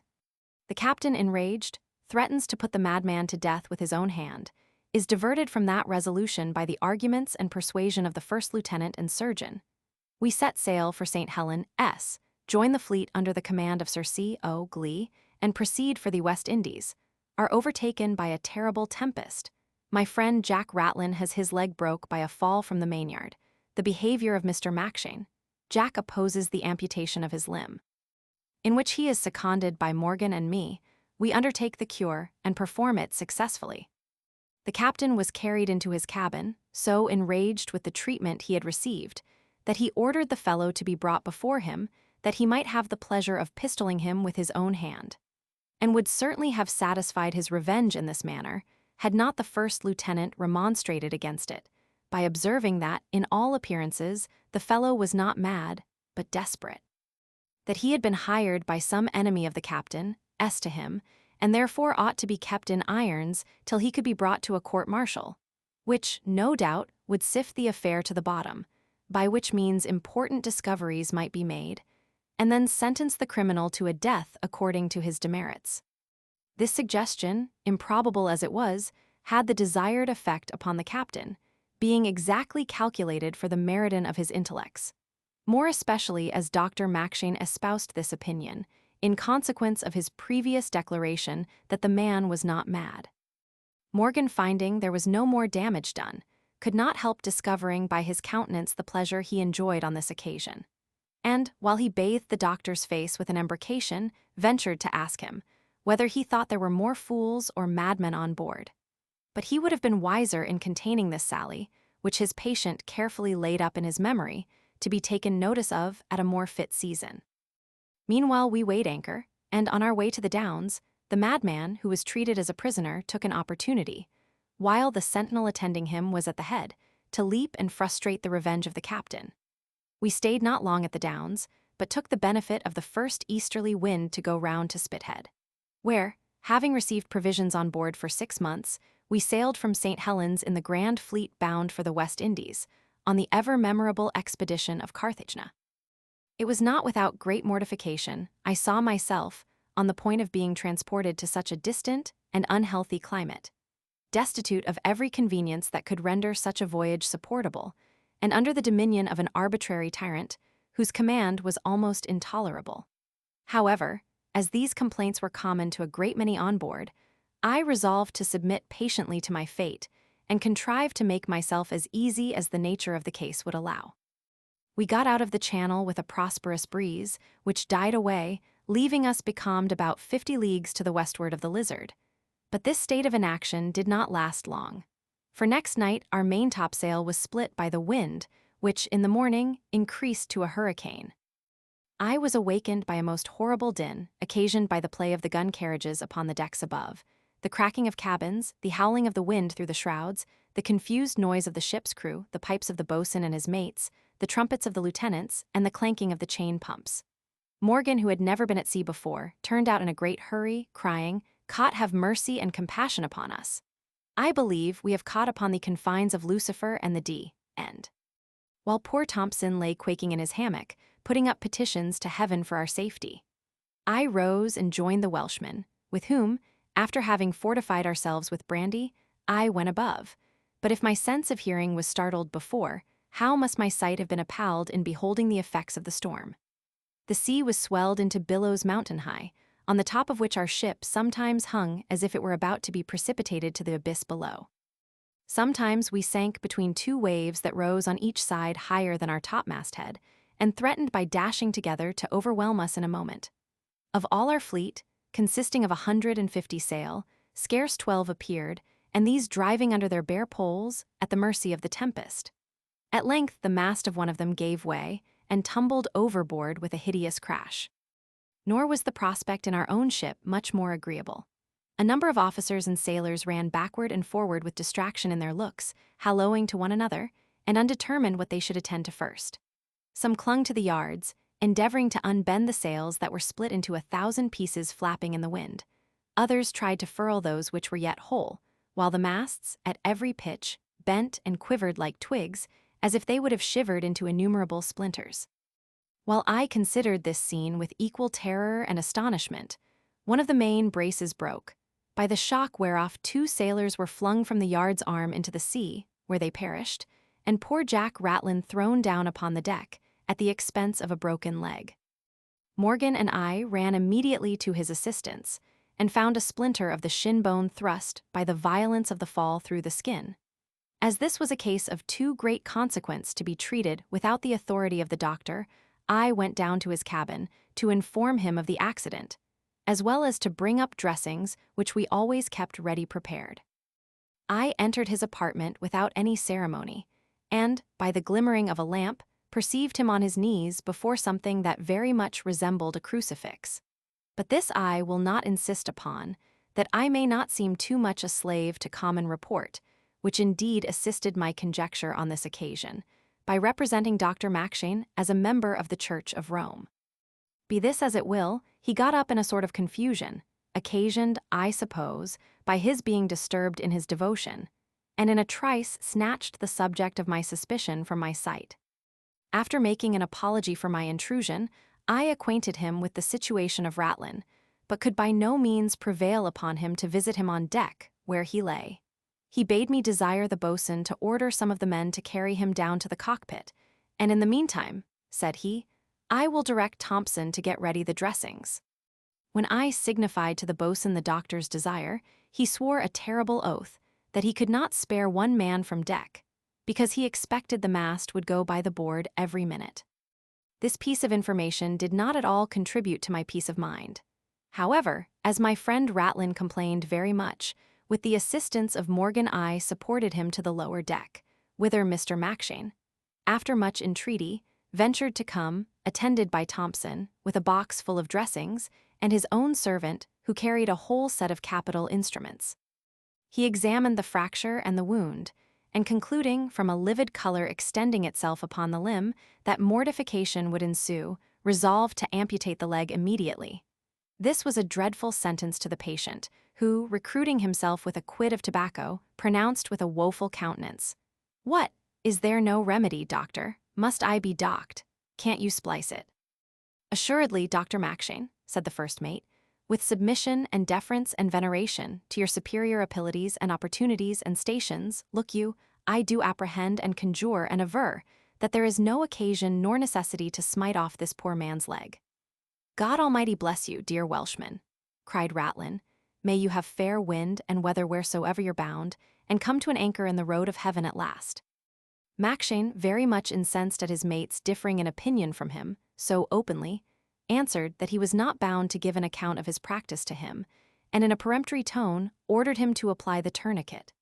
At the sight of which Jack, starting up, cried, "Avast, avast! D and my heart if you clap your nippers on me till I know wherefore. Mr. Random, won't you lend a hand towards saving my precious limb?" Odds heart, if Lieutenant Bowling was here, he would not suffer Jack Ratlin's leg to be chopped off like a piece of old junk. This pathetic address to me, joined to my inclination to serve my honest friend, and the reasons I had to believe there was no danger in delaying the amputation, induced me to declare myself of the first mate's opinion, and affirm that the preternatural color of the skin was owing to an inflammation, occasioned by a contusion, and common in all such cases, without any indication of an approaching gangrene. Morgan, who had a great opinion of my skill, manifestly exulted in my fellowship, and asked Thompson's sentiments in the matter, in hopes of strengthening our association with him too. But he, being of a meek disposition, and either dreading the enmity of the surgeon, or speaking the dictates of his own judgment, in a modest manner espoused the opinion of Mackshane, who by this time having consulted with himself, determined to act in such a manner as to screen himself from censure, and at the same time revenge himself on us for our arrogance in contradicting him. With this view, he asked if we would undertake to cure the leg at our peril, that is, be answerable for the consequence. To this question, Morgan replied that the lives of his creatures are at the hands of Cot alone, and it would be great presumption in him to undertake for an event that was in the power of his Maker, no more than the doctor could promise to cure all the sick to whom he administered his assistance. But if the patient would put himself under our direction, we would do our endeavor to bring his distemper to a favorable issue, to which at present we saw no obstruction. I signified my concurrence, and Ratlin was so overjoyed that, shaking us both by the hands, he swore nobody else should touch him, and, if he died, his blood should be upon his own head. Mr. Mackshane, flattering himself with the prospect of our miscarriage, went away and left us to manage it as we should think proper. Accordingly, having sawed off part of the splinter that stuck through the skin, we reduced the fracture, dressed the wound, applied the 18-tailed bandage, and put the leg in a box secundum artem. Everything succeeded according to our wish, and we had the satisfaction of not only preserving the poor fellow's leg, but likewise of rendering the doctor contemptible among the ship's company, who had all their eyes on us during the course of this cure, which was completed in 6 weeks.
Chapter 29. Macshane's malice, I am taken up and imprisoned for a spy, Morgan meets with the same fate. Thompson is tampered with to turn evidence against us, disdains the proposal, and is maltreated for his integrity. Morgan is released to assist the surgeon during an engagement with some French ships of war. I remain fettered on the poop, exposed to the enemy's shot, and grow delirious with fear. Am comforted after the battle by Morgan, who speaks freely of the captain, is overheard by the sentinel, who informs against him, and again imprisoned. Thompson grows desperate, and, notwithstanding the remonstrances of Morgan and me, goes overboard in the night. In the meantime, the storm subsided into a brisk gale that carried us into the warm latitudes, where the weather became intolerable and the crew very sickly. The doctor left nothing unattempted towards the completion of his vengeance against the Welshman and me. He went among the sick under pretense of inquiring into their grievances, with a view of picking up complaints to our prejudice.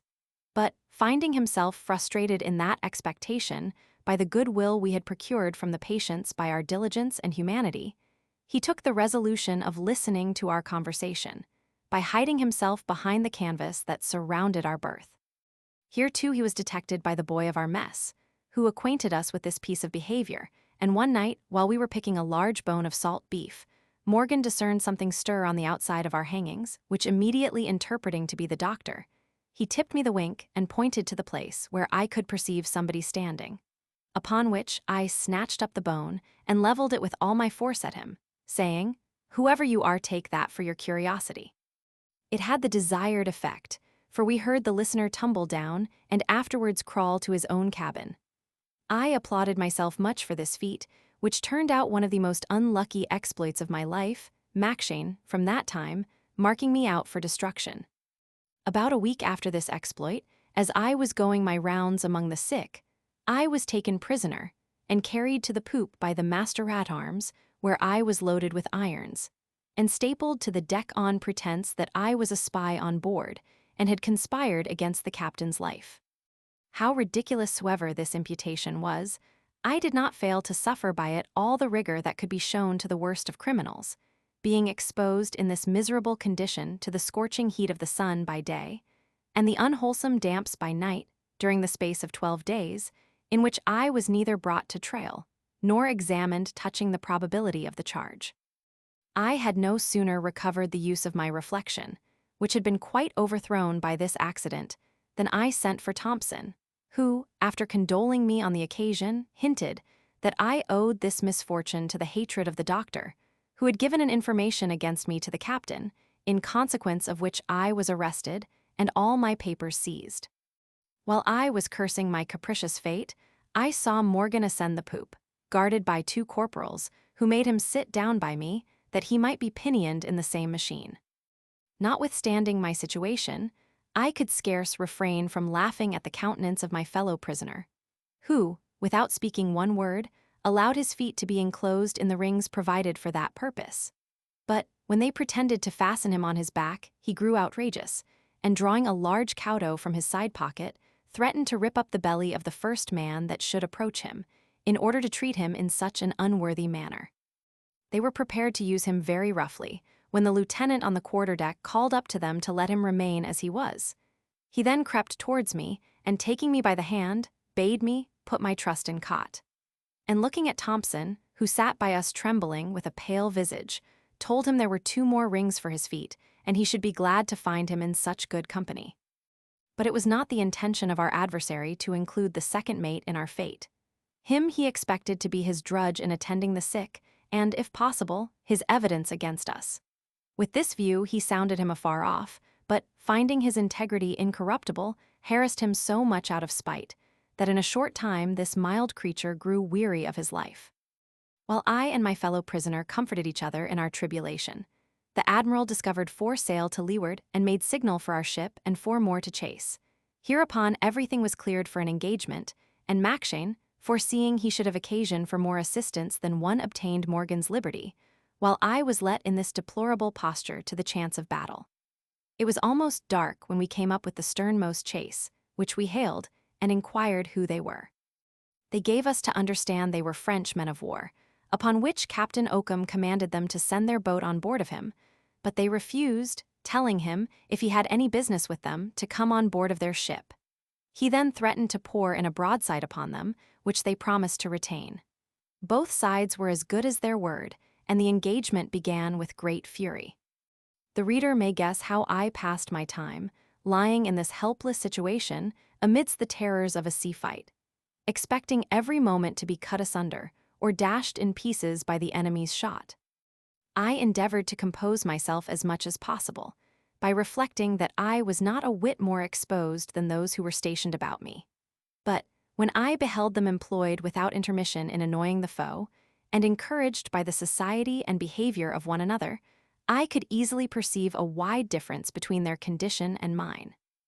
However, I concealed my agitation as well as I could till the head of the officer of marines who stood near me, being shot off, bounced from the deck athwart my face, leaving me well nigh blinded with brains.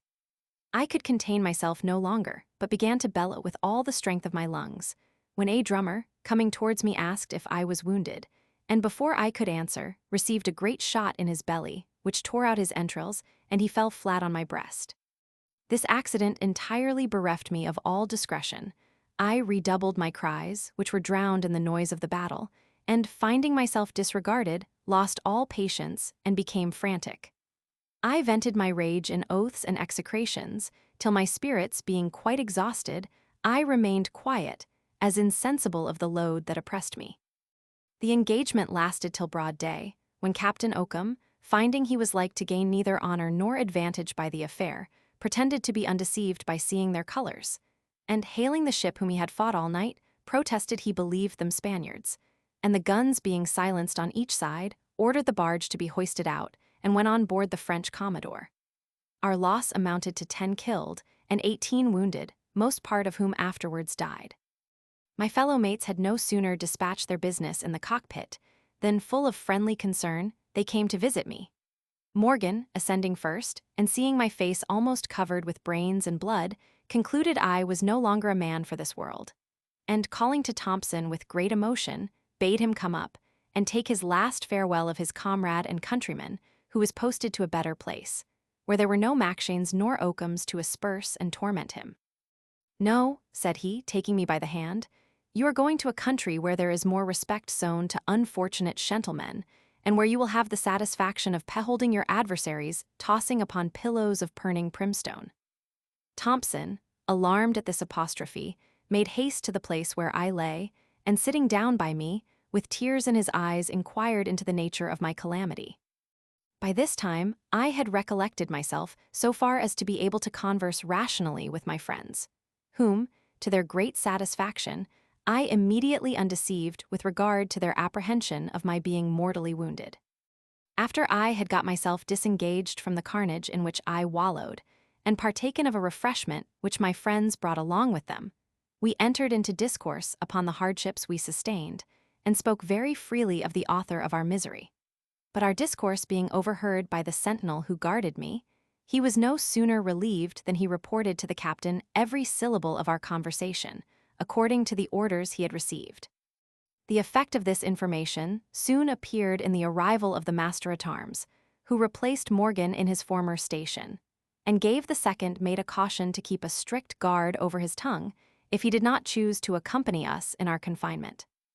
Thompson, foreseeing that the whole slavery of attending the sick and wounded, as well as the cruelty of Macshane, must now fall upon his shoulders, grew desperate at the prospect, and though I never heard him swear before, imprecated dreadful curses on the heads of his oppressors, declaring that he would rather quit life altogether than be much longer under the power of such barbarians. I was not a little startled at his vivacity, and endeavored to alleviate his complaints by representing the subject of my own with as much aggravation as it would bear, by which comparison he might see the balance of misfortune lay on my side, and take an example from me of fortitude and submission, till such time as we could procure redress, which I hoped was not far off, considering that we should probably be in a harbor in less than 3 days, where we should have an opportunity of preferring our complaints to the admiral.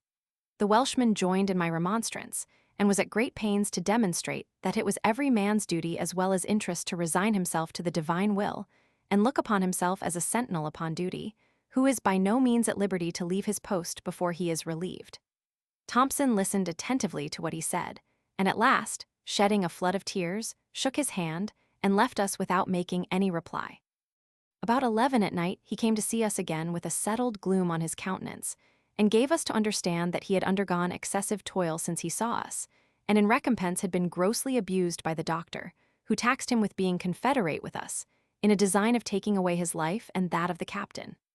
After some time spent in mutual exhortation, he got up, and squeezing me by the hand with uncommon fervor, cried, "God bless you both," and left us to wonder at his singular manner of parting with us, which did not fail to make a deep impression on us both. Next morning, when the hour of visitation came round, the unhappy young man was missing, and, after strict search, supposed to have gone overboard in the night, and this was certainly the case.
Chapter 30.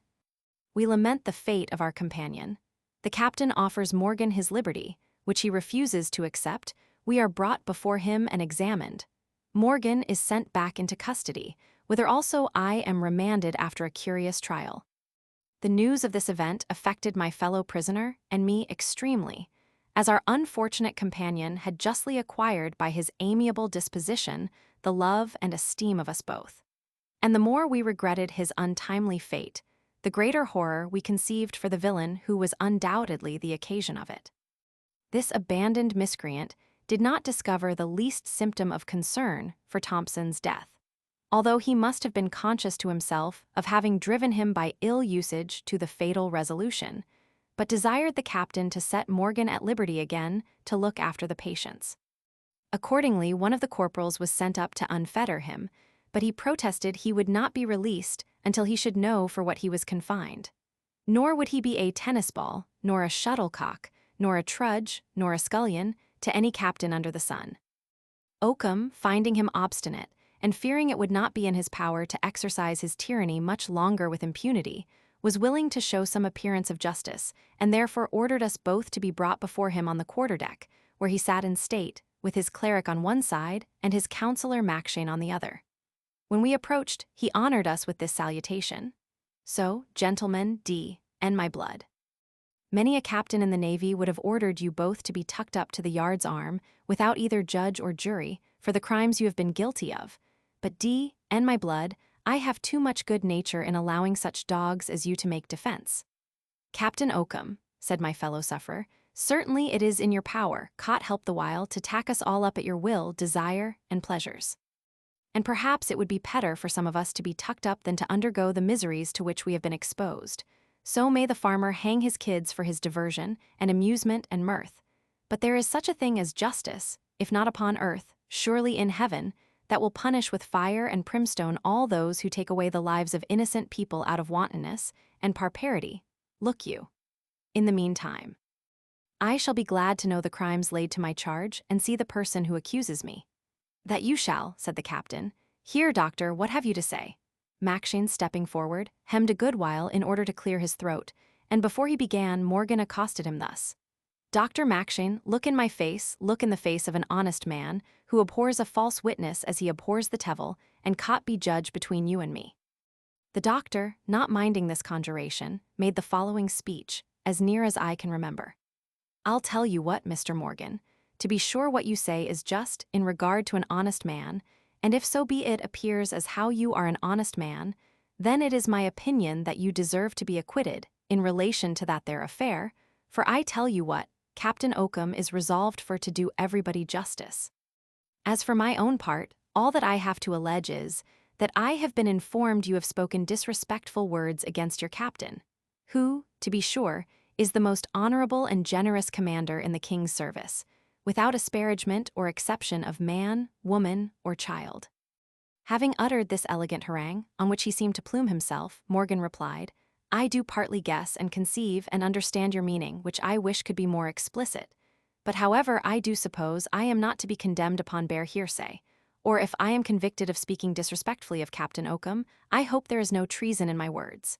"But there's mutiny by G.D. and that's death by the Articles of War," cried Oakham. "In the meantime, let the witnesses be called." Hereupon Macshane's servant appeared, and the boy of our mess, whom they had seduced and tutored for the purpose.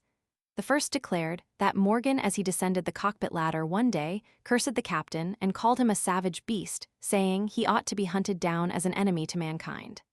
"This," said the clerk, "is a strong presumption of a design formed against the captain's life. For why?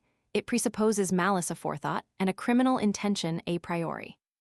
"Right," said the captain to this miserable grub, who had been an attorney's boy, "you shall have law enough. Here's Cook and Little John to it." This evidence was confirmed by the boy, who affirmed he heard the first mate say that the captain had no more bowels than a bear, and the surgeon had no more brain than an ass. Then the sentinel, who heard our discourse on the poop, was examined, and informed the court that the Welshman assured me Captain Oakham and Dr. Macshane would toss upon billows of burning brimstone in hell for their barbarity. The clerk observed that there was an evident prejudication, which confirmed the former suspicion of a conspiracy against the life of Captain Oakham, for because how could Morgan so positively pronounce that the captain and surgeon would end, unless he had intention to make away with them before they could have time to repent? This sage explanation had great weight with our noble commander, who exclaimed, "What have you to say to this, Taffy? You seem to be taken all aback, brother, ha?" Morgan was too much of a gentleman to disown the text, although he absolutely denied the truth of the comment. Upon which the captain, strutting up to him with a ferocious countenance, said, "So, Mr. Son of a bitch, you confess you honored me with the names of bear and beast, and pronounced my damnation? N my heart, I have a good mind to have you brought to a court-martial and hanged, you dog." Here Macshane, having occasion for an assistant, interposed, and begged the captain to pardon Mr. Morgan with his wonted goodness, upon condition that he the delinquent should make such submission as the nature of his misdemeanor demanded. Upon which the Cambro Briton, who on this occasion would have made no submission to the great mogul, surrounded with his guards, thanked the doctor for his mediation, and acknowledged himself in the wrong for calling the image of cod a piece. "But," said he, "I spoke by metaphor and parable and comparison and types. As we signify meekness by a lamb, lechery by a goat, and craftiness by a fox, so we liken ignorance to an ass, and brutality to a bear, and fury to a tiger. Therefore I made use of these similes to express my sentiments, look you, and what I said before cot, I will not unsay before man nor beast neither." Oakham was so provoked at this insolence, as he termed it, that he ordered him forthwith to be carried to the place of his confinement, and his clerk to proceed on the examination of me. The first question put to me was touching the place of my nativity, which I declared to be the north of Scotland. "The north of Ireland more like," cried the captain, "but we shall bring you up presently." He then asked what religion I professed, and when I answered the Protestant, swore I was an errant Roman as ever went to mass.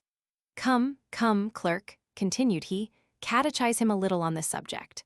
But before I relate the particulars of the clerk's inquiries, it will not be amiss to inform the reader that our commander himself was an Hibernian, and, if not shrewdly belied, a Roman Catholic to boot. "You say you are a Protestant," said the clerk. "Make the sign of the cross with your finger so, and swear upon it to that affirmation." When I was about to perform the ceremony, the captain cried with some emotion, No, me, I'll have no profanation neither, but go on with your interrogations." "Well then," proceeded my examiner, "how many sacraments are there?" To which I replied, 2. "What are they?" said he. I answered, "Baptism and the Lord's Supper."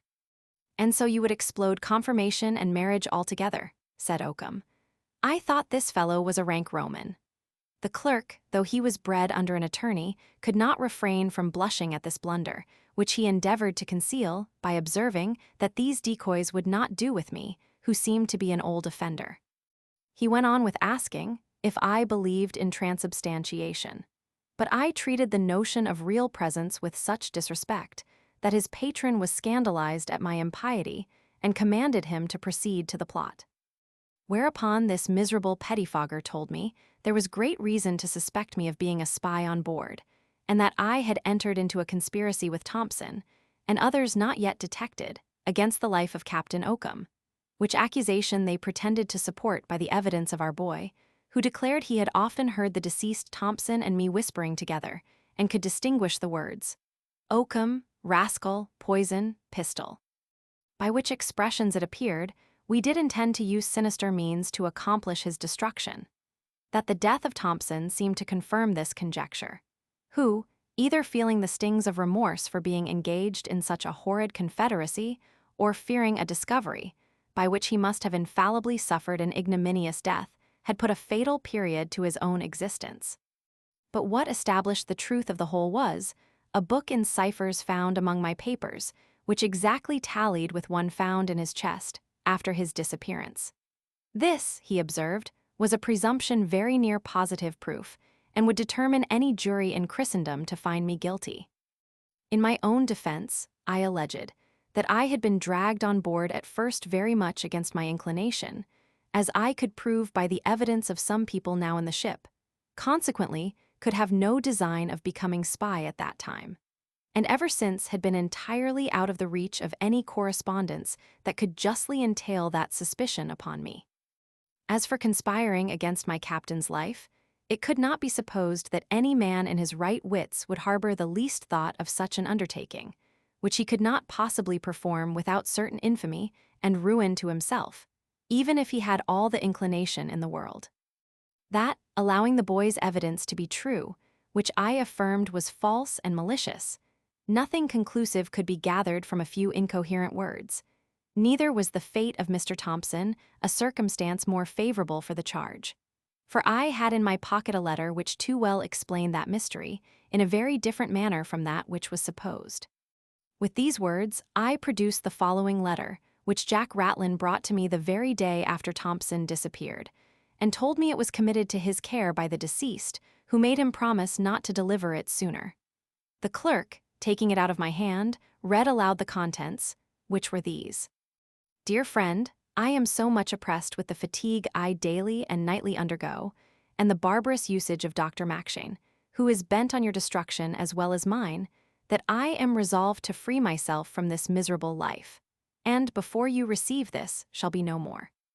I could have wished to die in your good opinion, which I am afraid I shall forfeit by the last act of my life. But if you cannot acquit me, I know you will at least preserve some regard for the memory of an unfortunate young man who loved you. I recommend it to you to beware of Mackshane, whose revenge is implacable. I wish all prosperity to you and Mr. Morgan, to whom pray offer my last respects, and beg to be remembered as your unhappy friend and countryman. William Thompson." This letter was no sooner read than Mackshane, in a transport of rage, snatched it out of the clerk's hands and tore it into 1,000 pieces, saying it was a villainous forgery, contrived and executed by myself. The captain and clerk declared themselves of the same opinion, although I insisted of having the remains of it compared with other writings of Thompson, which they had in their possession, and I was ordered to answer the last article of my accusation, namely, the book of ciphers found among my papers. "That is easily done," said I. "What you are pleased to call ciphers are no other than the Greek characters, in which, for my amusement, I keep a diary of everything remarkable that has occurred to my observation since the beginning of the voyage, till the day in which I was put in irons, and the same method was practiced by Mr. Thompson, who copied mine." "A very likely story," cried Mackshane. "What occasion was there for using Greek characters if you were not afraid of discovering what you had wrote? But what do you talk of Greek characters? Do you think I am so ignorant of the Greek language as not to distinguish its letters from these, which are no more Greek than Chinese? No, no, I will not give up my knowledge of the Greek for you, nor none that ever came from your country." So saying, with an unparalleled effrontery, he repeated some gibberish which by the sound seemed to be Irish, and made it pass for Greek with the captain, who, looking at me with a contemptuous sneer, exclaimed, Ah. Have you caught a Tartar?" I could not help smiling at the consummate assurance of this Hibernian, and offered to refer the dispute to anybody on board who understood the Greek alphabet. Upon which Morgan was brought back, and, being made acquainted with the affair, took the book and read a whole page in English, without hesitation, deciding the controversy in my favor. The doctor was so far from being out of countenance at this detection that he affirmed Morgan was in the secret, and repeated from his own invention. Oakham said, I see they are both in a story," and dismissed my fellow mate to his cockloft, although I proposed that he and I should read and translate, separately, any chapter or verse in the Greek Testament in his possession, by which it would appear whether we or the surgeon spoke truth. Not being endued with eloquence enough to convince the captain that there could be no juggle nor confederacy in this expedient, I begged to be examined by some unconcerned person on board, who understood Greek. Accordingly, the whole ship's company, officers and all, were called upon deck, among whom it was proclaimed that, if any one of them could speak Greek, he or they so qualified should ascend the quarterdeck immediately. After some pause, 2 foremast men came up, and professed their skill in that language, which, they said, they acquired during several voyages to the Levant, among the Greeks of the Mora. The captain exulted much in this declaration, and put my journal book into the hands of one of them, who candidly owned he could neither read nor write. The other acknowledged the same degree of ignorance, but pretended to speak the Greek lingo with any man on board, and addressing himself to me, pronounced some sentences of a barbarous, corrupted language, which I did not understand. I asserted that the modern Greek was as different from that spoken and written by the ancients, as the English used now from the old Saxons spoke in the time of Hengist, and, as I had only learned the true original tongue, in which Homer, Pindar, the evangelists, and other great men of antiquity wrote, it could not be supposed that I should know anything of an imperfect Gothic dialect that rose on the ruins of the former, and scarce retained any traces of the old expression. But if Dr. Macshane, who pretended to be master of the Greek language, could maintain a conversation with these seamen, I would retract what I had said, and be content to suffer any punishment be should think proper to inflict. I had no sooner uttered these words than the surgeon, knowing one of the fellows to be his countryman, accosted him in Irish, and was answered in the same brogue. Then a dialogue ensued between them, which they affirmed to be in Greek, after having secured the secrecy of the other tar, who had his cue in the language of the Mora, from his companion, before they would venture to assert such an intrepid falsehood. "I thought," said Oakham, "we should discover the imposture at last. Let the rascal be carried back to his confinement. I find he must dangle." Having nothing further to urge in my own behalf, before a court so prejudiced with spite, and fortified with ignorance against truth, I suffered myself to be reconducted peaceably to my fellow prisoner, who, hearing the particulars of my trial, lifted up his hands and eyes to heaven, and uttered a dreadful groan. And not daring to disburden his thoughts to me by speech, lest he might be overheard by the sentinel, burst forth into a Welsh song, which he accompanied with 1,000 contortions of face and violent gestures of body.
Chapter 31. I discover a subornation against me by means of a quarrel between two of the evidences, in consequence of which I am set at liberty and prevail upon Morgan to accept of his freedom on the same terms. Macshane's malice, we arrive at Jamaica, from whence in a short time we beat up to Hispaniola, in conjunction with the West India squadron. We take in water, sail again, and arrive at Carthagena. Reflections on our conduct there. Meanwhile, a quarrel happening between the two modern Greeks, the one, to be revenged of the other, came and discovered to us the mystery of Macshane's dialogue, as I have explained it above.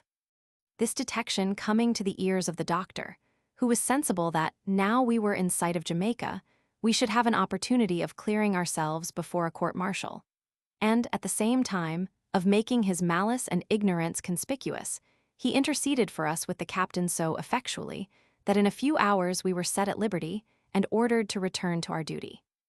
This was a happy event for me, my whole body being blistered by the sun, and my limbs benumbed by want of motion. But I could scarce persuade the Welshman to accept of this indulgence. He persisted in his obstinacy to remain in irons until he should be discharged by a court-martial, which, he believed, would also do him justice on his enemies. At length I represented to him the precarious issue of a trial, the power and interest of his adversaries, and flattered his revenge with the hope of wreaking his resentment with his own hands upon Macshane after our return to England. This last argument had more weight with him than all the rest, and prevailed upon him to repair with me to the cockpit, which I no sooner entered than the idea of my departed friend presented itself to my remembrance, and filled my eyes with tears. We discharged from our mess the boy who had acted so perfidiously, notwithstanding his tears, entreaties, and of penitence for what he had done, but not before he had confessed that the surgeon had bribed him to give evidence against us, with a pair of stockings and a couple of old check shirts, of which his servant had since plundered him. The keys of our chests and lockers being sent to us by the doctor, we detained the messenger until we had examined the contents, and my fellow mate, finding all his Cheshire cheese consumed to a crust, his brandy exhausted, and his onions gone, was seized with a fit of choler, which he discharged on Macshane's man in oaths and execrations, threatening to prosecute him as a thief. The fellow swore in his turn that he never had the keys in his possession till that time, when he received them from his master with orders to deliver them to us. "As caught as my judge," cried Morgan, "and my salvation, and my witness, whosoever has pilfered my provisions is a lousy, beggarly, rascally knave. And by the soul of my grandsire, I will impeach and accuse and indict him of a robbery if I did but know who he is. Had this misfortune happened at sea, where we could not repair the loss, in all probability this descendant of Caractacus would have lost his wits entirely. But when I observed how easy it would be to remedy this paltry mischance, he became more calm, and reconciled himself to the occasion. A little while after this transport the surgeon came into the berth, under pretense of taking something out of the medicine chest, and, with a smiling aspect, wished us joy of our deliverance, which, he said, he had been at great pains to obtain of the captain, who was very justly incensed at our behavior. But he, the doctor, had passed his word for our future conduct, and he hoped we should give him no cause to repent of his kindness. He expected, no doubt, an acknowledgment from us for this pretended piece of service, as well as a general amnesty of what was past. But he had to do with people who were not quite so apt to forgive injuries as he imagined, or to forget that, if our deliverance was owing to his mediation, our calamity was occasioned by his malice. I therefore sat silent, while my companion answered, "Aye, 'tis no matter, Cot knows the heart.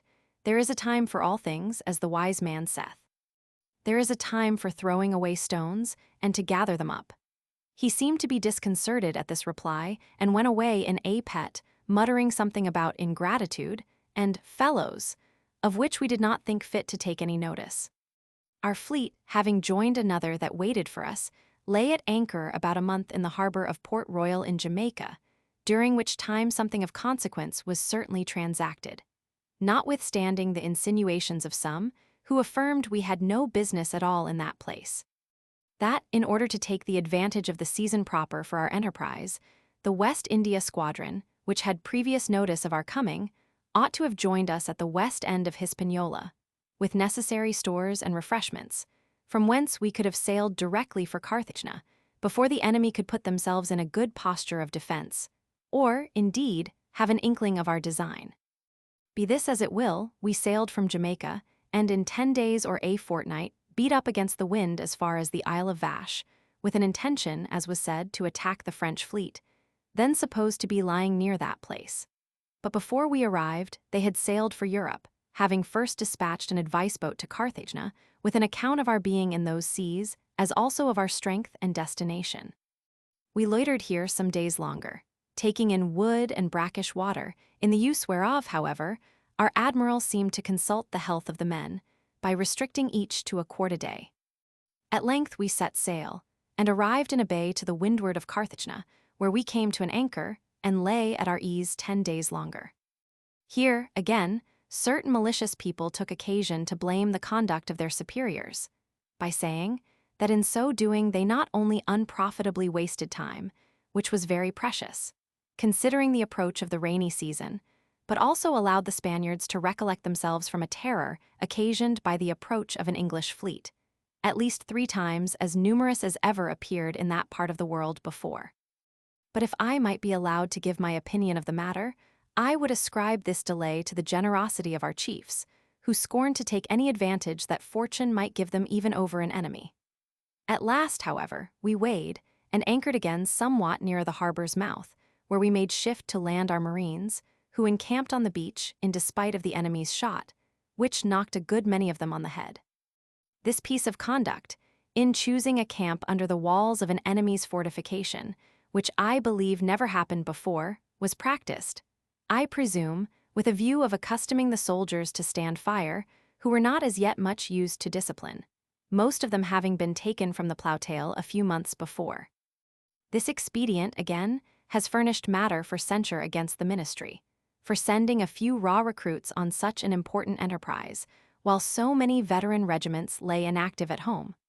But surely our governors had their reasons for so doing, which possibly may be disclosed with other secrets of the deep. Perhaps they were loth to risk their best troops on such desperate service, or the colonel and the field officers of the old corps, who, generally speaking, enjoyed their commissions as sinecures or pensions, for some domestic services rendered to the court, refused to embark in such a dangerous and precarious undertaking, for which refusal, no doubt, they are to be much commended.